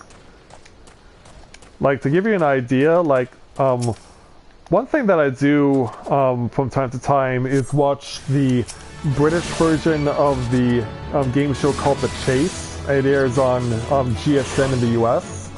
And they have their own version of it. But the UK made Great Britain made the original version. And so that version I watch from time to time on YouTube because they always feature the final chase. And until a couple of months ago, I had no idea that there was an actual definition for a person who crafted arrows. And it turns out that there is such a definition for a person who crafts arrows, and it's actually a common last name. Specifically, the term is Fletcher. Like, I know a few people who have had the last name of Fletcher, but I didn't know that it was an actual term to define someone who crafted arrows. So yeah, that was really cool to find out some information like that. I enjoy learning about obscure trivia like that. It's really one of the things I enjoy. Alright, one more pockmarked silver ore. Let's take a look. And take on the last Chumbler.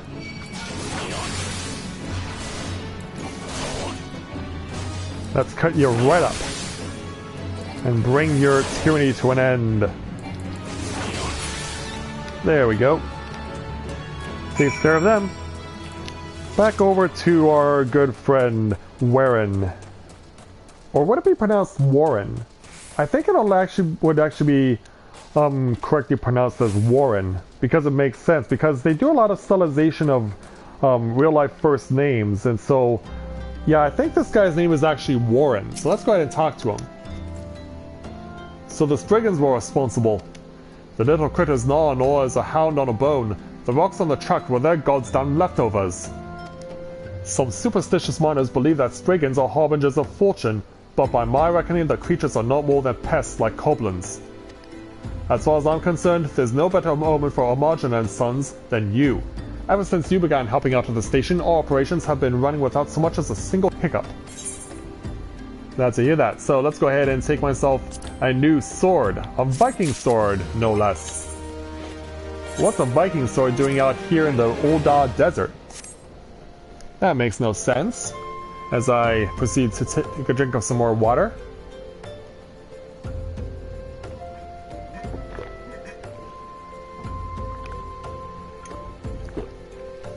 Ah, there we go.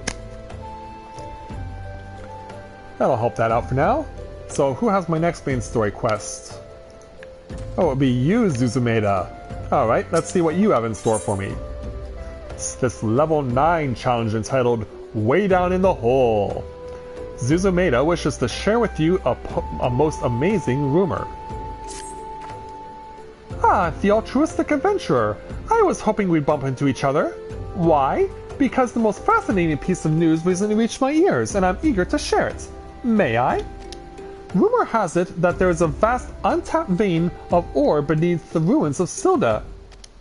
But that is not all. Inconceivably, the concern appears to be entirely ignorant of its existence, and even as we speak, a young upstart, a self-made merchant from Stone's Throne of all places, is moving to claim it. The fellow's name is Wistan, and he's a very, very ambitious young man. Not only does he intend to secure exclusive excavation rights, but they say his master plan is to use his new fortune to curry favor with the Sicarium. Of course, the thaumaturges only consider the opinions of the most wealthy when drafting the laws of Ul'dah. If you would have your voice heard, you must be prepared to pay a sultan's ransom. One voice which is invariably heard belongs to Lord Lolorito. He has long lavished skill upon the thaumaturges, and some claim that he devises new laws with the express intention of ruining his competitors while protecting his own interests. Ah, Lord Lolorito. Yeah, that's a name I would have preferred to have heard until patch 2.2. Or patch 2.1 in this instance. Suffice it to say, if Weston thinks he can compete with the likes of the Syndicate, he's in for a rude awakening. But that eventuality may yet be a little way off. For the present, he's moving ahead with his plans and assembling a team to survey the site. I'm told he's at the Coffin right now, recruiting able-bodied adventurers to escort his prospectors. Warren said you were looking for work. Mayhap you should meet with Wistan and volunteer for his expedition? Alright. Sounds like a plan. It sounds like a plan that I can get behind. Think away. What the? I hate when I get stuck on things that I don't even see. A rock hiding in a bush, among other things. Alright, Wistan. Come to join. Sorry, but you're too late. Some brass blades looking for extra coin volunteered, and the team's already en route to the ruins. Look, I know it's not easy to find work these days. If you're interested, there's something else you can do for me. There are these children outside, little ones from Stone's Throw. I look after them when I have time to spare, and so they've taken to following me around, even when I tell them not to.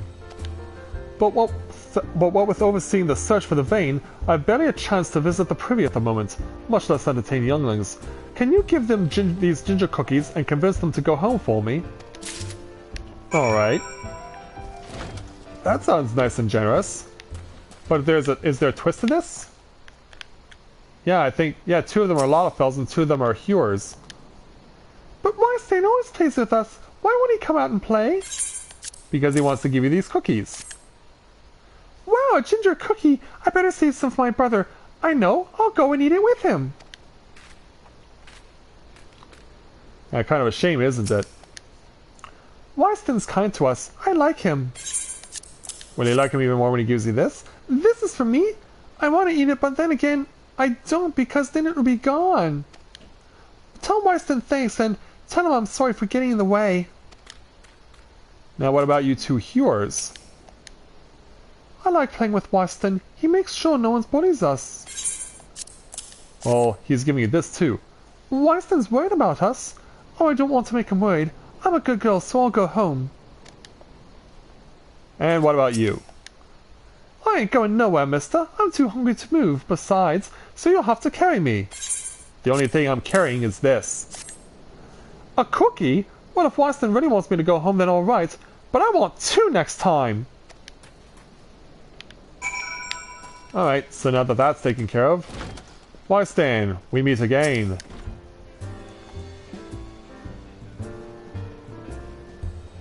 Thank you, adventurer. I only wish I could do more. Stone's Throw is no place for a child. Not that my childhood was much happier. Never enough food to go around, nor work to earn it, but no shortage of contempt from the great and the good.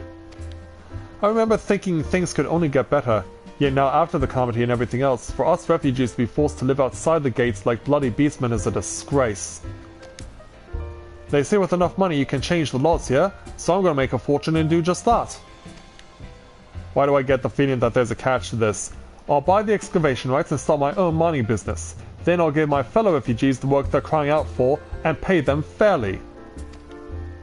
The mining companies have profited from our suffering for too long, but in their hubris they've gone complacent, presenting us with a golden opportunity. And we'll take it, adventurer, when we reclaim our dignity and with it our place within those walls. Until... We found her! We found the vein! Wystan, you must come and see!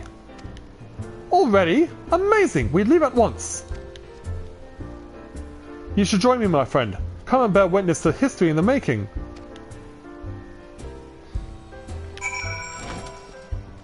I get the feeling that there must be a catch to this.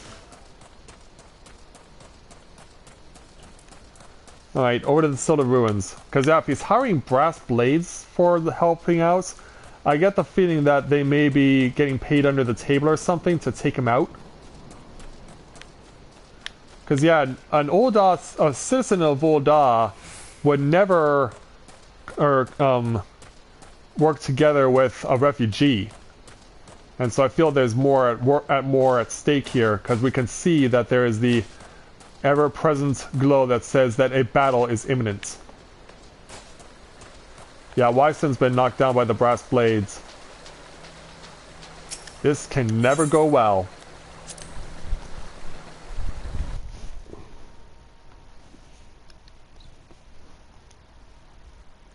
So after they beat Wystan up,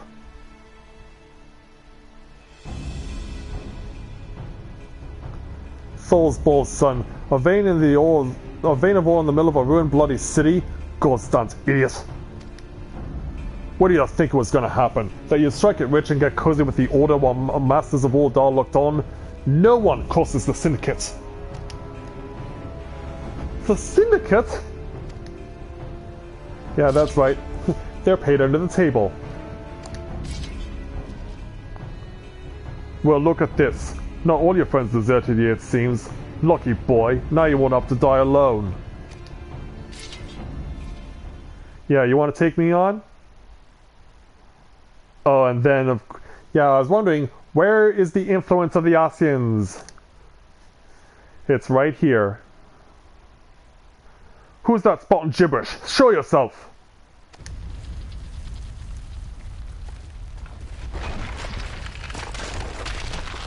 Yeah, right behind you, boys. This ain't part of the plan. Bloody hells, does Lord Lodorito mean to kill us too? I think he might. But yeah, it's you and me, Clay Golem. Let's slow down.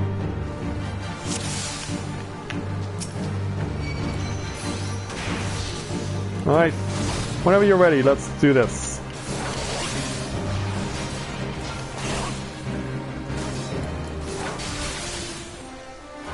Yeah, if you really want to press your luck against me, I have no problem taking you out right now. There, Clay Golem.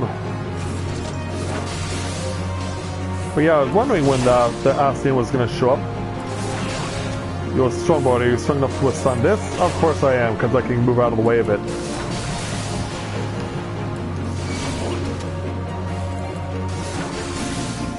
But yeah, I've already got you down halfway, and you've barely even scratched me there, Golem. Are you going to at least try somewhat? Because if not, then sucks to be you. Yeah, just another boring AoE that I can easily get out of the way of. You need to try a little harder. If you put some effort into it, you can make anything happen.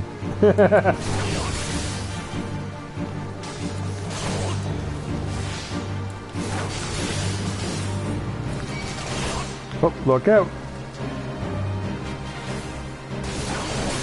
Look on out, and keep your wits about you. Actually, it has. In Gridania and in Fulminsa. And this sucker's gonna go down like all the other two did. One more point you flew, and there we go. Crumble back to once you once were. Yeah, that was a breeze. Now, what about you, Wyston? Yeah, it's true. Yeah, look up to find that the Ascian disappeared.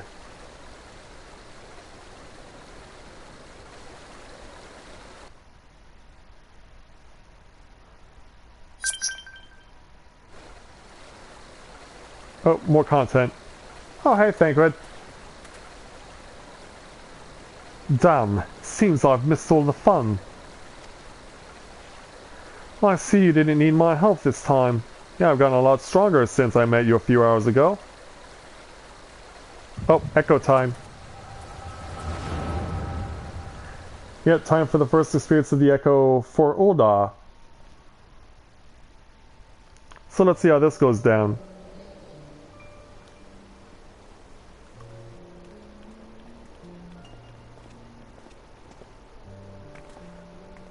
Yeah, Thancred charming the ladies.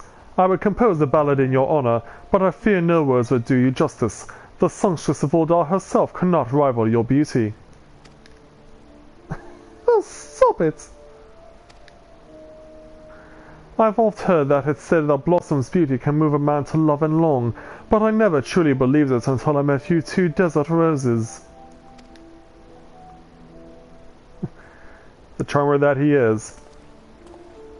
I hear they attacked another caravan. Aye, and business is suffering for it. Bloody Amalja, what stirred him up, do you reckon? Another raid, and I'll wager that caravan was carrying crystals much like the last. If they truly mean to summon a primal, we must act quickly. Are you coming, love? You wouldn't keep a girl waiting, would you? And so, perish the thought. So tell me, where in this marvel of a city might you lovely ladies be staying?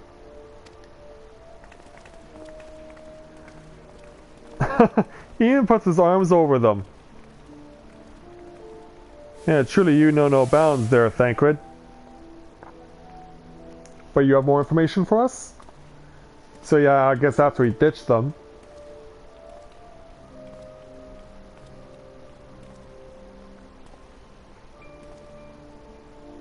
At this rate, grain will be soon more precious than gold.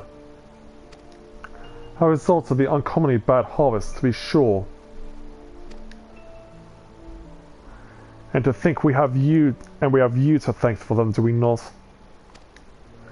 Aye, the weakening of the etheric flow must surely be linked to Dolomud's descent. I need to get more water, and of course to the primals. A fine mess, but we must not lose hope.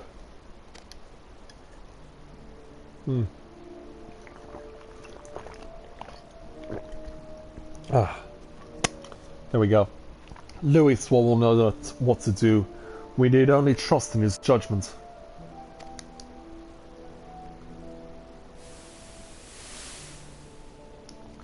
And so he makes his way to the ossuary, with glasses in tow. Truly a marvel of Charlene ingenuity. It's as if I could reach out and touch the ether.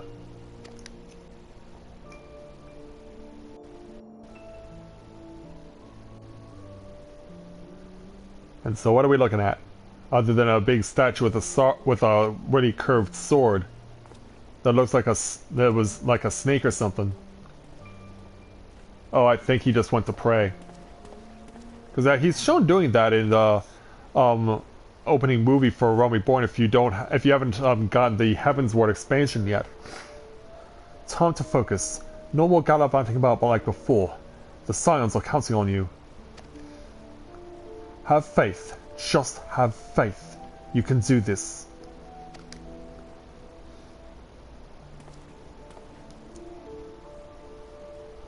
Yep, glasses back on. This disturbance is recent. The Sultan tree? Mayhap Papashan will know something of it.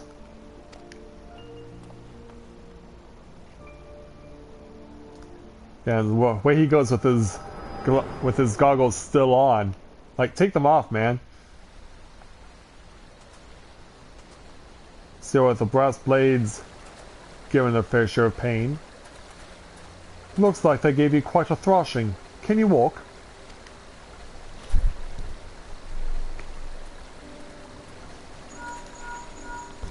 Hello there. It's me. I was too late. Our person adventurers had already quit the scene. The General? Very well. I shall be there anon.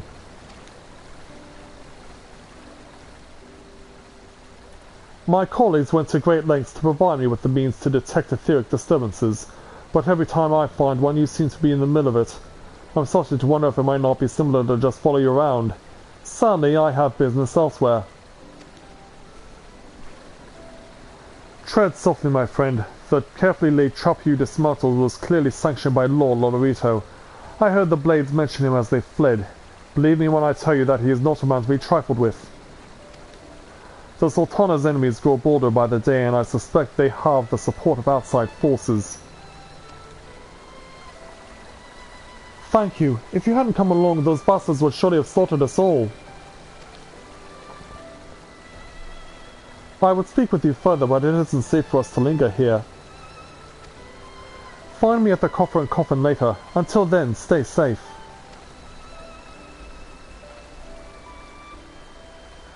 I shall accompany Wyston and his men. They need protection, and I need more information. Oh, but where are my manners? I have yet to properly introduce myself. I am Thancred, a humble scholar surveying the flow of aether in Thanalan.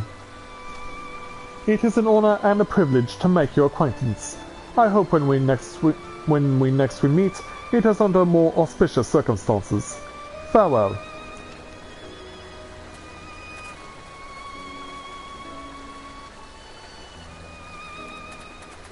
One more thing you have to say? Wait a moment. It occurs to me that we may have... never mind. Fairly well. You didn't need to put the Rome mythical reference in there, you know, Thancred.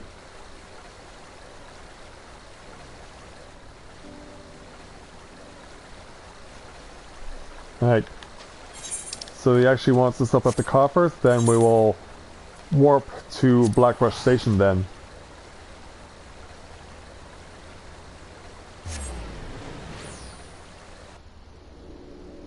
As we're at the 4.5 hour mark now of the cast.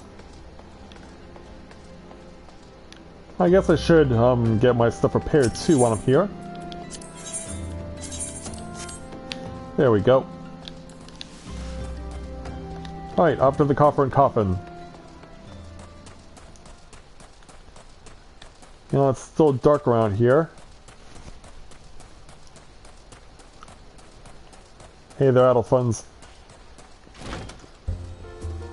Alright, Wyston. 12 bless you, my friend. You risked your life to save ours. Betrayed by my own gods. Gods, I was a fool to trust those men. Lolorito owns the goddamn brass blades. I should have questioned their motives from the start. Even so, I could have hardly predicted that the wealthiest man in Ul'dah would want me dead for the heinous crime of seeking to change the law. I'm just a merchant, for God's sakes. That ruthless bastard. And what of that monstrosity? Were those his own men? It beggars belief. Well, that's it. I'm finished. If I stay in Ul'dah any longer, I'm as good as dead. My associates, my friends... Gods, even the children may not be safe if I don't disappear. And you, goddammit, if Lolorito learns of your involvement, you'll be next. I'll speak with the others and make sure your part in this stays secret. Beyond that, I don't know what to suggest. Mayhap you should seek the counsel of Mistress Momodi. She's helped countless adventurers in her time. Mayhap she'll know what to do. Go quickly now, my friend. Lolorito's spies may be watching. Very well. But yeah, that was vicious. That was very vicious indeed. See, our time at Blackbrush Station is done.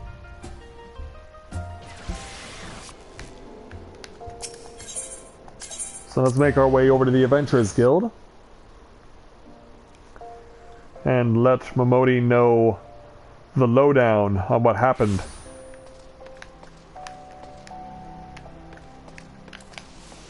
Let's make our way inside as quickly as we can. Alright, hey there, Momodi. Settle down, Northern. You've got nothing to worry about. No one seems to know you are at the ruins. Royston, on the other hand, is now a pariah. About as welcome around here as a rabid wolf, poor bugger. Suffice to say, that boy risked the wrath of the wrong man. Lord Lodorito, chairman of the East Ul'dah Trading Company, generous contributor to the Order of Nard Thal, and member of the Syndicate. Didn't get where he is by leaving loose ends, that one. Which is why he ain't above killing his own men. Hells, even if those brass blades knew what was coming, it's not like they could refuse to do their benefactor's bidding. Don't let this color your view of Ul'dah, Northern. It's true that there are some here who ain't afraid to crack a few skulls if it gets them what they want, but most of us are decent folk just trying to make ends meet. You know, a lot of people would call you a damn fool for risking your life to save a marked man. But I believe you did a good thing, Northern, and for that you have my respect. Listen, you've been through a lot lately. Why don't you rest a spell? I'll have the boys at the Hourglass set you up with a room. My treat. Just have a word with Otopa Potopa whenever you feel like staying. Thank you very much. And when you've got your appetite for adventuring back, consider taking on a guild levy or two. We've got a lot of requests from locals looking to hire adventurers for various jobs. It'd be a good way for you to earn yourself some extra gil. Eustace can tell you more about how the system works, so go and speak with him if you're interested. So we got that now available too. And on top of that, we're picking up a piece of headgear, but it's actually not that much better than what I currently have. Yeah, the first major hurdle cleared. So yeah, let's take a look at the specifics. Okay, it gives strength and dexterity, but this also gives vitality and accuracy. Automatically giving it more of a head start. Alright, so why don't we go ahead and take on the next Gladiator Guild quest while we're here. We just happen to be in town. We'll also pick up Eustace's quest too. The level 10 challenge entitled Levies of Horizon. Eustace is responsible for assigning levies at the Quicksand, and is offering to give you an introduction to the world of levy quests. Oh, Northern, Momodi said you might come. I take it you wish to undertake one of the many guild levies available here at the Adventurers Guild? Guild levies are the means by which we document requests for assistance from the citizenry prior to assigning them to adventurers possessed of the necessary skills. From battlecraft levies that require the extermination of monsters to tradecraft levies that ask for the creation of goods, the tasks we term levy quests are many and varied in their nature. Should you be interested in peace, I suggest you make your way to Horizon and speak with Totinoa. He'll be happy to set your feet on the path to completing your first levy quest. Alright. Well, first things first. The Gladiators Guild challenge must come and take priority.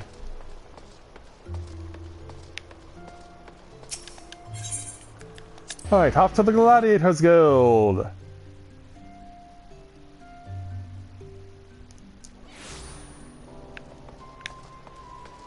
So let's see the level 10 challenge that they will have for us here. It should put me up to level 12 once I'm done with it. Alright, so we have the level 10 challenge entitled Ul'dah's Most Wanted. First Sword Mila requires your immediate assistance with a dangerous matter. You look well, Northern. I hope you're ready for your next task, because I require your immediate assistance. There have been several violent murders recently, the victims of which were all Hurrian men. Based on the multiple spear wounds found upon the bodies of the deceased, we believe that Lancers are responsible for the crimes. Not only are these murders a blight upon our city, I fear it is only a matter of time before one of our own is targeted. I've just received reports of 4 lancers skulking about in Stone's Throw. Considering the circumstances, I find it likely that these were our culprits. We cannot abide any more murders. Go to Stone's Throw outside the Gate of Nod and speak with any you find in the area. With luck, we may find these lancers before they strike again. Very well, Miss Myla. And let's make our way out of town then. Gate of Nod, she said, so that we will do.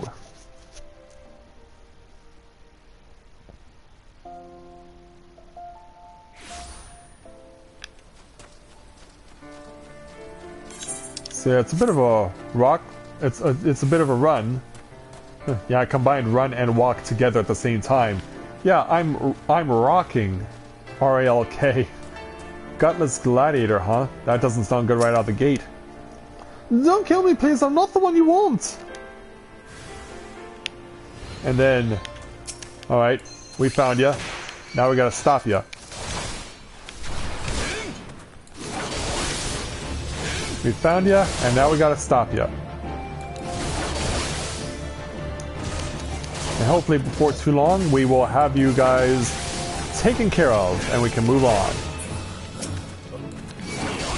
But yeah, I know you're like... I've seen you guys before. It's not like I haven't.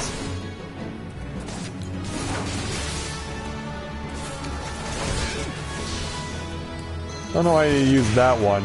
Because I'm not in a party, so I don't necessarily need to use that ability. I guess I just like to use it for the sake of using it. See, I gotta wait for the icon to appear above the Gutless Gladiator again. Thank you, thank you. They appeared out of nowhere and asked me if I was Aldous at Spear Point. I said no, but they attacked me anyway. Well, what did I do to deserve this?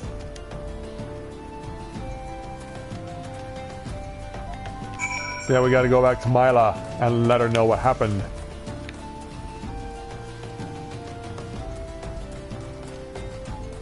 So, back into the city.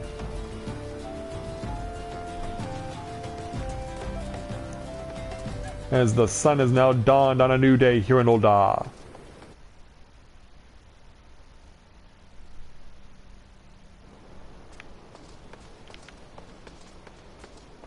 So let's go ahead and warp ourselves right over to the Gladiators Guild and let Myla know what went down.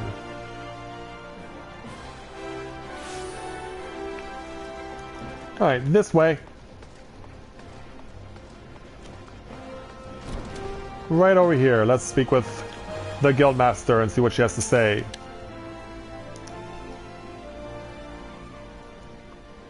So they were indeed the murderers we sought. But what brought Duskwhite freelancers all the way from the Black Shroud? And why were they murdering Huron men with swords? For a sword! Oh, we have someone coming in. What is it? Lancers for a sword! A gang of them hiding in the tunnel south of the Black Rush station! It seems we're not rid of them yet. Northern, you might as well finish what you started. Go to Central Thunland and dispatch the last of these freelancers.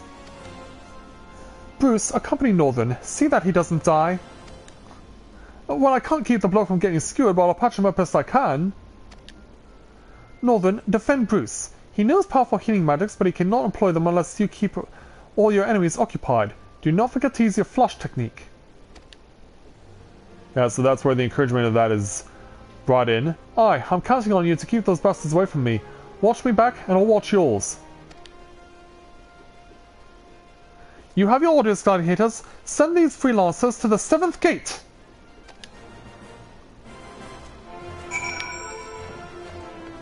Then we will go over and warp to Blackbrush Station then. I'm cheaping my way there, but I should move things along. That's pretty much what I said yesterday too. Said the exact same thing, and yeah, why are you in your underwear? For Harbinger? The only thing you're harbinging is an interest in NC-17 rated material running around in your underwear.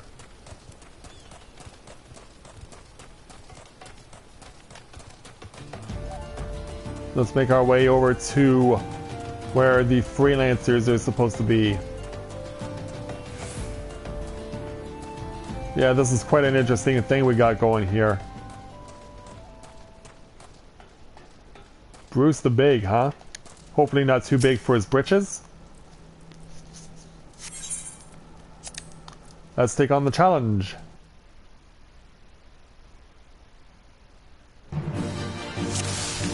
Like, defeat the Duskwhite freelancers.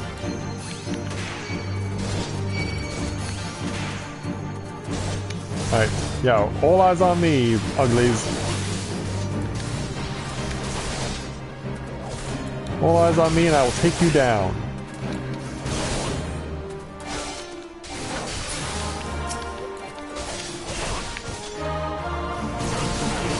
You just stay focused on me and I will send you back to where you came from.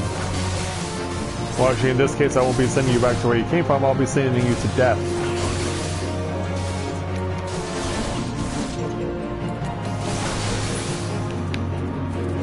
Alright, now we got this side. Don't worry there, my main man, Bruce. I got your back.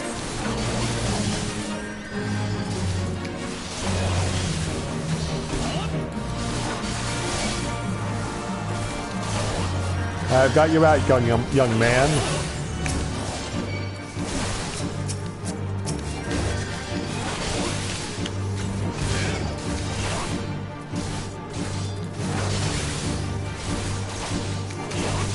Just stay focused and we'll get this.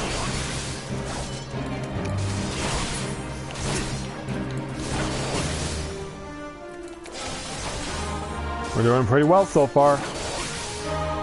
Now I believe we're gonna have to go both sides for this next part.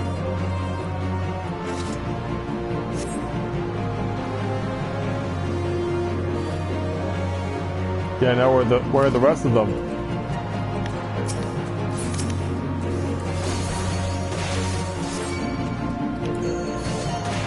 And we got the captain over there.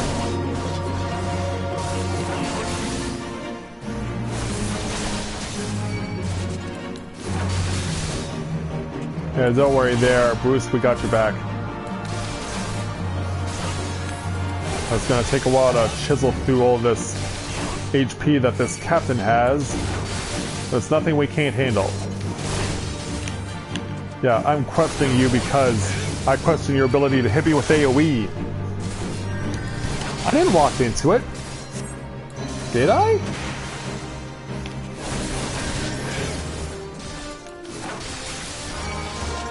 I'll probably have to go to a video review once I get this done to see if I actually did run into it.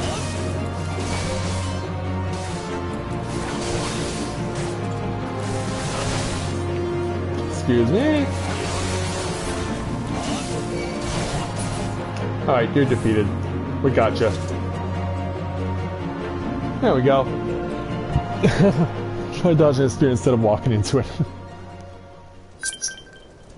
Alright, Bruce. Looks like we're done here. Let's head home, Northern. I could use a drink. Alright. You go ahead and do that. Still waiting on the opportunity to complete the recharge of the return timer, so I might as well just use teleport. I mean, I got plenty of gil and I'm not going to be using it all that much. Alright, Gladiators Guild.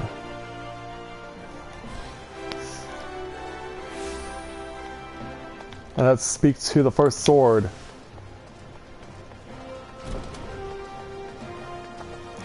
Hello there.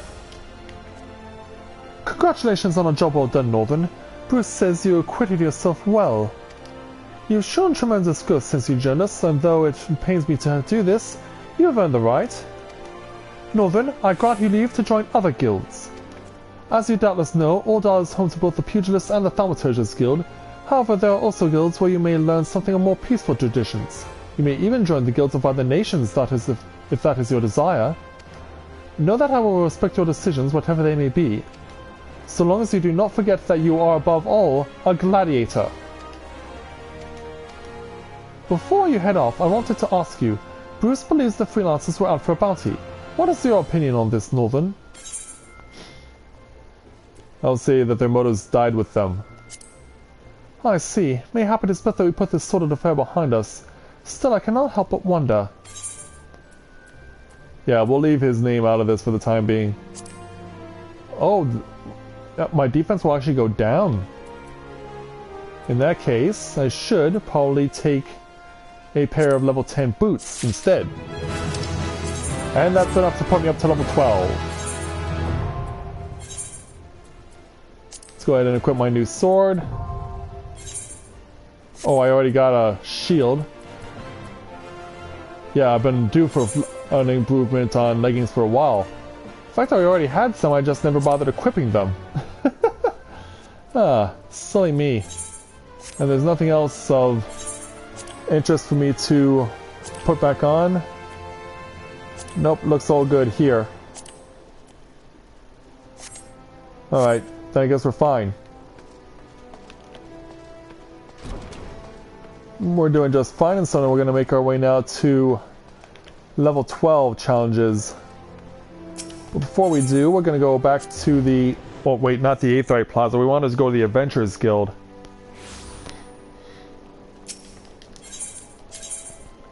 So yeah, Adventurers Guild. And yeah, if they give me a reason to go off to Horizon, then it'll give me encouragement to make my way over there.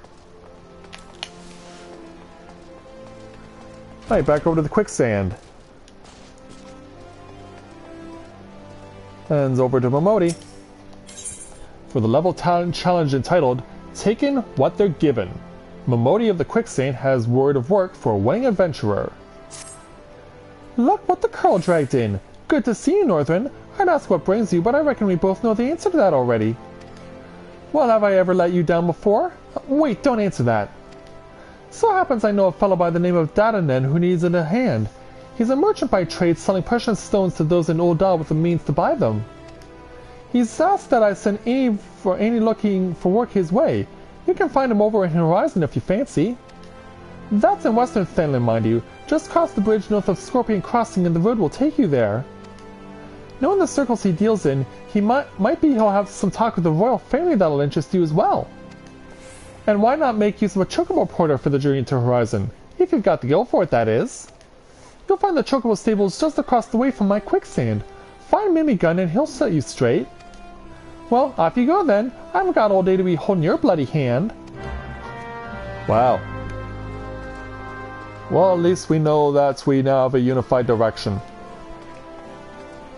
But before I do that, though, I have to make a run to the washroom, so once I warp over to the Gate of the Sultana, I'll go ahead and take that washroom break, so I'll be back in a moment, guys.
Alright, I'm back. So, let us now resume our journey. We're going north this time. We're going northbound. We're not going to be dealing with anything at Scorpion Crossing, though. I am surprised, though, that didn't include Silver Bazaar as part of the path that we're taking here for the quest that we will be doing. One thing I am assured of, though, is knowing that as the hunting log currently stands, the only thing left to kill off is 3 dusty mongrels.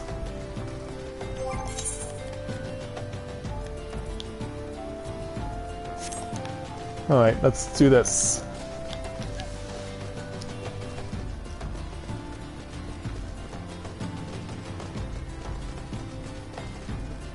Yeah, so we're going to be crossing the bridge here to make our way over to Horizon. To not talk to one person, but 2 people.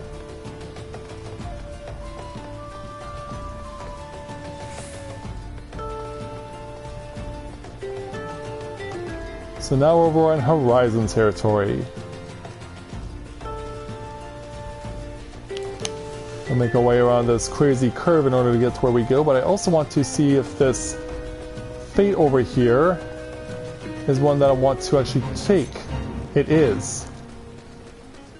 This fate is important because it pertains to my hunting log. Just need to kill off some nasty doggies, but yeah, I knew you peeps would be getting in the way. Why am I attacking a stupid, ridiculous sun mid swarm that is not even on my screen? Can I have an explanation of that, please? Why am I attacking something that is not even on my screen? What's that all about?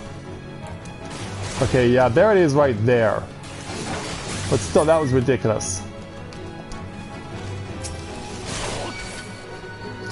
That was utterly ridiculous, and I did not like that.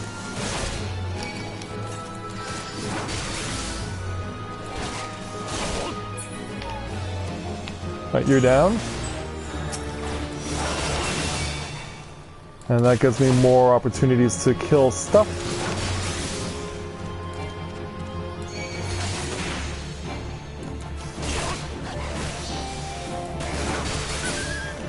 Alright, you're dead. I'm kind of flirting with disaster here with the Pice not far from me. Yeah, they're all so close by. They won't spawn as quickly as the Mongols, though. It doesn't mean that they still won't be making life a pain in the ass for me.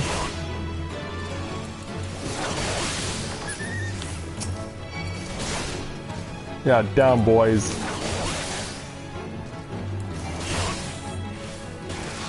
And another one comes my way.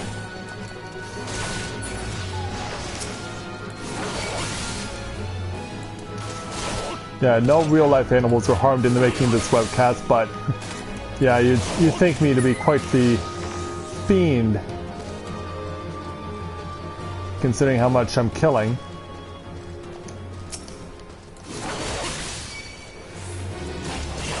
Look out for that attack. Because yeah, we've seen quite a few of those. But I've almost got this fate down. Yep, here's the returning of this stupid Pice.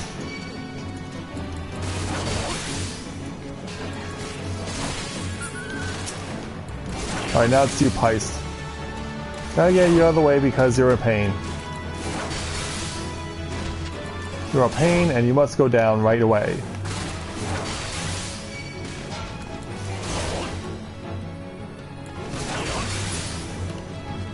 Alright, there we go. That takes care of him. Now it's your turn.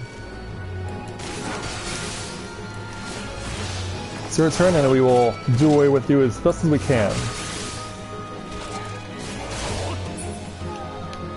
There we go. One more left. Down at the far end, but I know that piece is going to have us way with me if I get too close. So we have to make a big U-turn around this cactus to try and get the Mongols' attention. Yeah, right over here. Right over here, Mongol.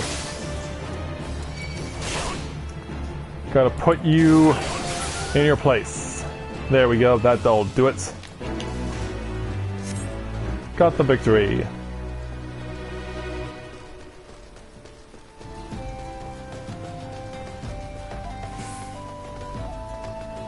Now let's finally make our way into Horizon and speak with Dadanen. Looks like they have quite a few quests here too. Alright, Dadanen. Let's see what you're all about. Northern, I presume? Hi, Momodi said to expect you, and so I have. Welcome to Horizon. Ours is a trading settlement that sees goods in from the port of Vesper Bay to the west, and trade we do. Nary a day goes by that Horizon isn't bustling with some manner of merchants and officials. They keep us running about busy, they do. Enough so that I wish I had chocobo legs in place of my own, and that's why I've asked Momodi to send me any souls looking for work. 12 know there's plenty of it to be done around here. Speak to me again when you're ready to make yourself of some use.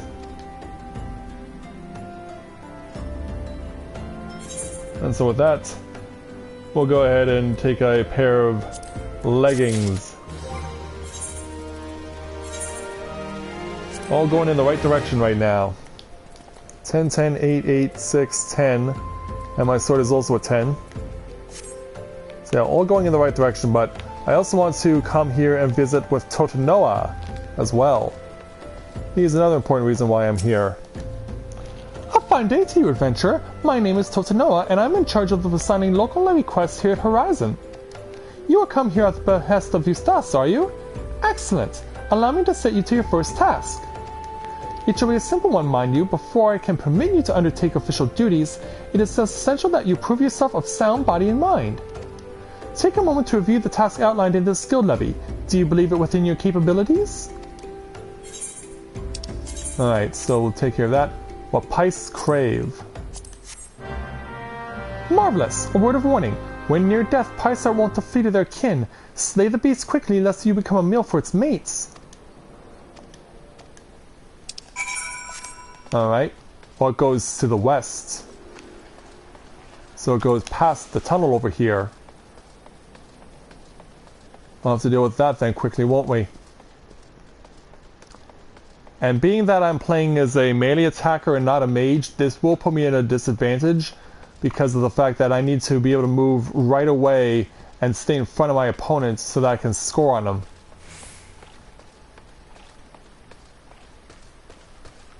Alright. Put ourselves out in the middle and get ready to begin the quest.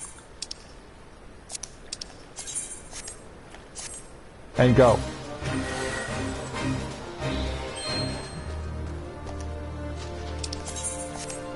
Alright, Pice, let's dance.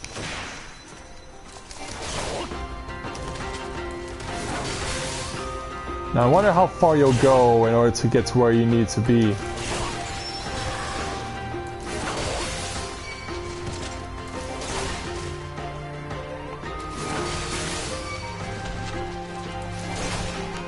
Alright, cut it down, cut it down. Got it. Wow, that was actually quite quick. So it all worked out.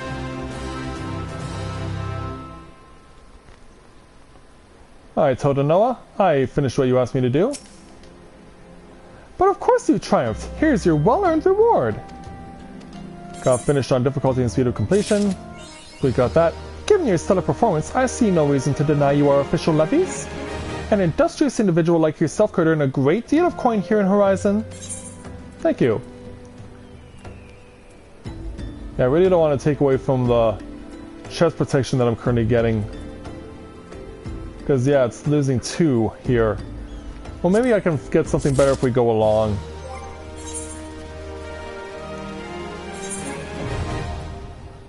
Because, yeah, it'll actually boost my vitality and compensation. Alright, Totenoa, let's take your level 10 challenge entitled Simply the Hest. Totenoa believes you are ready to join a guild Hest. while I heartily encourage you to partake in my guild levies, should you seek a different sort of challenge, you might also consider joining a guild Hest. If you wish to know more, please speak with Battle Warden Lost Rabbit. I will inform her of your success against the Pites, so that there are no doubts as to your abilities. And she's right next door. Alright. You needn't say a word, adventurer. I could hear Tottenham quite well from here. As this will be your first time joining us, allow me a moment to explain in detail just exactly what a guild Hest entails. More than a simple levy quest, but not quite as shaking as the Grand Company outing, Guild Hest will test your ability to work together with a small party of battle companions to overcome not-so-small obstacles. The duty is taxing, but the coin is decent, and you will be helping maintain the safety of Eosia and the well-being of her citizens. If what I have described appeals to you, pray speak to me again to join a Guild Hest. Take 3 more potions. Advance the bar ever so slightly further to the right. So yes, we will go ahead and join the basic party Guild Hest.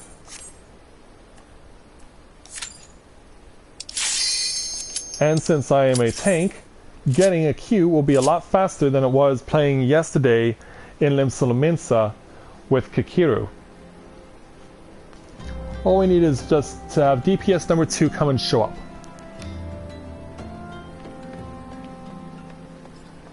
So while we're waiting on DPS number 2 to arrive, yeah, there's a lot of quests we can take around here. Let's hope that DPS 2 shows up before we start making any moves. Oh, it's more of you guys. Wait a minute, how are you facing through the... Wow, how are you facing through the stones? That's crazy. And yeah, you just made yourselves vulnerable. Thanks, guys. You just made yourself vulnerable, and I'm taking advantage. Yeah, there are 5 of you who just made yourselves vulnerable to me.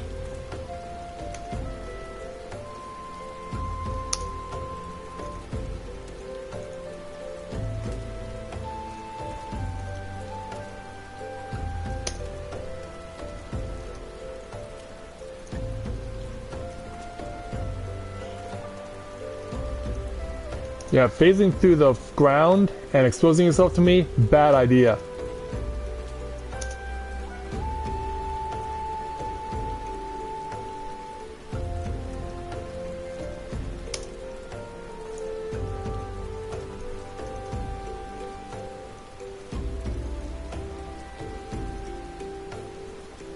Make sure I got all your names in the perfect bust mode. Yeah, phasing through the ground. What a bad idea. What a bad idea. You just made yourself vulnerable, and so I will make you pay.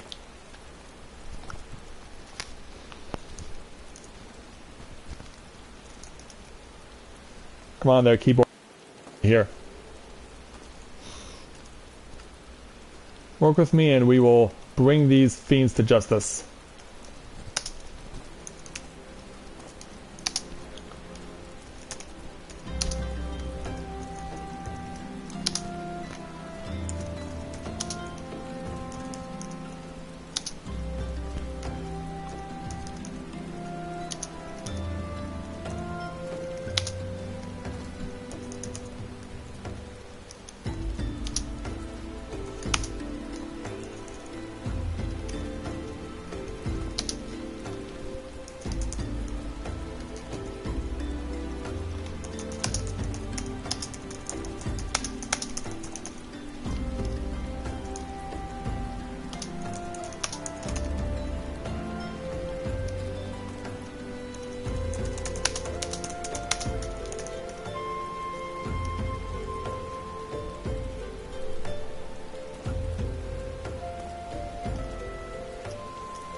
And unless I'm mistaken, I see rain. Yeah, I'm raining on your parade there, you stupid pieces of RMT crap.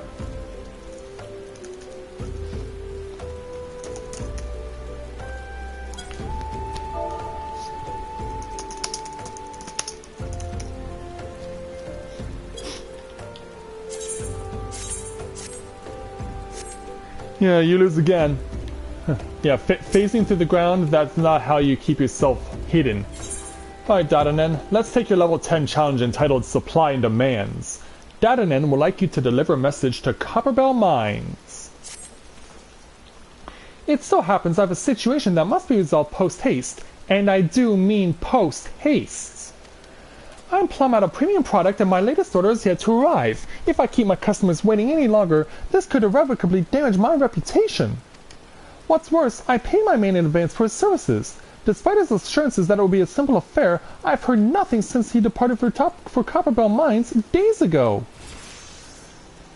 Find Drunken Stag and give him this notice. I cannot afford any further delay.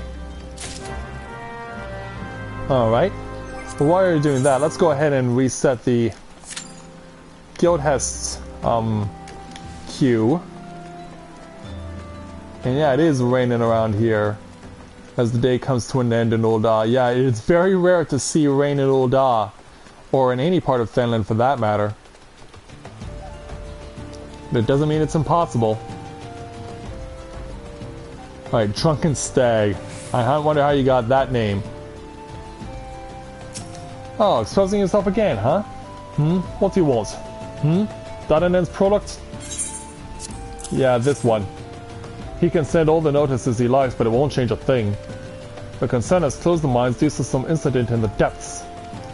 It's a goddamn shame too. Lost a decent hole just over yonder during all the chaos.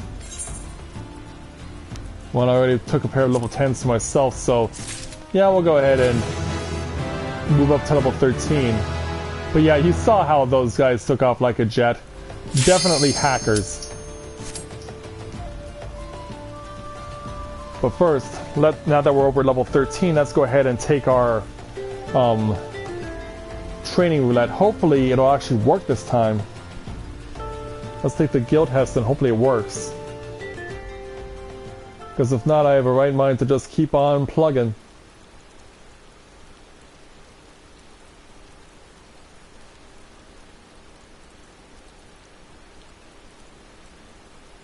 Ah, they showed up this time.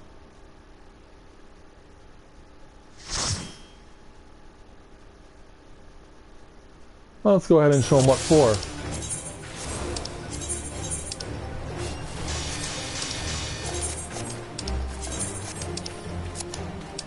Wow, aren't we in a hurry? Well, someone is really desperate here to move things along.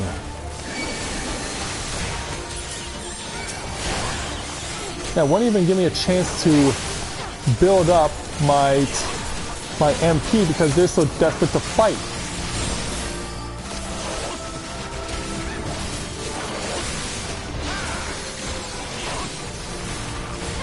And they completely depleted my stuff here.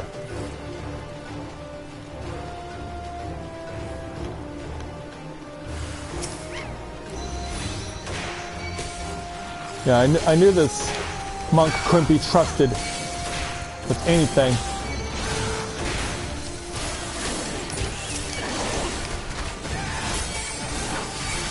Which means I've already lost all the aggro because he's so greedy.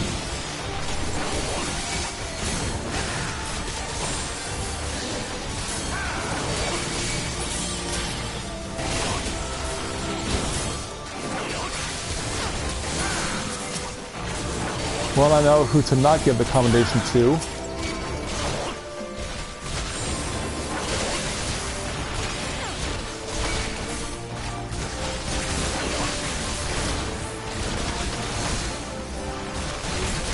Yeah, let's just start taking out the Gubu.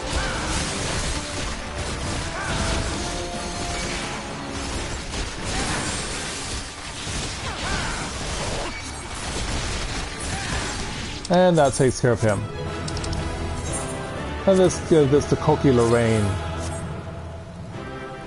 Yeah, cause yeah, greed will not do you any good with me.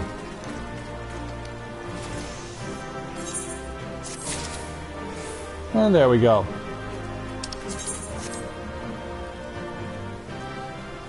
And I got 2 commendations, despite the greedy pugilist.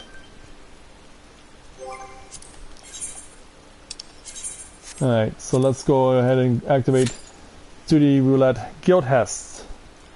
In the meantime, we'll take on Drunken Stag's level 10 challenge entitled Give It To Me Raw. Drunken Stag needs someone to retrieve the raw nashatite he dropped outside the mines.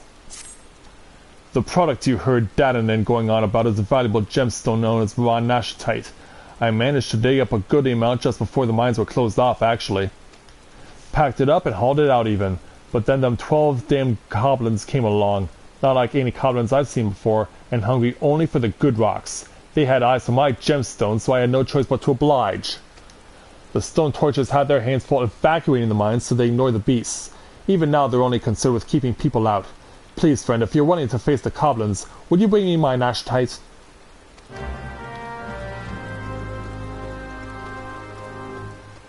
Unless we'll get to fight bombs and copper goblins as part of the hunting log. That's awesome.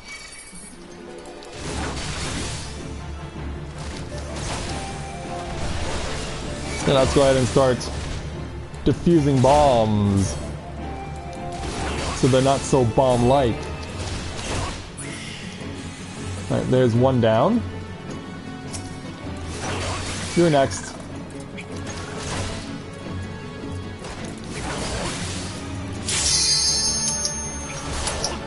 Yeah, can you hold off for just a moment? Let me kill off this copper goblin, make it count, and then we will go. Alright, got him.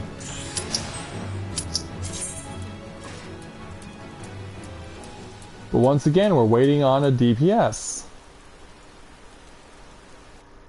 Seems to happen a lot, doesn't it?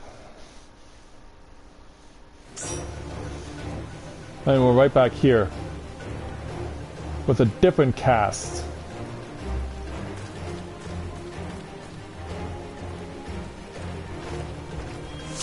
Oh, Balthiel, it's you, indeed.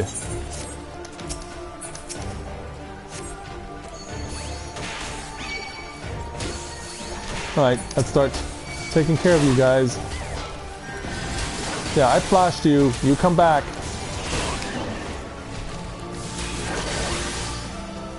You come right on back.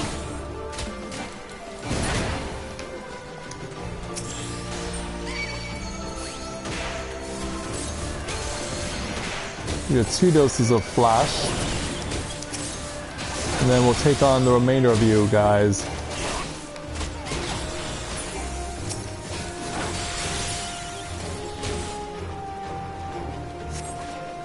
Let's see how my... Nope, they want right in.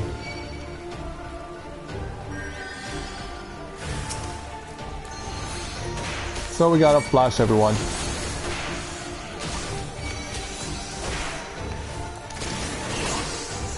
Well, at least I was able to save one pack from running off screen because they were so desperate to finish quickly.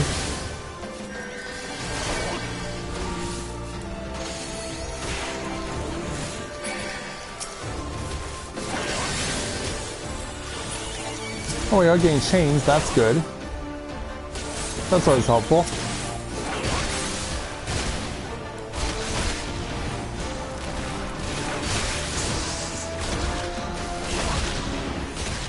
Come on, big, ugly, and nasty. Let me take you out for good. There we go. So then that leaves Under the Armor to complete.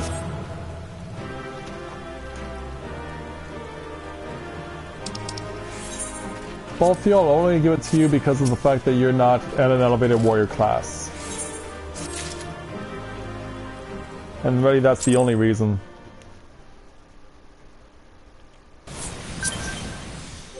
Alright, let's go ahead then and take that off. And do Under the Armor now too.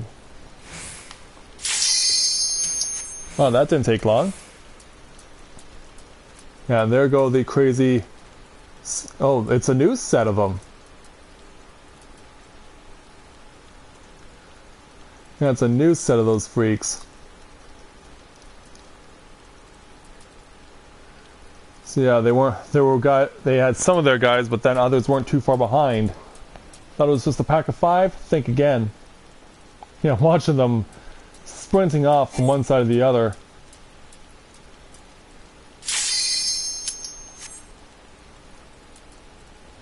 Yeah, just rubbing it in the faces of everyone who may be around. And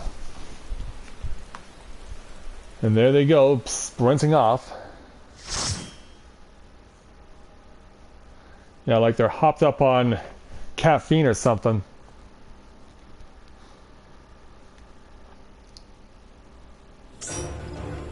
Alright, now this one. That's an aura, isn't it? Yep, it is. The horns are unmistakable.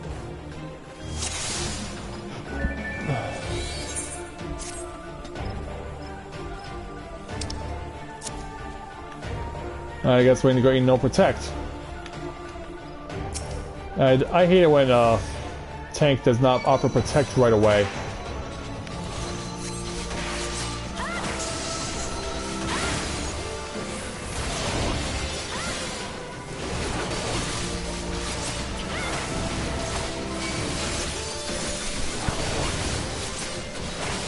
Oh, look out!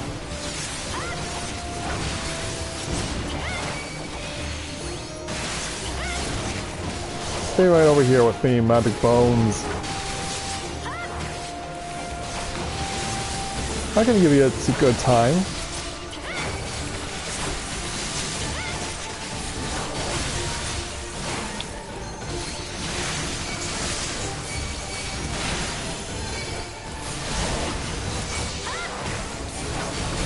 But I ran out of gas though.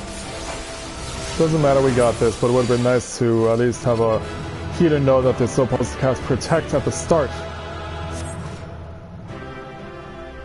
So I'll give this to Kai because of the fact that they also are playing under new player circumstances. There we go. Move that train along. 2 more accommodations.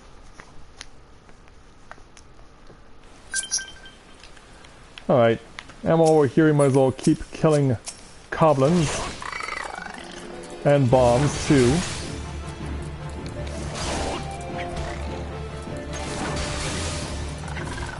Yeah, I'm reluctant to go after the Sunmage swarms for no other reason than the fact that they're so close by, and they're not on my hunting log list either. Right over to you, Copper Goblin.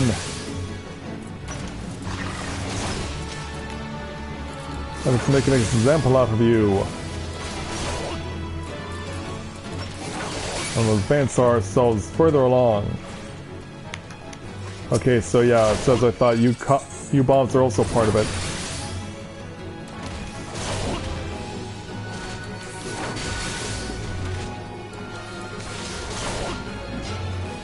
Yeah, this bomb doesn't mind that I'm taking on his buddy. It's like, better you than me. But now it is you. That's the problem. Yeah, better you than me? Well, now it is you. You simply got too cocky, and now you're paying the price for it.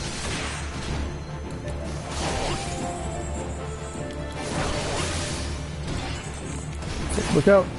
Yeah, careful there, young man. Voodoo blood magic. You don't want to dirty your hands with that.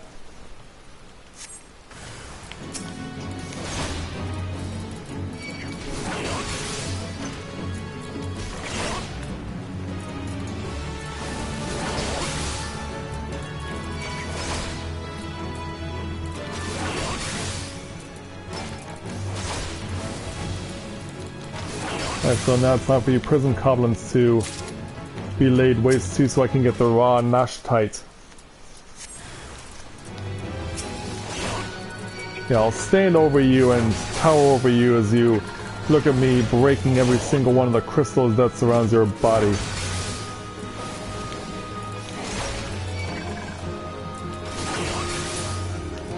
There we go, we gotcha. One more to go.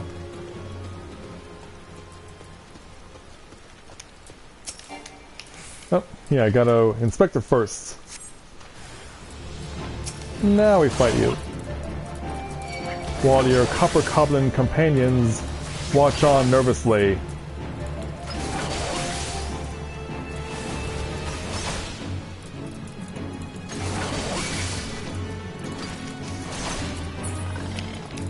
Gotcha. Alright, back on out of here.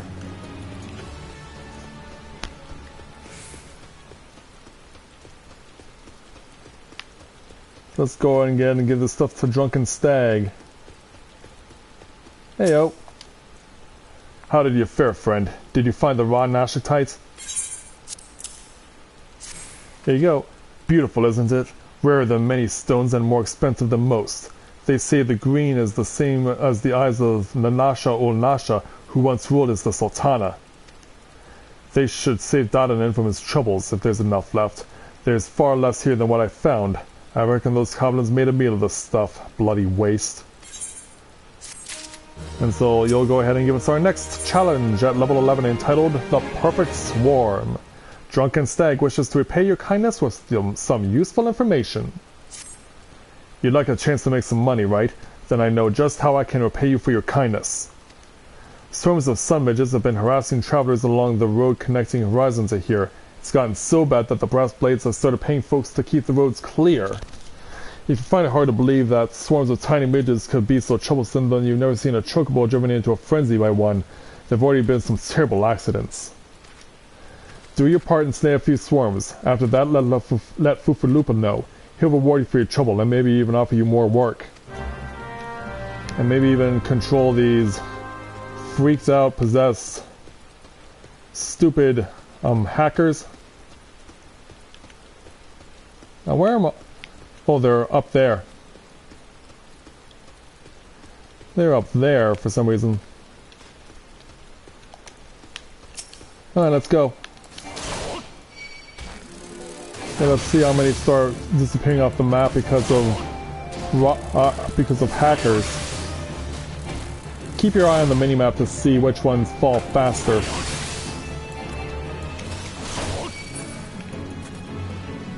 Sorry, Pice, no time to deal with you. Actually, no, we're experimenting here because I want to see just what happens with the midge swarms.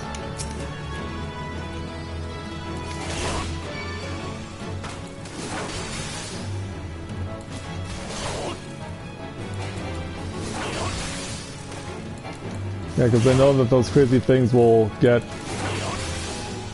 all over the place. Alright, next swarm.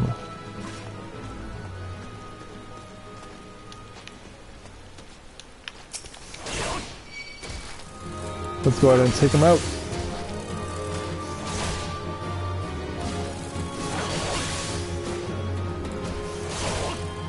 Come on, you stupid midge swarm. Let me eliminate you.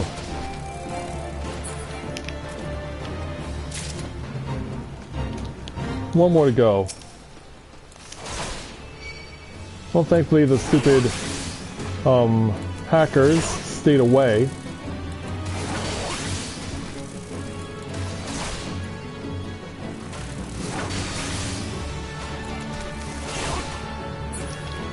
There we go. Alright, back over to Horizon, where I no doubt will see the return of the hackers as they follow me wherever.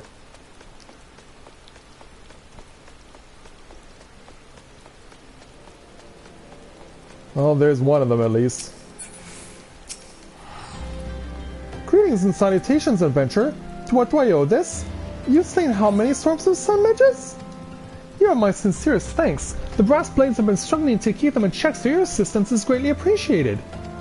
Will you be staying in Horizon long? If so, there's much more you can do to help here.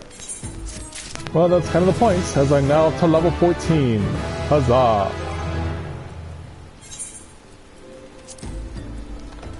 Put them both in Vitality. Yeah, look at these guys. They're just going crazy here. In fact, yeah, screw this noise. I'm gonna go ahead and bust some more heads. Oh, what? Oh my god! That's a huge freaking list! Are you kidding me? That is an insane lot of crazy hackers.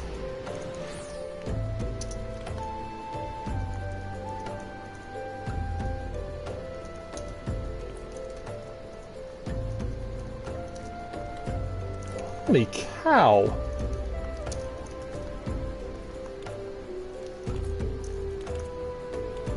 I've never seen this many at one place at once.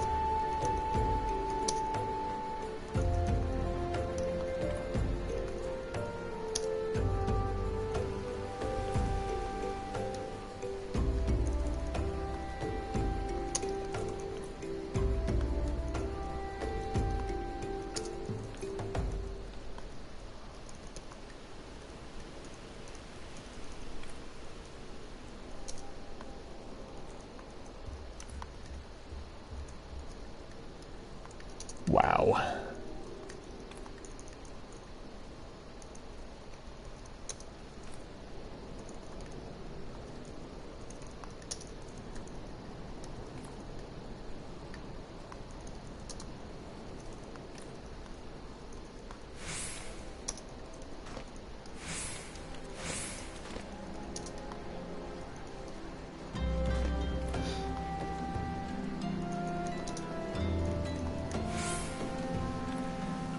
Holy shit. No, hold on, what did you say there, Aqua? Yeah, it is creepy. It is really fucking creepy. Yeah, just seeing them jumping up and down the way they are, so cocky like that.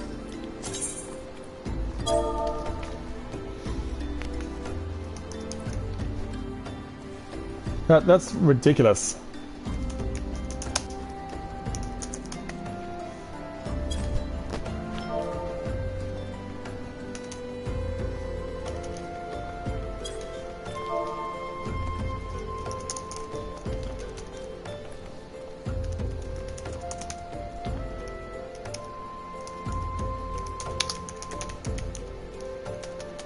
Yeah, you know what really makes this painful is the fact that if you start out here in Ul'dah, more than likely you're going to run into these guys a lot. Because this is where they always position themselves, they always start in Ul'dah.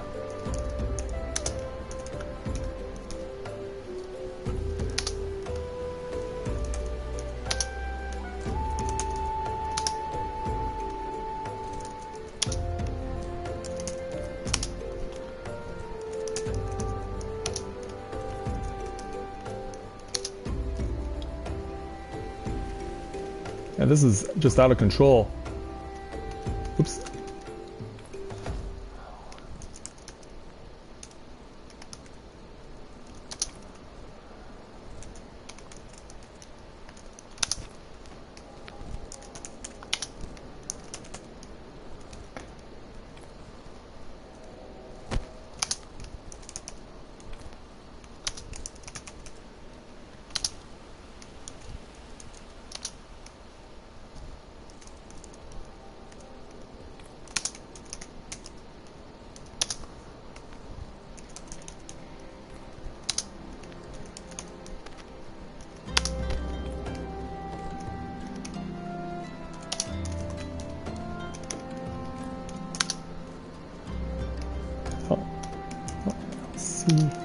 Reborn Gogs. Yum.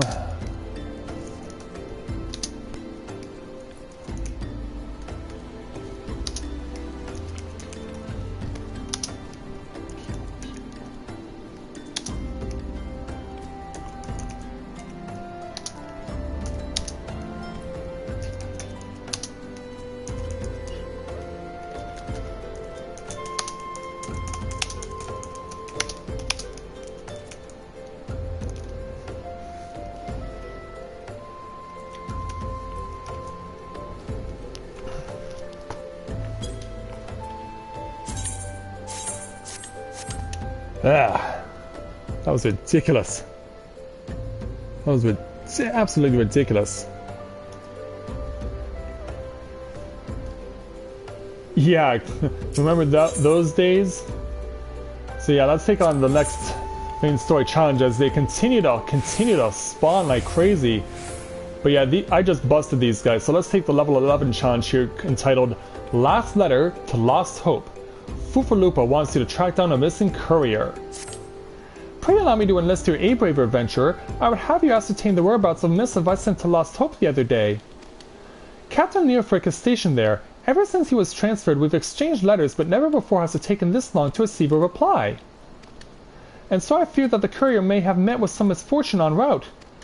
She must have made it to Central Thanlin, or the brass blades that patrolled the roads between here and Scorpion Crossing would have seen something. But if she made it as far back as Blackbrush Station, she would have surely delivered the letter by now. Lost Hope is practically on its doorstep. I suggest you focus your search on the road to Blackbrush Station in Central Thanlin. With luck, you will find her quickly. So let's go ahead and attune to the Aetheryte here, because I haven't done that yet, because I imagine that I'll have to come back here eventually as well. Alright, Blackbrush Station. Let's get this glaring omission off my list.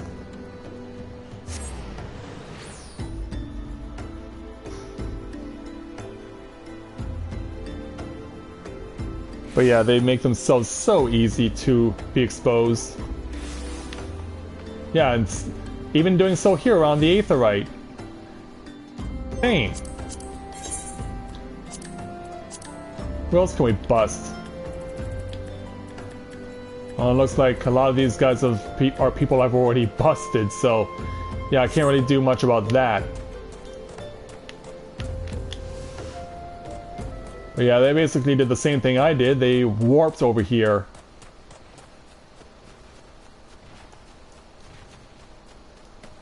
Yeah, to think that the stream is gonna, the enjoyment of the stream is gonna end like this. Because yeah, now all I can do is look at an insane, copious amount of RMT hackers.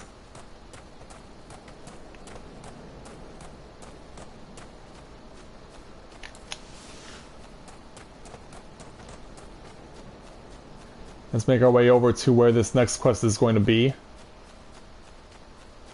And try and find our person of interest. Here you are, Cecily. Huh? A letter? Hi, I've got Fufalupa's missive right here. I won't be delivering it anytime soon, though. Got a tin-twine bird's injured leg first. Even the most minor of cuts can fester if ignored. Fufalupa sent you, right? If this is a pressing matter, why don't you take it the rest of the way? Lost Hope's just past Blackbrush Station to the northeast. Look for the tents by the river. Alright.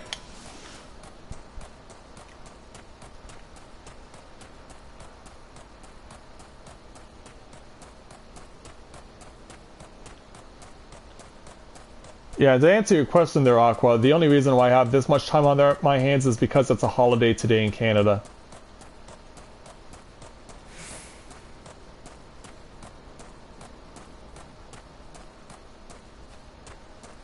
Alright, making our way over to past Blackbrush Station, and we'll get ourselves to our next destination.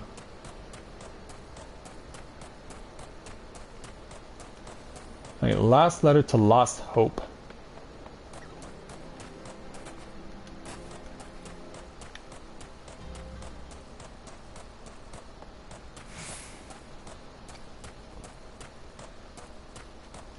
Alright, so here you guys are.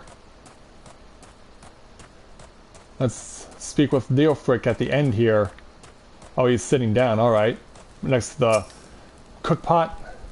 Just passing through, or will you be staying a while? I think I'll be staying a while, actually. Fufalupa sent you all this way because of a late letter? The boy is still far too earnest. Despite my demotion, he continues to call me captain. I suspect he has no idea what it means to be transferred to Lost Hope either. The Brass Blades don't give a Kakiran's arse about this settlement. No one in Ul'dah does. All here have been forsaken, adventurer. The refugees, the protectors, and you will be too if you're seen associating with us. Thank you for the letter. Now for your own good, leave. I don't know why, but okay. Oh, and you both have quests on each side. Yeah. Oh, no, it's alright. It's alright there, Aqua. It's all fine. Alright, so yeah, let's go ahead and speak with Leofric to take on his next level 12 challenge entitled Here Today, Gone Tomorrow. Leofric has a request for an adventurer looking to do some good. I thought I told you to get out of here. What? Looking for a chance to do some good? I guess I can't force you to leave. Damn stubborn adventurers, the lot of you. Fine then, listen well. A band of outlaws has taken up residence in the Kiveron Manse on the ridge to the south. Their leader has styled himself heir to Aeolond Quiveron, the syndicate member who died in the calamity. The Baron and his cronies are not more than a pack of jackals. They prey on the people of Lost Hope, robbing them of what little they have. I myself cannot act without endangering the refugees, as they know my face and will retaliate against Lost Hope. You, however, are not known to the bandits or their allies. If you wish to help us, then deal with the Baron. Yeah, they're all gaining their levels while you can't even see them. I mean, this is some creepy shit. Baron von Quiveron III, Esquire, huh? 2 guards and their attendants as well. So yeah, right down there.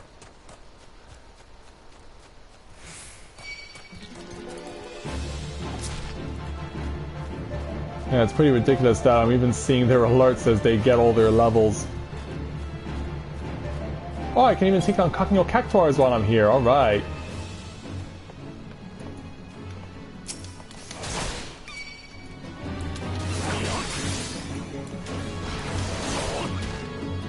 In fact, it's just appalling for me to be seeing that, so I'm just gonna run through the text here and move on to a different tab, because yeah, that is a disturbing sight.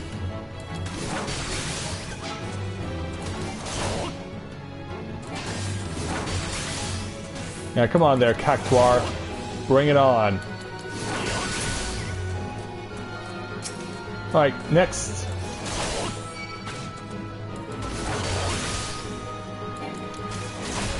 Come on, you Cockney Cactuars, I'll teach you a thing or two. If you want me to beat me that badly, you should at least try a little harder. For none can defeat the Northern Wind.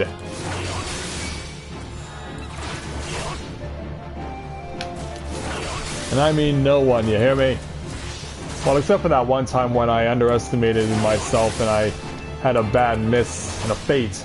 Other than that, no one can defeat the Northern Wind. Alright, so now that we're done dealing with Cockney Cactuars for my hunting log, let's go ahead and defeat these freaks of nature, the Quiverons. Behind you. Oh, and your leader's right in the middle of it all? Oh, that's gonna suck.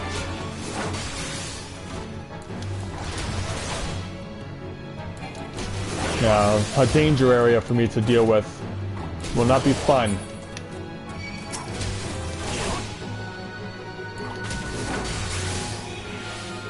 Come on, you stupid attendant. I'll show you how to really attend things. Alright, you're gone. Now for the guards, which I must defeat too.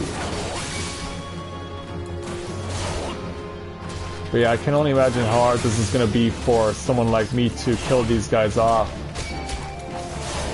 Especially since we caught an attendant's attention. Yeah, this reminds me a lot of the level 10 Lancer quest in Gridania. And how you were trying so hard to avoid fighting unnecessary opponents, but you always kept getting attacked and beaten up for a lot of damage. Good thing I have so many potions on standby.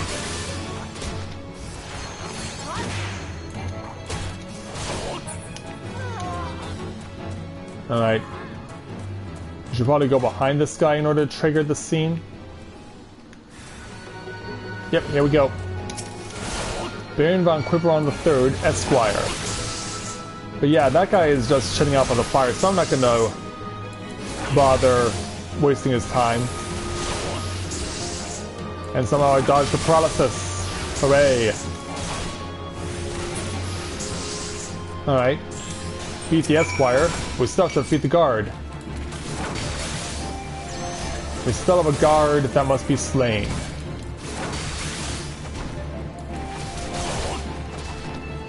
One more. Should do it. There we go. Alright, run back to Leofric. Now that I've dealt with the former nobility. Ugh, I heard that guttural moan. Yeah, let's go ahead and make our way right back to the former brass blade.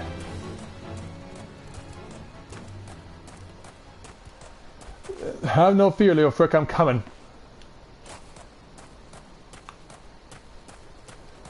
Hey there, how you doing? So it is done. Good. I hope that wretch died screaming. Ul'dah is more prosperous than ever, some say. That may be true for the Syndicate, but none of that wealth has trickled down to the small folk. It is all a mama's false. One day I refused to play my part, and so I was made to leave the stage. Aye, my time is past. The brass blades of the rose must look to others for guidance. Go ahead and take a pair of leggings as well.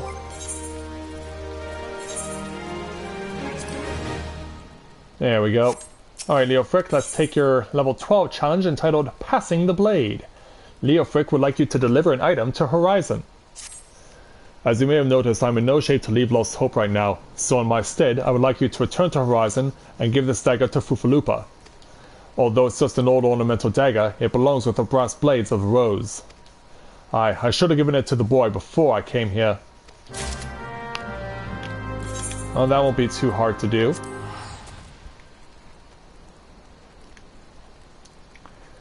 So, back over to Horizon. And the copious amount of RMTs who are currently residing there. Hey there, Fufalupa. Ah, Northern! I received word from Captain Leofric the other day. Thank you for delivering the letter for me. But now he wants to give you this. Why do you have that dagger? Only a captain of the brass blades of the rose is permitted to possess it. Captain Leofric says I am to have it? There must be some mistake. You couldn't possibly mean to tell me that. No, of course not. I'm not worthy to wield it. Nevertheless, I shall respect the captain's wishes and take the dagger into safekeeping until he comes to reclaim it. But what makes you think he necessarily will? Let's move on now, because he has another challenge for us at level 13 entitled Following Footfalls. Fufalupa needs you to assist his fellow brass blades. The brass blades of the rose have need of your assistance once more, Northern.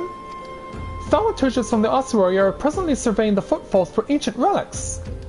As the area is rife with wild beasts, the Horizon garrison has been charged with their security. But Captain Baldwin only sent a handful of brass blades. Despite his assurances to the contrary, such a small unit can possibly be sufficient to protect our patrons? I would have you offer your assistance to my comrades. Pray travel to the footfalls and speak with Totaruna. Right, gotta make sure we're going the right direction to do that. So to the west we go.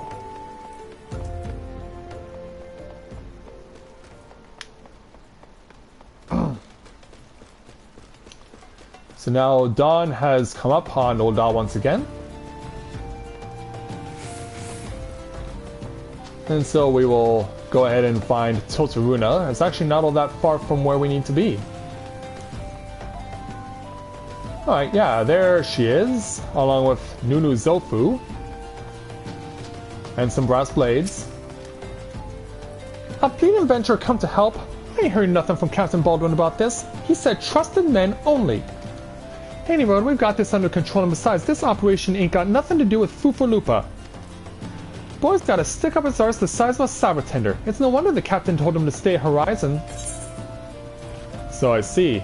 Let's take an improved shield and get that much closer to being at level 15. So yeah, Toto, would you have a challenge I could take? Yeah, I can. In fact, why don't we take it? The level 13 challenge entitled Angling Ankle Biters. Totaruna would like you to call Orban in the footfalls. Since you're here, you might as well make yourself useful. The Orban swimming around the site are disrupting the thaumaturgist's work, which means we've got to slaughter the lot of them. You can help us out by calling 6 of the beasts. Let me know when you're finished. 6, huh? Alright. Yeah, level 12 Orobons. That's pretty substantial. But I'm up for the task and ready to do it. So let's cut down a half dozen of these Orobons. Alright, all ready to go. Yeah, I just dare you to try and defeat me when I'm so close to level 15. And I'm gonna give myself as much of a buffer as I can. Hey, whoa, whoa. Where do you think you're going? I did not tell you to leave. Did I say you could? Because I'm quite sure I didn't.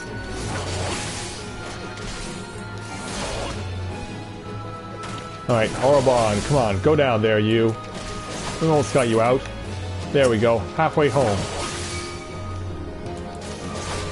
Halfway home to getting our reward, as it were.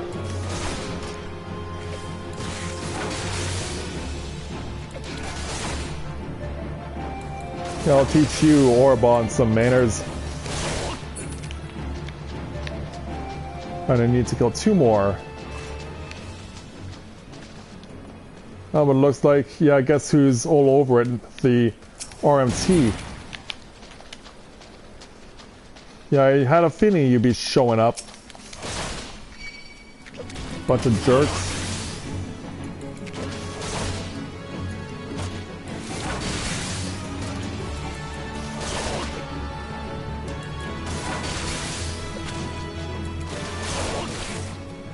Yeah, thankfully you left from behind. In fact, you didn't just leave one behind, you left a few behind.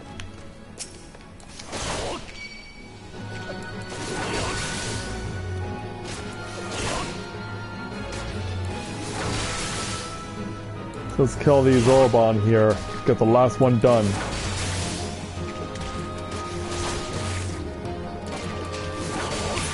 Alright, there we go. Level 15, huzzah! That's what I'm talking about. Okay, Totaruna. Much obliged, Venture. That's 6 fewer Orobon to pester our guests. Truth be told, the thaumaturges could have brought their own escort from the city, but seeing as they wanted to take a gainer at ruins this close to Horizon, the officers reckoned we'd be held responsible for any incidents regardless. So here we are. It ain't that much work, but we still gotta stay on our guard. If an Orobon so much as nibbles on one of their toes, we're liable to lose all of ours. So let's go ahead and take an improved weapon. Oops, no, I wanted to improve my weapon here. There we go. Alright, Nunu Zofu, let's see what you got. At level 13, entitled Storms on the Horizon. Nunu Zofu wants you to deliver a message to Crescent Cove. Hey, Adventurer, mind running a message to Crescent Cove for us? Captain Baldwin's planning some festivities for the thaumaturges, see, and he wants them to treat it to the finest food and drink. Nothing but the best for our distinguished guests, eh? Head west and south to the village and tell Raffi that he's to deliver a bounty of fresh fish to Horizon for the feast. Well, if nothing, these quests are certainly going by fast, as they only take, for the main story, as they only take 2 steps. I can take thick shells if I want to fight them for hunting log, but I'm going to hold off on that for a moment. Because yeah, I might as well finish this quest here. No reason not to. Yeah, I don't often come this way. Hey, Raffi. Fresh fish for Captain Baldwin? Of course, we will do our best, sir. Unfortunately, we've had a poor catch in recent days on account of the rough seas. More boats should be returning soon, but I cannot promise that their catch will please. But don't worry, sir. The captain will have his fish, I swear it. So do we get level 15 leggings now? We do. Let's go ahead and equip them. But now who has our main quest next? Must be on the pier or something. Yeah, it's right over here. Ul'dah, I guess, is our next person of interest, so let's go ahead and speak with her. To take on the level 13 challenge entitled Compulsory Catering. Ul'dah needs help preparing a meal for unscrupulous guests. Pardon me, sir, I know this is sudden, but I have no one else to turn to. Our village has long been a haven for unscrupulous characters. One such band has taken over our tavern. They demand that we serve them buzzard thighs, thick shell legs, and scaphite slices, none of which we have on our larders. Could you procure these ingredients for me, adventurer? I have not the skill to harvest them from the creatures. 2 of each. Alright. 2 of each I do not believe will be an issue.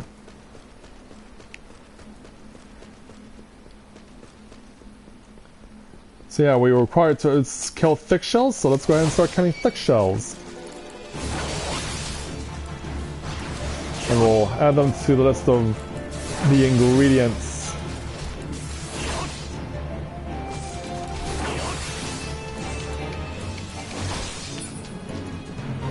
Alright, now thick shell on this side. And we'll also go ahead and kill off the one beside me because that's going to be beneficial to me anyway.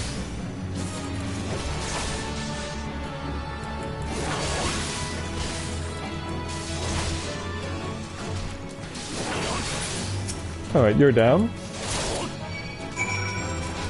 We'll, of course, like I said, we'll just keep on killing thick shell legs.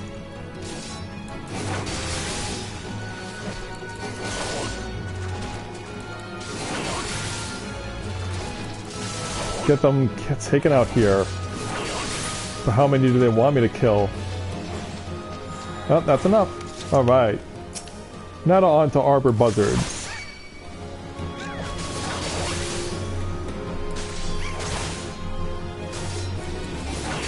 I'll teach you guys a thing or two.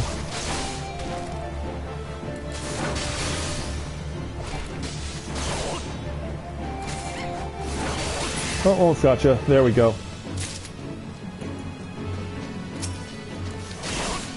Right over here, buzzard. Alright, there we go. Now let's go ahead and start dealing with this buzzard. If you had a big enough stick, huh? I understand and see what you mean. Definitely.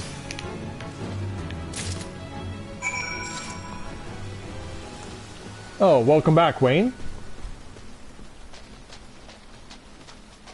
Good to see you come back.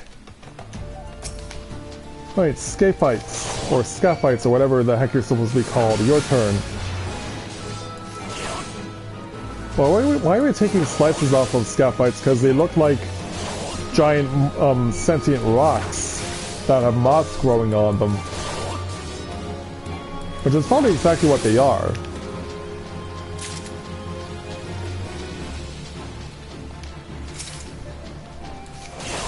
Alright, scaphite, your turn.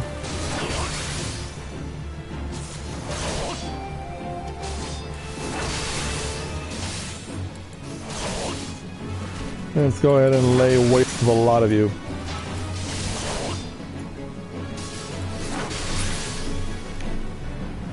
Alright, there we go. Let's make our way back to Ul'dah. Ul'dah Matilda. Let me make sure I'm going the right way. I am.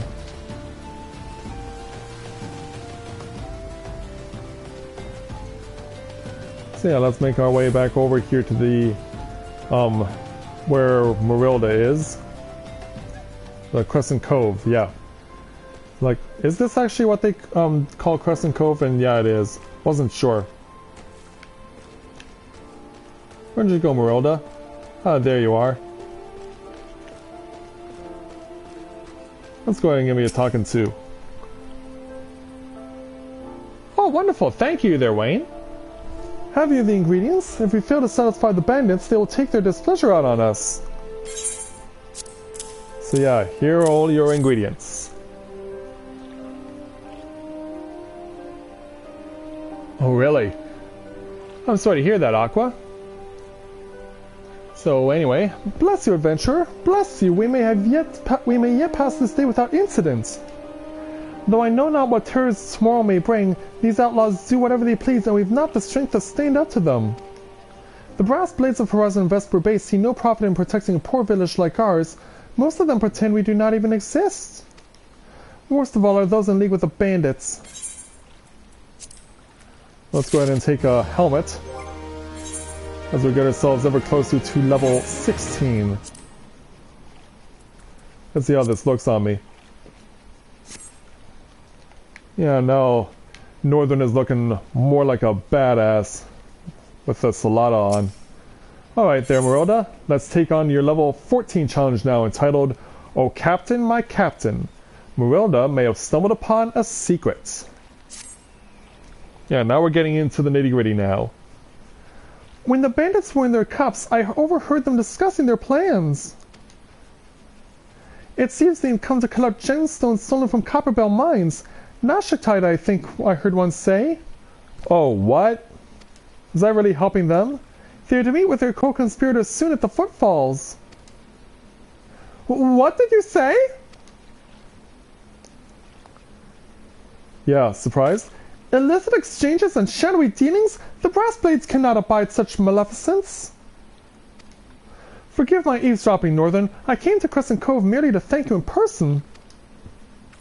I never imagined I'd uncover a criminal conspiracy right outside Horizon's gates. We must act quickly if we are to apprehend these thieves. I will notify Captain Baldwin at once. But what if Captain Baldwin is what? Yeah, something tells me that the captain is one of the people responsible. You must stop him before it's too late. Captain Baldwin himself is working with the bandits. Yeah, that's what I thought. I'll do what I can.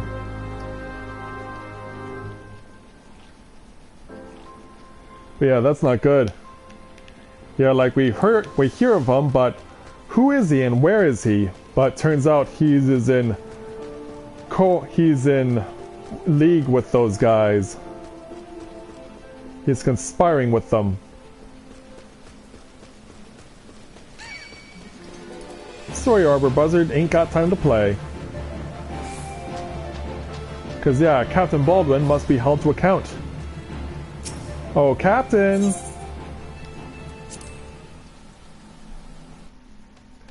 You and I have some talking that needs to be done.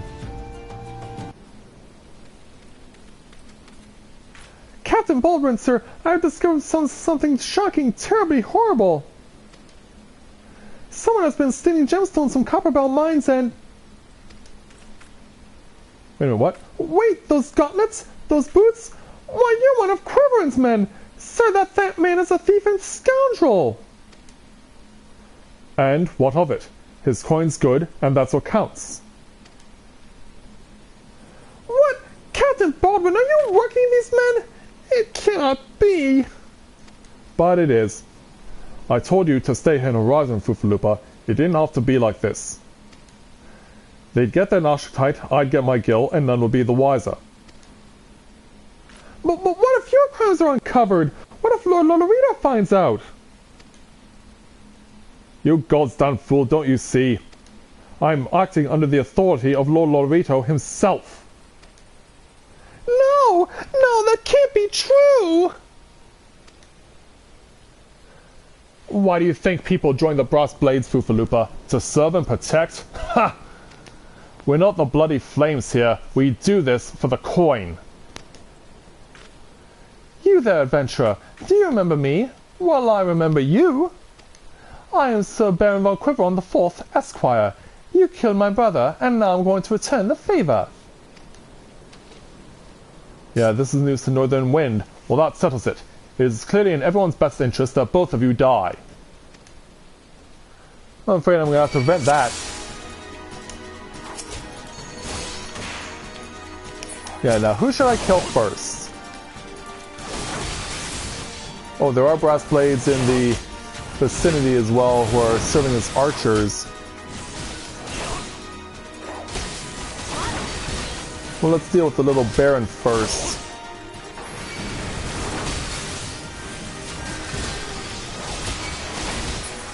Oh, Blizzard too, huh? Oh crap, now I'm stuck.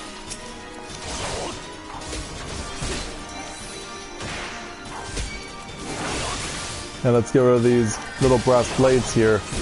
Baldwin 4 yalms, huh?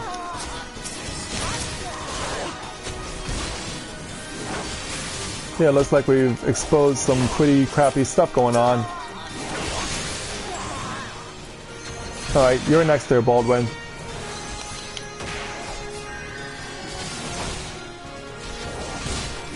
Yeah, Fufalupa, I hope you're ready to heal me out here.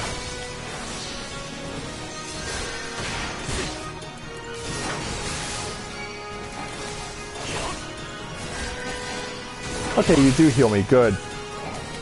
I knew you were worth it for you to be here. Yeah, it's true.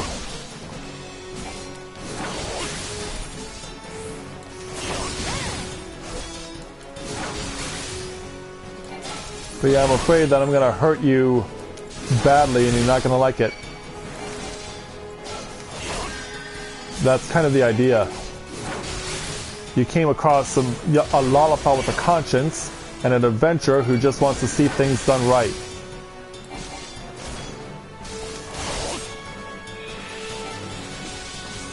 Yeah, there we go.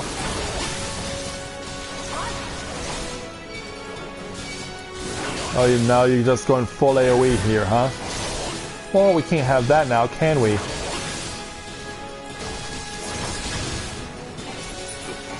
And down you go. You paid for your crimes and I win.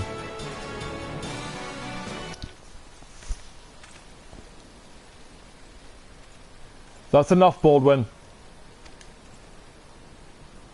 Your partner is dead and your plans are undone. You've no reason left to fight. Stay out of this, Leofric. I don't take orders from you. I may have spared your life before, but if you interfere, I will not show you mercy. And what mercy will he show you, I wonder? You who have done so much in another man's name. What are you blathering on about? We did hear everything. Every fisherman in Crescent Cove knew about your meeting, you arrogant fool. Quiveron's men couldn't keep their mouths shut. Imagine Lord Lorito's surprise when he learned that a rank-and-file brass blade was using his name to advance a personal agenda. He knows! 7 hells, but I'm a captain, he wouldn't! I was once a captain too, remember? And we both know what happened to me. Well fought, boy. You've done the brass blades of the Rose proud. Captain Leofric! Captain Baldwin! He said that Lord Lorito... Lord Lorito wouldn't waste his time on a small-scale smuggling operation. This is all Baldwin's doing. What else did he say? That all of our brethren are no better and that each and every one cares for naught but coin? Ha! Mere excuses to justify his schemes. Aye, we've no shortage of greedy sods who'd probably sell their own mothers into slavery if the price was right. But there are men like you, Fufulupa, men good and true whom the small folk respect. Which is why I gave you the dagger. The brass blades of the Rose need a leader with honor, and you're the most honorable man I know. Captain! Thank you for all your help, Northern. The captain and I will escort Captain Baldwin back to Horizon. Pray visit me in town when next you return. I believe we can do that. And all that and more.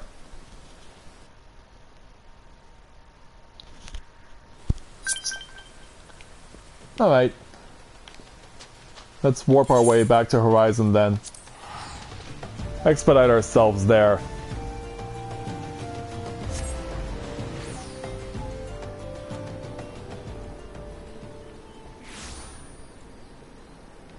Alright, Fufulupa. How are ya?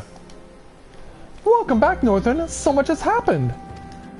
Captain Baldwin has been arrested and stripped of rank, which means the brass blades of the Rose no longer have a captain. Until a new one is designated, I've been ordered to serve as acting captain of the Horizon Garrison. Though doubtless this is only a temporary arrangement, I will do my utmost to represent my brethren and protect the people of Horizon. Thank you, Northern, for your service to the Sultanate. You are a true hero. Thank you for saying so. Thank you for this bronze cuirass, too.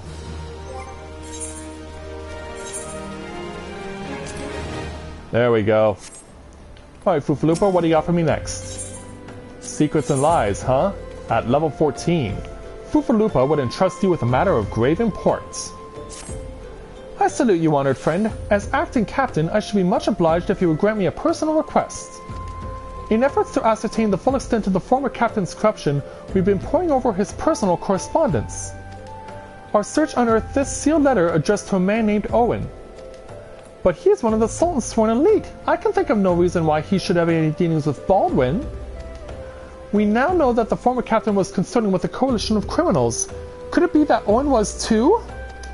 This letter may well serve as evidence of their collusion, and so I dare not tamper with it myself. But given the events of recent days, I knew not whom to trust with this information until now. I have chosen you, Northern. Pray bear the letter to Mistress Modi of the Quicksand and relate the circumstances of his discovery. Not only is she a staunch supporter of the Sultana, but she is well acquainted with the Sultan Sworn. She will know how best to proceed. Very well. Thank you for all your assistance there, Fufalupa, and I'm glad I could help you out too.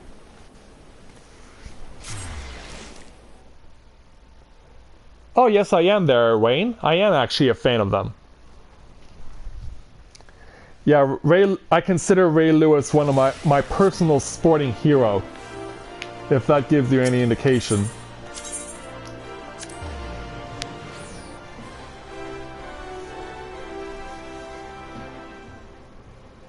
Yeah, I have his autobiography. I also have his speech that he did at the TED conference not that long ago in my favorites list recently on Facebook, or rather on YouTube. So yeah, I definitely look up to him a lot. Hey there, Momodi. Ah, Northern, it's been too long. Dadanin tells me you've been keeping busy in Horizon. I want you to know that I'm grateful for everything you've done for the people of Ul'dah. Even though you've seen the seedier side of our city, you've continued to help your fellow man. Believe me, the folk around here love you for it. What is it? You look like you've got something to say. Oh, I do. Take a look and you won't be happy. So what's this all about? So that's what this is all about. Fufalupa's thinking Owen might be in league with Baldwin, that this letter could be proof of something shady. Well, he needn't worry. Owen's as loyal to Sultan Sworn as I've ever known. I haven't the foggiest idea what this says, but... Wait a minute. Wasn't Owen the one who... What?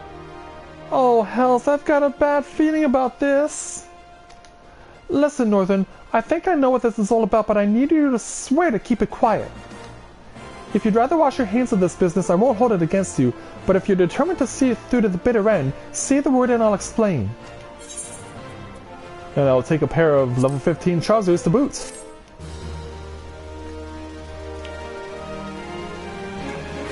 So yeah, thanks for that, Momodi, and it's enough to put him up to level 16. So yeah, now we got the man in black here, Mr. Northern Wind. Alright there, Momodi. Let's see what you got. Can I count on your discretion, Northern? If so, then listen closely. At the level 14 challenge entitled Duty, Honor, Country, Momodi wishes to enlist the aid of a trusted friend of Ul'dah.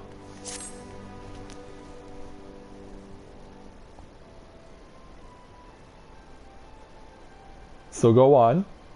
The outside world believes Ul'dah to be a sultanate, ruled by Sultana Nanamo Ul'namo. Truth is, though, it's the 6th wealthiest citizens that hold the most sway, the syndicate. Be that as it may, the Sultana still got the support of the people. But she might struggle to keep that even if a certain incident becomes public knowledge. It pains me to say it, but Her Grace's crown, the symbol of the royal dynasty, has been stolen. What? And Owen's the Sultan Sworn who was charged with guarding it that night. Oh man. I'll bet anything this letter was written with by the bastards who made off with the crown. It can't be a coincidence that a man we know to have been fraternizing with thieves had a letter for Owen of all people at this of all times. You need to take this to the man himself, Northern. Tell him Momodi sent you and that it concerns a lost heirloom. Alright there. I'll do what I can. If it looks as though the fellow needs help, I want you to lend it to him. The future of our fair city may depend upon it. Alright, let's see if we can make it happen. Alright, so where will he be? Well, actually, I pretty much have a good idea. He's likely to be over in the Chamber of Rule. Because, yeah, if he's over in Hustings Strip, then that includes the Chamber of Rule. Let's see if my suspicions are correct.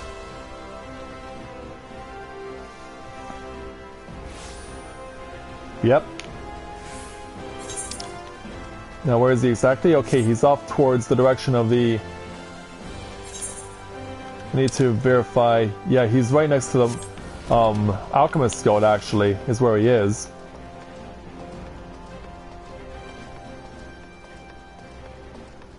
So let's go ahead and confront him on this situation. Sultan Sworn Elite. Yeah, this, I'm guessing this is Owen. Hey man, we need to talk. The heart of the Swans lies beyond. State your business. Pardon? Did you say a lost heirloom? Proceed. Proceed in the heart of the Sworn? Yes. Probably the one and only time that you're here. And yeah. Can you imagine that all these people are likely going to be dealing with me? Hey Owen. Well met, adventurer. What business brings you here this day? A letter? Very well, let's see it.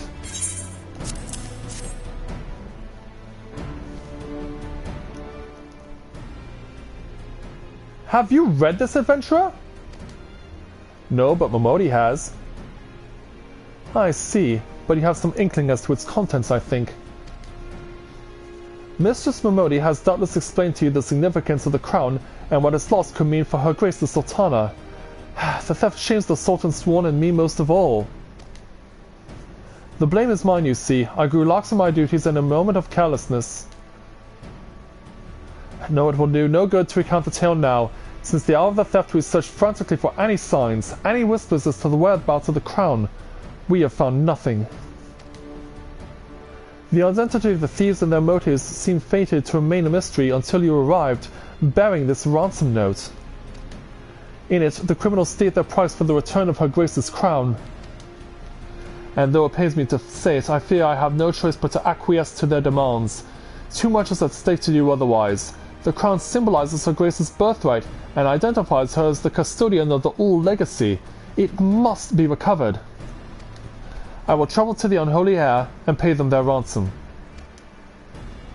Though I am not foolish enough to meet these men alone as they stipulate, I dare not bring a host of my comrades lest the thieves take fright. Friend, would you consent to be present for the exchange? Mistress Momodi has always spoken of you in the most glowing terms, and I have never yet had reason to question her judgment. On behalf of all those still loyal to the Sultana, I beseech you, help us in our hour of need.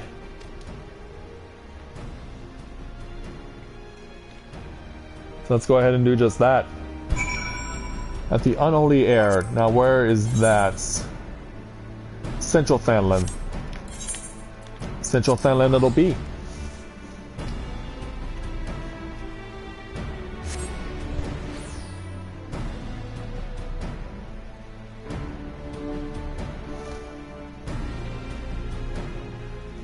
And so off to Blackbrush Station, where everyone's dancing up a storm, apparently. But there'll be no dancing for me because I have a task to do. A task must be done and I have to do it. No choice.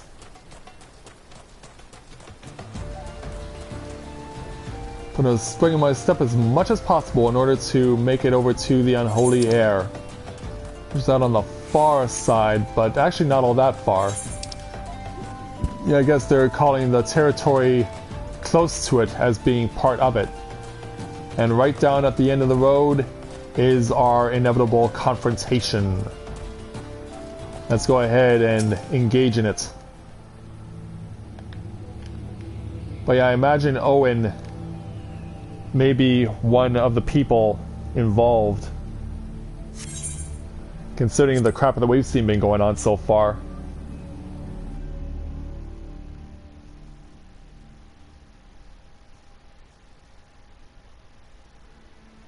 And so there's Owen. Oh, there the people are. I've come as agreed. Now show me the crown. Aye, you'll have your precious crown once we've been duly compensated. Do you think me a fool? What assurance that I have that you will honor your part of the agreement? Now, Owen, you're the least trustworthy man here. Not only was the crown stolen on your watch, but it looks to me as if you violated the terms of our exchange. Did we not say that you were to come alone? And given that you are not alone, what guarantee have we that there isn't a company of archers surrounding us even as we speak, ready to feather me and my men the moment they catch a glimpse of the crown? You've made mock of our trust. The deal is off. Wait, here's your payment as promised. Take it and go. Aye, 'tis the real thing. And now they leave. 1,000 thanks to you, boy. You succeeded where scores of thieves have failed. And now at long last we have it. The power to create an army of undying soldiers. The traitors spurn. What? No, it can't be! What have I done? Surely you must have wondered what it was you were handing over. What was it that seemed as valuable to us as the crown seemed to you? Or did you assume that we were feeling charitable? Oh, but you must feel terrible knowing that you brought us the doom of Ul'dah. Worry not, boy. We'll grant you a quick death and spare you further ignominy. So yeah, now we gotta deal with all this, and I only have one other person alongside me. There's too many! Northern, run! Run you while you still can! I will do my duty! It is your duty to serve the Sultana, lad, and you'll be doing it for a good while yet. Who we got coming? Members of the Sultan Sworn, including Papa Shan. Sultan Sworn, put these thieves to the sword and secure the crown! Yeah, you're wearing one yourself, by the way. Sultan Sworn? Ha! No matter. Kill them all! Time for the epic confrontation! Away we go! Can I take them off of your hands? No, I cannot. It's just my responsibility here to focus on the ads, and there is a healer somewhere. A healer lies somewhere among these guys. Actually, no, they don't. They have an ability called Second Wind, and that gives them extra HP. They can only use it once, though.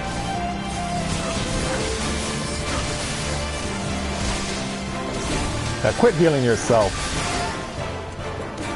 That's my job. Alright, over here to Owen. Yeah, strike the guy down.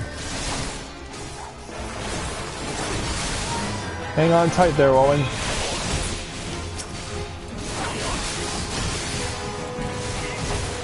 Spellweavers now, huh? Yeah, they're running a long way here.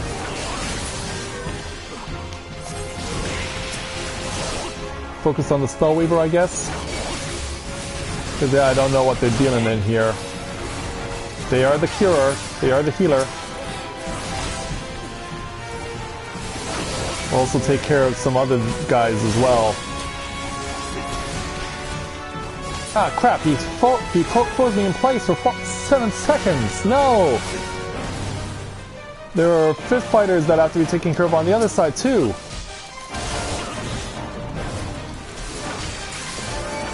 Yeah, they keep healing themselves, damn you. Thankfully, you can only use that ability once.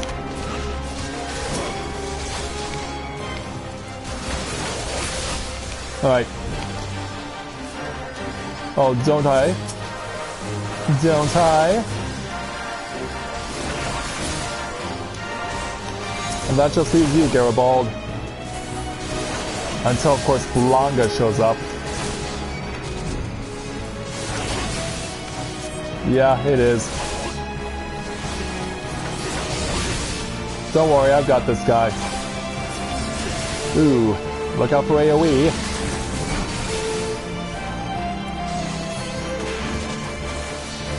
Yeah, just you focus on me, alright? Nobody else. Yeah. Yoda be slain thief, I will not ask again. Well, we're starting seeing that Papa Shan's still got some skills.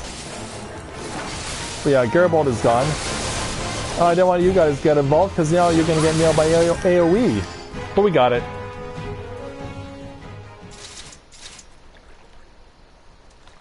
And now time for my one-on-one. Master Papa Shan, but why? How? The general saw you sneak into the vault, Owen. He suspected something was afoot and ordered us to keep an eye on you.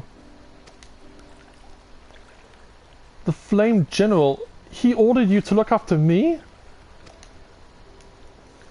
Master Papa Shan, more of them to the north! After them, Sultan Sworn, we have the crown! This not only to delay us! And as for you, Owen, let us speak back again in the city.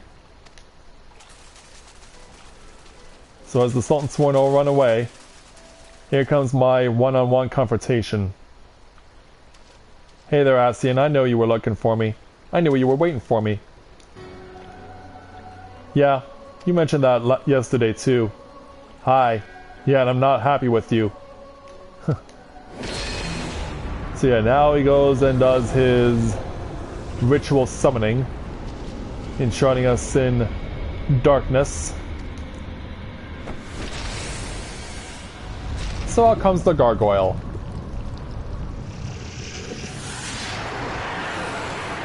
Yeah, I know how bad you wanted to beat me up. Huh. Well, I'm afraid I'm gonna have to live. Much to your chagrin. Defeat the masked mage. Sure.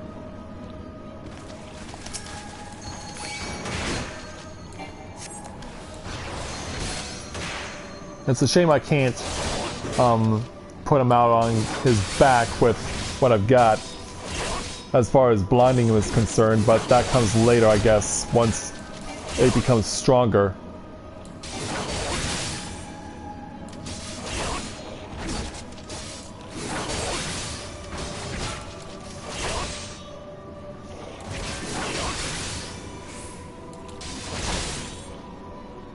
Yeah, allow me to hurt you because I'm doing a better job of it than you are to me.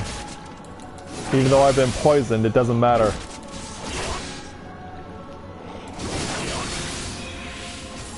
And now the poison effect wears off.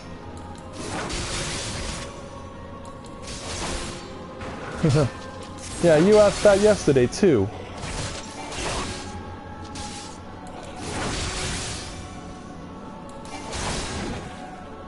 But no matter, I shall defeat you and your little friend.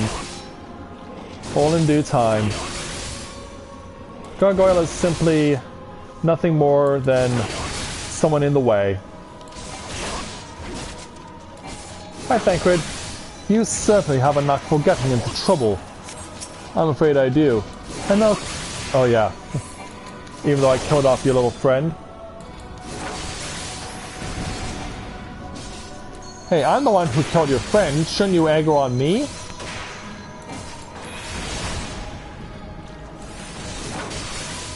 I mean, it does make sense.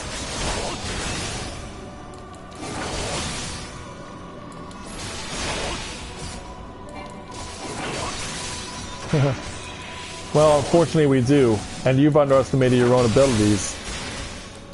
Which is why we're gonna put you on your back.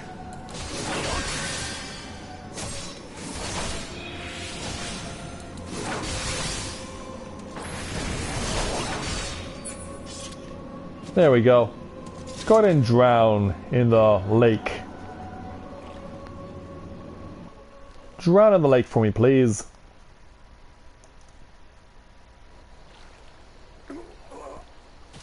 That the wisdom of the Paragons should be brought low by mere mortals. Yeah. Paragons? This is indeed a disturbing revelation. We had long suspected the involvement of the Bringers of Chaos, Asians to give them their true name.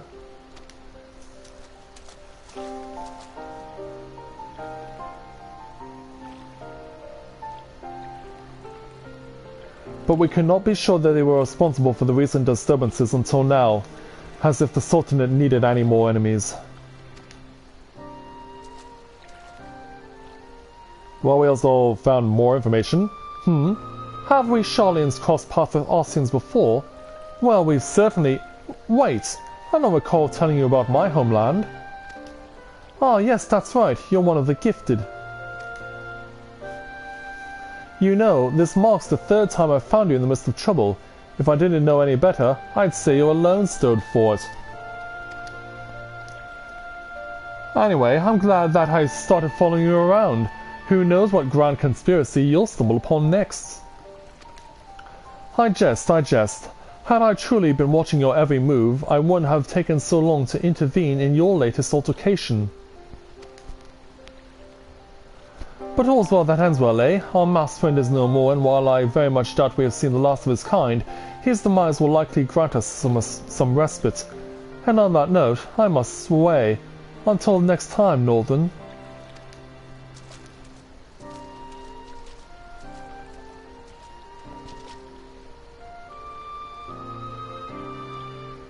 In the meantime, falling next to him, up against the rock, is his Crystal of Darkness. Yeah, don't take it. Just watch it shatter. Yeah, no need to take it, just watch it shatter. Oh, wait a minute, he'll be back in Ul'dah. Alright. Yeah, we've got another long day, 6.5 hours and counting.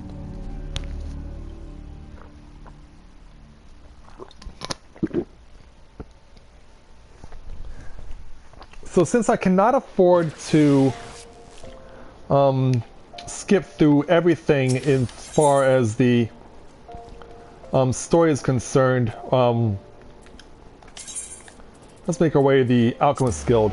We'll make sure to get our situation in such a way that I can take you through the story as fast as possible because you've already seen it yesterday, but also we need to make sure that everything is properly shown off. So let's speak with the Sultan's Sworn Elite.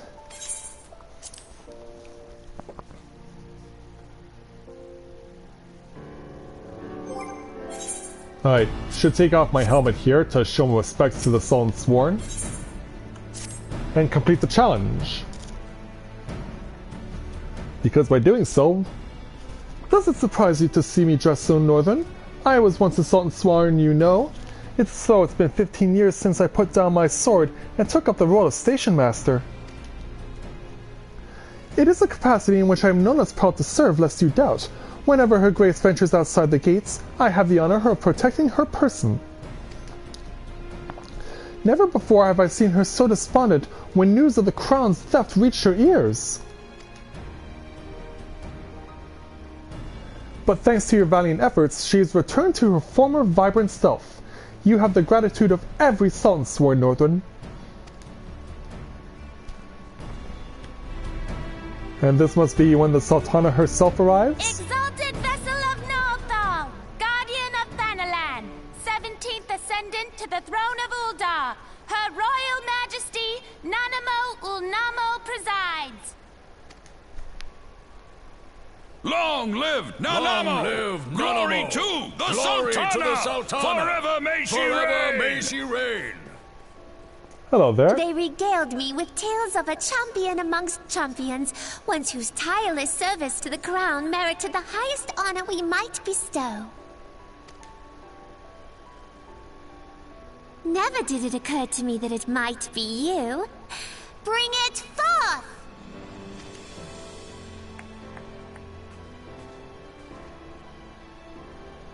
A token of her gratitude. Betokening our gratitude and esteem, I, Nanamo Ul'namo, Sultana of Ul'dah, confer upon you this gift. Reborn, Your Grace. Hey, General. see to it that our champion is my personal guest at the banquet. As you command, Your Grace.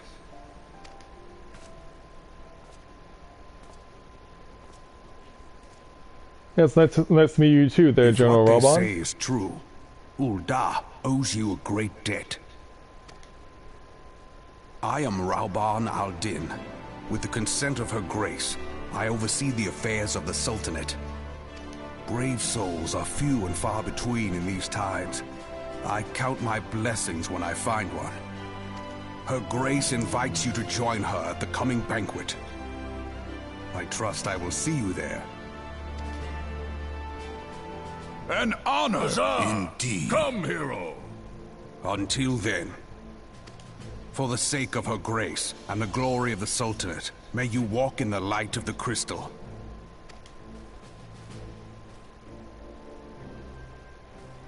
Thank you, Your Majesty.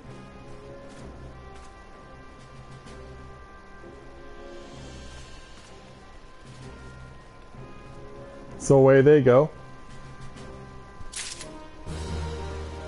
And so, Owen, I guess we speak to you next. With the level 14 challenge entitled, A Matter of Tradition. Owen would like to speak with you regarding the Sultana's invitation. By the 12 Northern, for an adventurer to receive a personal invitation from Her Grace is unprecedented. Seats at these banquets are offered only to the most distinguished individuals. You will be dining with some of the most influential people in Ul'dah. There are, of course, certain protocols that must be observed, but I am no authority on them. Fear not, however, Mistress Momodi has long been responsible for familiarizing foreign guests with our customs. Pray return to the Quickstone and speak with her. She will tell you all you need to know. Momodi it is then. And hey, it was nice to see the inside of the Sultan Sworn's HQ for once. Alright, let's go over to the Adventurers Guild.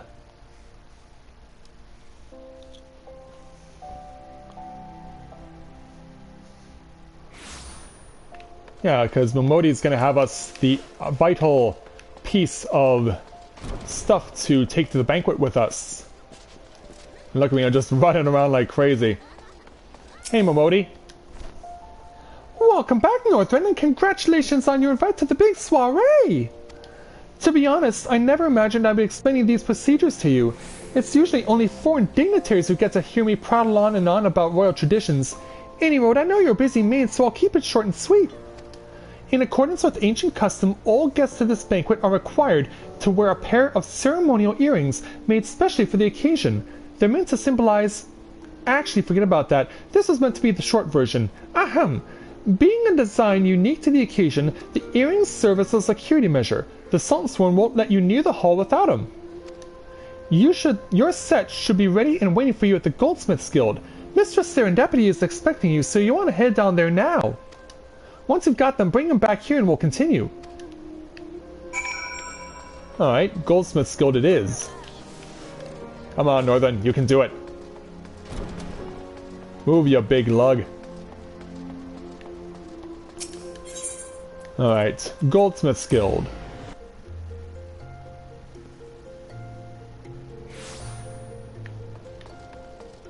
Still got 3 seconds of boost there. Jump over and talk to the Mistress, Serendipity. Greetings! Is there something I can help you with? Ah, Northern, your earrings are right here. I crafted them myself. I'll have you know, I think you'll be very pleased. In case Mistress Momodi didn't warn you, the box is locked and I am not permitted to give you the key. It's a final safeguard, you see. Only designated individuals are authorized to distribute these earrings to guests. In this instance, the person in question is none other than Mistress Momodi, so you will need to ask her to open the box on your behalf. Pardon the inconvenience, but the Sultan Sworn takes Her Grace's safety very seriously. I can imagine. Makes all the sense in the world. Alright, so back over to the Adventurers Guild. And we'll continue on from there.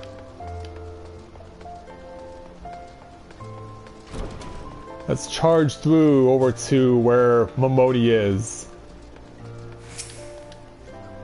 Picked up your earrings yet, Northern? Yes, I did. Let me just... Well now, looks like the Guildmaster outdid herself with this pair. You best take good care of these earrings. If they fell into the wrong hands, gods only know what might happen. Now then, I hope you're feeling sociable, Northern, because you're about to hobnob with Ul'dah's elite. Let me know when you're ready to head out to the banquet. So yeah, we gotta go ahead and put the earrings on. Yeah, that's cool that they give you some earrings. Let's go ahead and unequip, or not unequip, but just hide my gear as far as my sword and shield, because yeah, what would I be looking to Ul'dah's elite if I come barging in with a sword and shield? Alright, Momodi. Let's take the level 14 challenge entitled A Royal Reception. Momodi wants to see you off to the banquets. This is it, Northern. Your big debut in Ul'dah High Society. The banquet is being held at the Fragrant Chamber. Head over to the Royal Promenade and Bartholomew will show you in. Oh, but be sure to put on your earrings first or he'll send you packing. Right, well, I reckon that's everything. Try not to let all the pomp and ceremony get to you. Just be yourself and you'll be fine. Very well.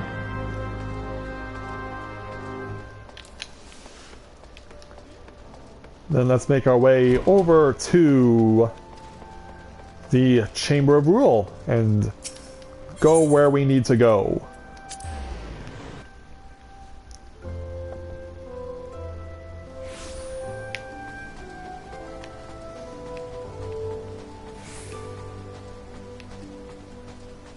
So now it's just a matter of making our way up the stairs to speak with Bartholomew and take on the prospect of being a person among high society. A banquet hosted by Her Grace the Sultana is due to begin shortly. Attendance is by invitation only. Please make way for arriving guests. Oh, we are honored to receive you, my lord. Please proceed inside. Yes, let us indeed go inside.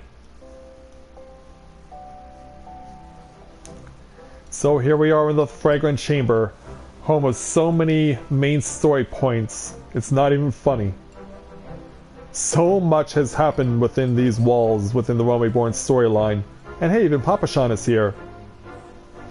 All hail the Sultana! Hi there, General. Your Grace. Reborn?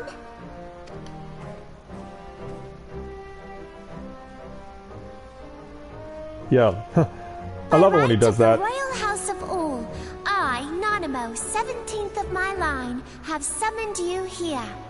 We are graced this day by the presence of a hero to Ul'dah and dear friend to the crown. Honored guests, I give you our champion.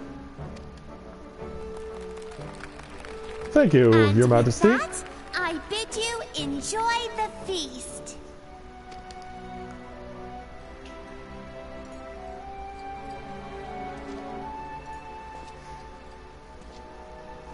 So shall we? Hello there, General. Not to spoil your appetite, but Ul'dah is hardly so bountiful as this meal would have you believe. While we gorge ourselves, children starve in the streets. Nor can Her Grace do aught to help them. She is thwarted at every turn by those on the Syndicate who derive their wealth from the workers' poverty. Beneath her mask of stately serenity, she is aghast at the plight of her subjects. But there will be no hope for the masses until the crown is restored to power. I am truly grateful for all you have done for Ul'dah. But there is so much more to do. That light, what is it? Yeah, I have one such thing on my person. You like it? So bright. Almost like by the 12. Tell me true. Have you been troubled by strange dreams of late? Visions of the crystal? Mayhap you put them down to an excess of ether? Yes, Oh. you are like they were. Oh, welcome. Welcome, Hildebrand. Allow me to explain. I mean, your time doesn't come Before you until came to after we beat the Eorzea, main story of A there were Realm others Reborn, like but you who hey, fought the there's no primals. problem with jumping in ahead of time. Though they were not of this land, when the Garlean Empire threatened the realm, they helped bring together the three grand companies. And they stood with us at Cartano. That fateful day 5 years ago. The day we lost them. None who survived have forgotten the heroes' sacrifice. Nor would any man deny they fought alongside us. But the names of these heroes come not to our lips. The once familiar pages of their story are now blank to us. And in our mind's eye, their faces are naught but silhouettes amid a blinding glare. It is for this reason that we have come to call them the Warriors of Light. When I look at you, I cannot help but think of them, and of what you might achieve. You must protect that crystal at all costs. It is a gift from Heidelin, Mother of All, and one she gave to you for a reason. Yours is no ordinary tale. If I am right, the fate of the realm may yet hang upon your deeds. Only heroes and martyrs are fit to bear such a burden. Let us pray you are the former. And so this is where we're gonna have to cycle through everything.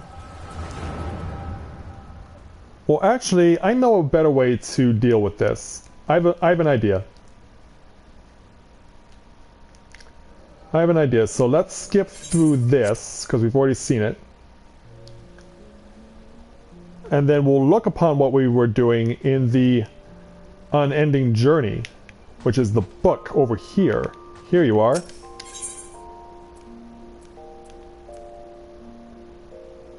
Okay, I guess I can't actually see it yet. Alright, well then we'll go ahead and go out first, because yeah, I guess you have to complete the quest first and then you can do that.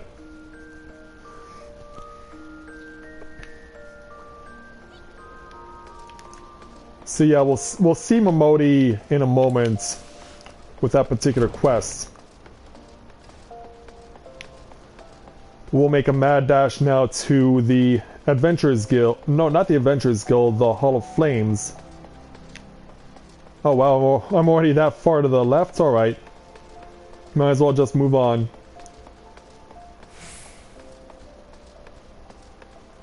Hey there, Wyman.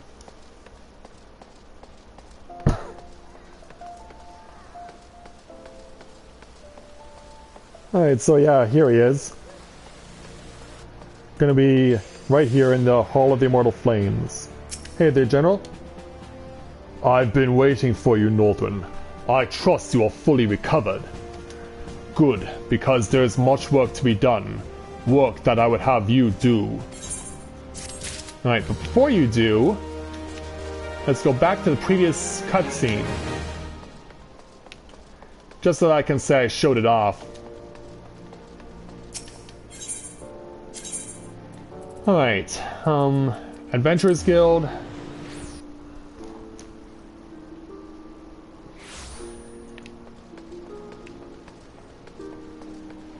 And we'll make our way back over here.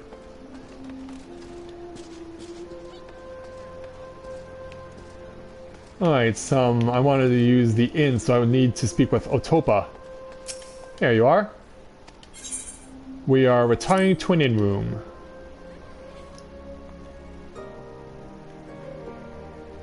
And from there we will read the Unending Journey.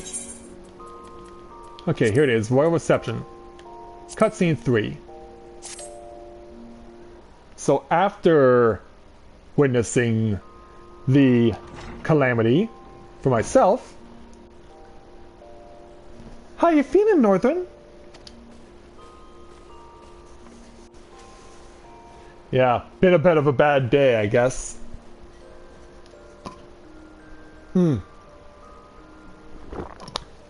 Put down my last little bit of water. They say you fainted in the middle of one of the general's stories. I had to have you carried back to the Hourglass. Yeah, because you couldn't do it yourself. I reckon you made quite an impression on your fellow guests, though probably not the sort you intended. You sure are getting enough rest, Northern? The life of an adventurer can be pretty taxing. Anyway, I'm glad to see you're back to normal. No offense, but looking after you is getting a bit tiresome. Oh, before I forget, the General left a message for you. Said that when you're feeling up to it, you should come and see him at the Hall of Flames. Probably wants to finish the story he was telling you when you fell asleep. Yeah, I guess it would want to be that way, yeah. Alright, exit.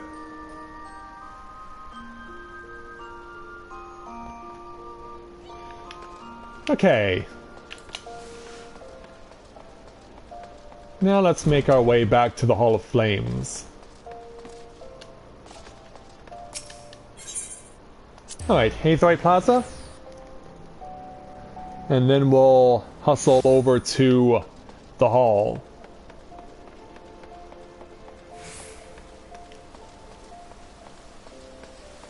Yeah, run through the waterfall. Why not? Because why not? Or where the waterfall collects.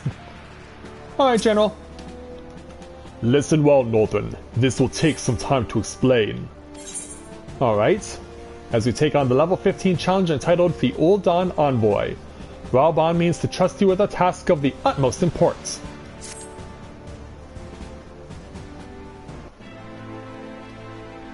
And so, I prepared these letters for my counterparts in the Aeolian Alliance. Thank you there. 5 years ago, we looked on, powerless, as our brothers and sisters were taken from us at Cartino, first by the Gallians, and then by the thrice-damned Primal called forth by their treachery. Not a day goes by that I do not think of my fallen comrades, and of the warriors of light of whom no trace remained. The tragedies of the calamity are not so easily forgotten, nor should they be. In remembering all we've lost, we're reminded of what we still have.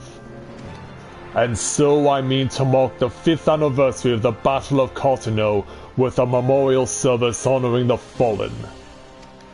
It is my hope that my counterparts in the Alliance will agree to do the same. And I would have you bear my words to them as my personal envoy. Why you? Because your deeds mark you out as the nearest thing I have to a warrior of light. I can think of none more worthy for the role. The question is, will you accept it?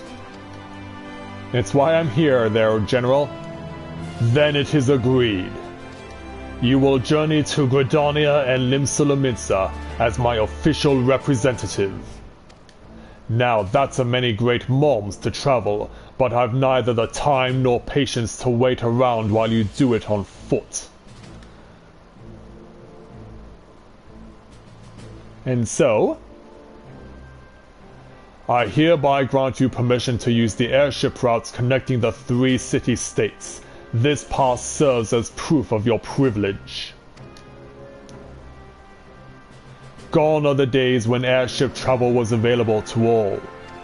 The ever-present threat of Imperial attack has forced us to impose drastic restrictions out of concern for public safety. These passes are only granted when circumstance demands it, as in this case. Though there were others who insisted you be granted one regardless. I, Northern, I am not alone in seeing it. Your potential is plain. But I have said enough. In the name of the Sultana, I bid you go forth. See for yourself the wonders of the realm for which the warriors of light rest all. Rise to your calling and fulfill your promise. And should your path be barred by man or beast, strike fast and true, for victory belongs to the bold. Now go, Northern, and heed the crystal's guidance should you ever lose your way.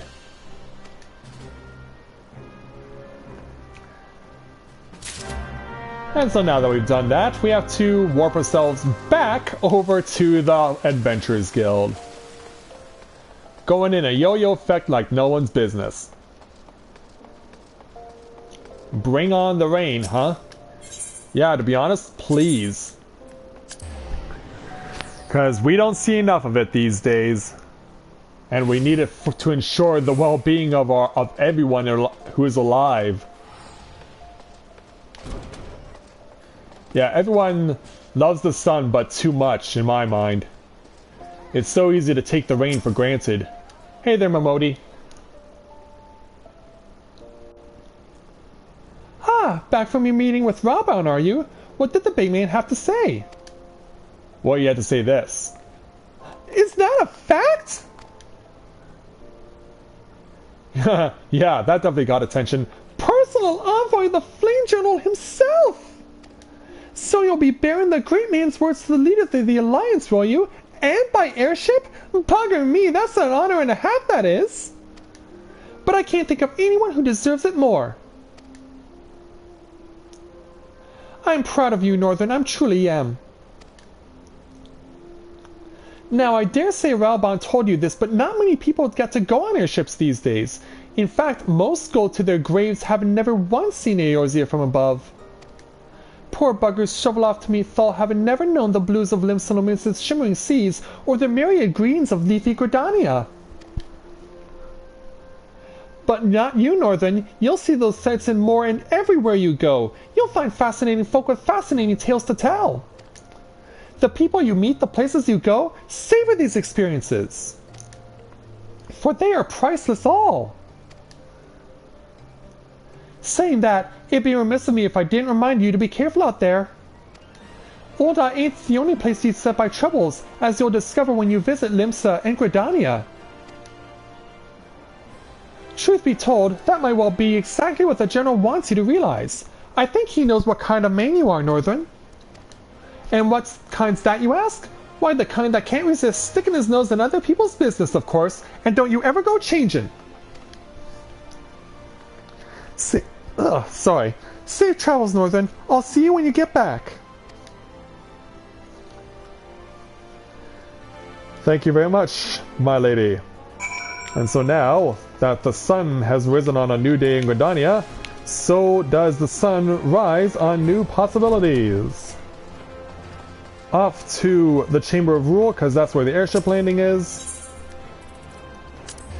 And I should take it upon myself as well to equip the Ul'dah ring that I got my hands on too. Because I haven't done that yet. There we go.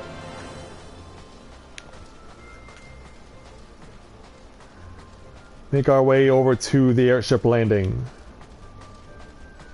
So yeah, which direction will they have me go first?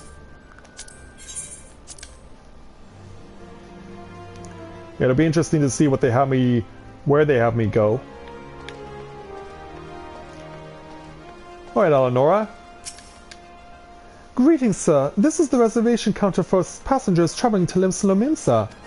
If I'm not mistaken, you are the Flame Journal's envoy, Northern Wind, yes? Highwind Skyways is at your service. Will you be flying with us today? Yes, I will. So yeah, it's Limsal first, and then Gridania. So now that I understand how the system works, depending on where you go, Limsa is always treated first, and Ul'dah is always done second.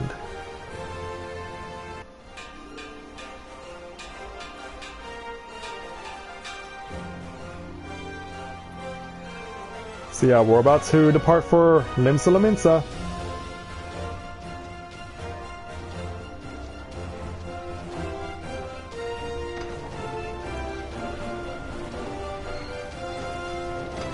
Take me away, my man.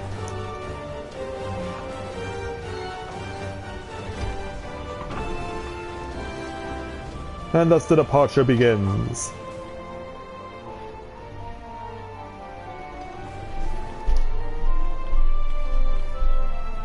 Yeah, I wonder what it's like when you visit Gridania third. Because Limsa always comes second and Ul'dah always comes third. With the other cities. At least I understand the system. Yeah, away goes Thancred. Yeah, I've seen enough. I'm ready to move on.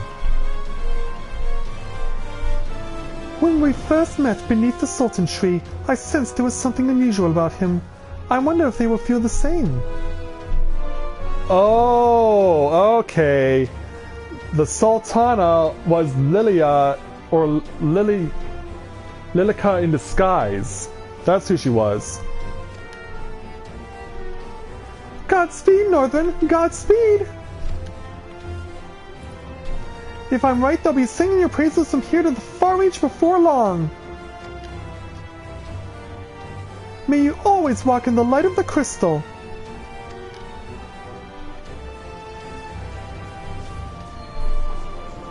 And so, let's fly.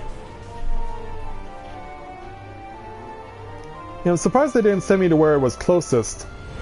But yeah, we've seen this already in the Let's Play, so not going to bother with that again. So yeah, Limsa always gets priority. That's interesting. So as it goes, if you start in Gridania, it's Limsa first and Ul'dah second. If you start from Limsa Lominsa, it's Gridania first and Ul'dah second. And then if you start from Ul'dah, it's Limsa first and Gridania second. Got all that? Good. Where's my departure point? Hello there. Ah, you must be the envoy from Ul'dah. Welcome to Limsa Lominsa, sir. Admiral Blufuswain awaits your arrival. Thank you.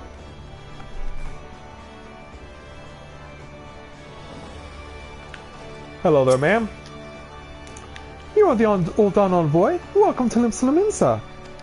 The Admiral has been looking forward to your arrival. Please proceed to the cruise lift at your earliest convenience. It will take you to Bulwark Hall. Once there, pray speak with Xanthel. He'll be pleased to show you into the Admiral's command room on the bridge. Oops, come on. Oh, I gotta speak with you, don't I? But I want to at least attune first here in Limsa Lominsa to the main Aetheryte before I do any of that stuff like meeting with the Admiral.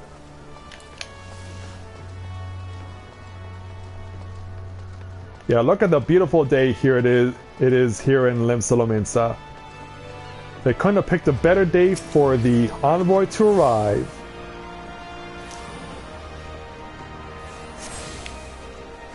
And now let's hustle back the way we came.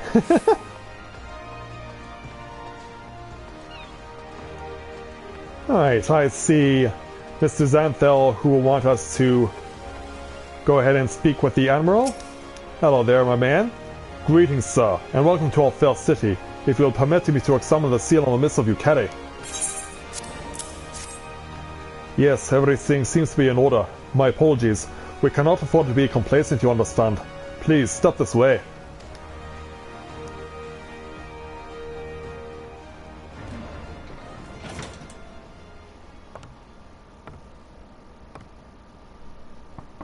Enter.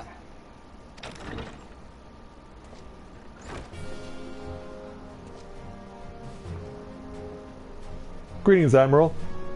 So the silver-tongued merchants send an adventurer to speak for them. It appears the Uldahs place great faith in you. This way.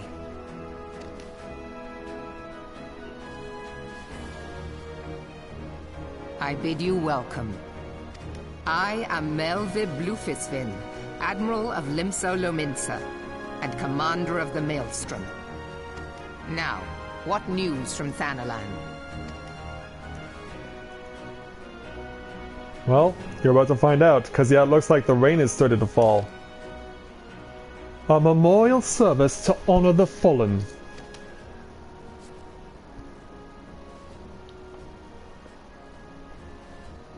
Seven hells, has it been 5 years? 5 years since the Garlean Empire sought to wrest Eorzea from our grasp. It was in answer to the imperial threat that the city-states formed the Grand Companies and forged the Eorzean alliance anew. But Garlemald was not content to wager all on a simple contest of martial might. They had other plans. The Meteor Project. Legatus Neil Vandonis has taken, intended to cleanse our realm by snatching the lesser moon Dolmood from the heavens and casting it down upon our heads. Desperate to prevent this lunatic scheme, we marched our forces to the Cartano Flats, and there met the 7th Imperial Legion in battle. Never have I seen a fight like the Battle of Cartano, and I have seen full many. But though we gave no quarter, spared not 1 ounce of effort, we could not prevent what followed. From inside the shell of Dolomud came a winged nightmare, a dragon the size of a bloody city. 'Twas the elder primal Bahamut, hell-bent on making an 8th hell of Eorzea. In the space of a breath, the legions of the Empire were set aflame, while our own armies fared little better. 'Twas as if the whole world was burning. Words cannot well describe the scene. And yet by some miracle, a few among us were spared. Even as I steeled myself for death, a blinding white light enveloped me, robbing me of my senses.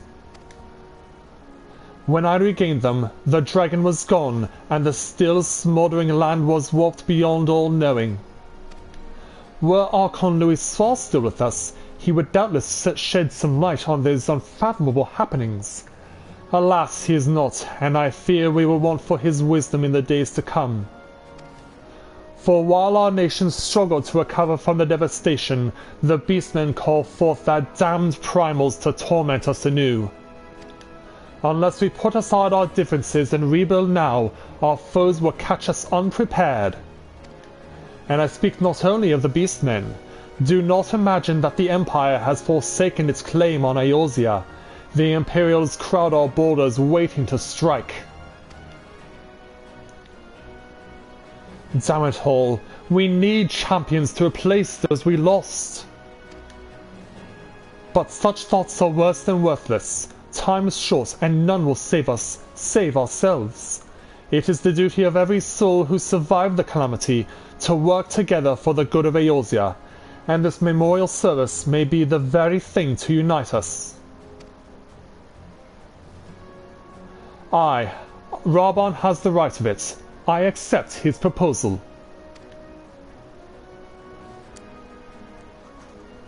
So go ahead and scroll your name there, Admiral.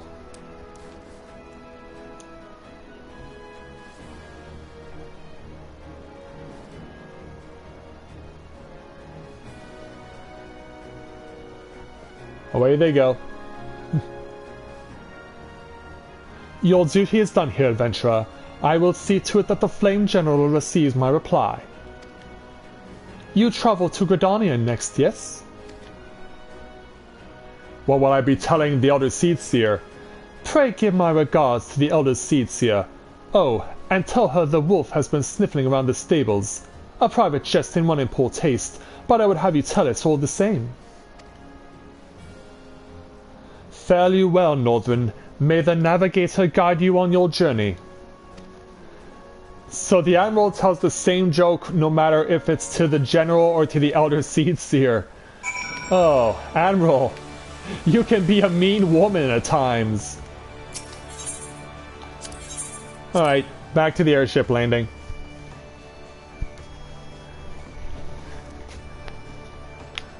Yeah, this is amazing that I've deprived myself of all this knowledge for 2 long years. Greetings, sir. This is the counter for passengers traveling to Gridania. A pleasure to serve you again, sir. Are you ready to board the airship to Gridania? Yes, I am.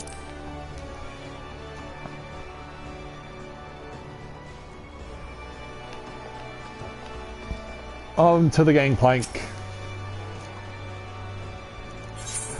Board the airship, please, as a whole bunch of stupid RMT do the same. Yeah, I've got guests to deal with. And not the good type of guest either.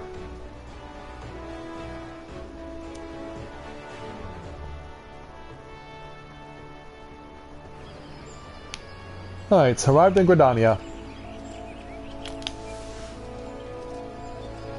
So let's make our way out of the airship area.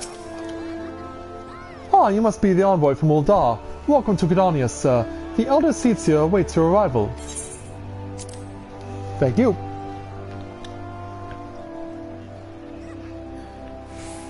Right, sir. Greetings, good sir. You are the Ul'dah envoy, are you not? I have received instructions to assist you. Pray make your way into the city proper and identify yourself to the conjurer at Novaura's altar. She will admit you to the lotus stand where the elder seed seer awaits. Alright. Hey Mother Mune, it's me again, but this time I've grown a lot more. Yeah. It can be a bit rough to have to do this all the time, but you gotta do it. It must be done. Let's go ahead and touch the Aetheryte here in Gridania and continue onward. We've got to go to the meetup with the Silent Conjurer at Novaura's altar and then speak with the Elder Seed Seer. Yeah, I always thought that no matter who you spoke to, how you were introduced to them was always different depending on where you were going and where you started. Hello there, Conjurer. You are the Ul'dah envoy? Begging your pardon, sir, but might I inspect the missive you bear? Yeah, I forgot that was a female. Verily, this is the seal of the Supreme Commander of the Immortal Flames. Please come with me.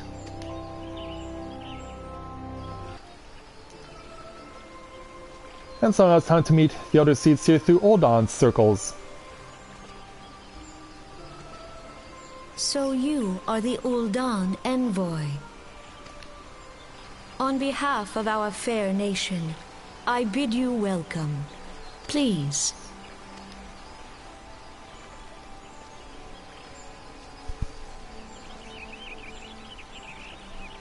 Allow me to introduce myself. I am Khan-e Senna, Elder Seed Seer of Gridania, and leader of the Order of the Twin Adder, our nation's grand company. I understand you bear a message from the Flame General. Yes, I do indeed. So allow me to present it to you. A remembrance service for the fallen of Cartino. Pray tell me, adventurer, what do you know of our conflict with the Empire? It would seem my counterparts recounted the tale in some detail. That is well. And something else you should know. A message from the Admiral? A wolf has been sniffling around her stables? I see. Well, I shall be pleased to provide her with such counsel as I am able. But first, friend of my friend, I would tell you more of the Garlean threat. For the greater part of its history, Garlemald was not even among the most influential nations in Ilsabard, the northern continent. However, its innovations in the field of magitech, some 50 years past, helped to raise it from the depths of obscurity. Emboldened by this technology, it set about subjugating its neighbors, swiftly absorbing each into its ever-expanding territory, and when all of Ilsabard lay within its grasp, it turned its ravenous gaze upon Eorzea. Yet Garlemald's transformation did not come about by virtue of magitech alone. Its success owed much to the consummate leadership of its first and reigning emperor, Zolas Zolskarvis, the man who built an empire in his own lifetime. Yet he has lived long, and after more than 80 winters, it is said that he grows frail and ever more prone to illness. If rumors are to be believed, the matter of succession has destabilized the imperial court. This would explain the empire's relative inactivity in recent years, which has granted us much needed time to rebuild. Yet we cannot allow ourselves to become complacent, for Garlemald still maintains a presence in Eorzea, in the form of the 14th Imperial Legion. Commanding this great host is Legatus Gaius van Balsear, a man whose ambitions are well known to us. So as long as he breathes Eorzean air, none of us may sleep easy. The calamity wreaked such devastation upon the realm that it has been all we could do to nurse our wounds, never mind rebuild our defenses. Simply put, we have not the strength to repel the Empire. To add to our woes, the beast tribes continue to summon their primals, whose very existence is a bane upon the land. Each nation is beset with its own primal problem. None has the resources to look beyond its own borders. The Admiral desires my counsel regarding a brazen wolf. She means to tell me that the Empire may soon resume its advance. Though the primals pose an undeniable threat to our survival, the threat posed by the Guardians is greater still. Clearly, each nation can no longer afford to think of only that which occurs within its own borders. A storm gathers upon the horizon. If we are to weather it, we must needs stand united once more. A remembrance service may help to rekindle the spirit of unity which brought the peoples of Eorzea together when last the Empire threatened our liberty. The Flame General was wise to make us a proposal, and I heartily approve of it. The necessary provisions shall be made for a service here in Gridania.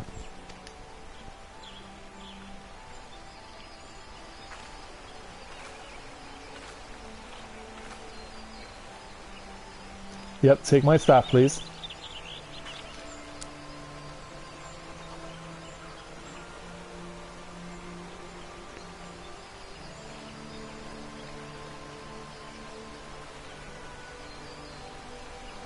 Please take it away.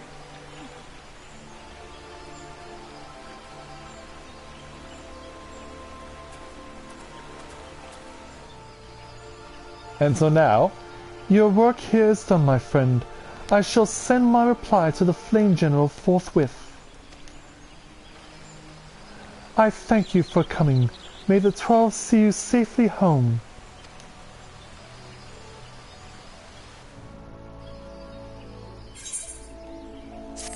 And with that, we now complete all the necessary requirements for the tasks needed to see how things start out of Ul'dah.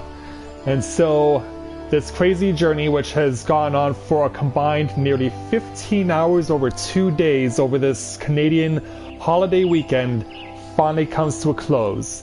And I want to thank all of you who have suffered with me for these 15 hours, for being with me for the start yesterday in Lominsa, and bringing the journey here back where my Let's Play for Realm Reborn began, here in Gridania. It's my true expression of gratitude to thank all of you for being with me.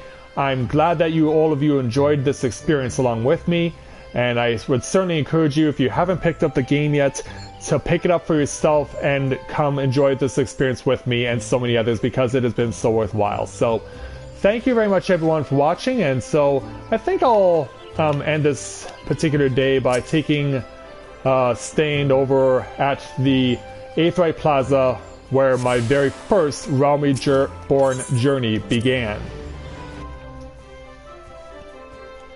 You guys have been so awesome to stay with me for 15 hours over 2 days, and I truly cannot express my gratitude more. So I hope that we'll be getting back to our regularly scheduled live streaming in the coming days as we continue on with the Day in the Life series with Mathia Griffin and Corin Loren at their respective brand company, or their respective free companies and their respective servers.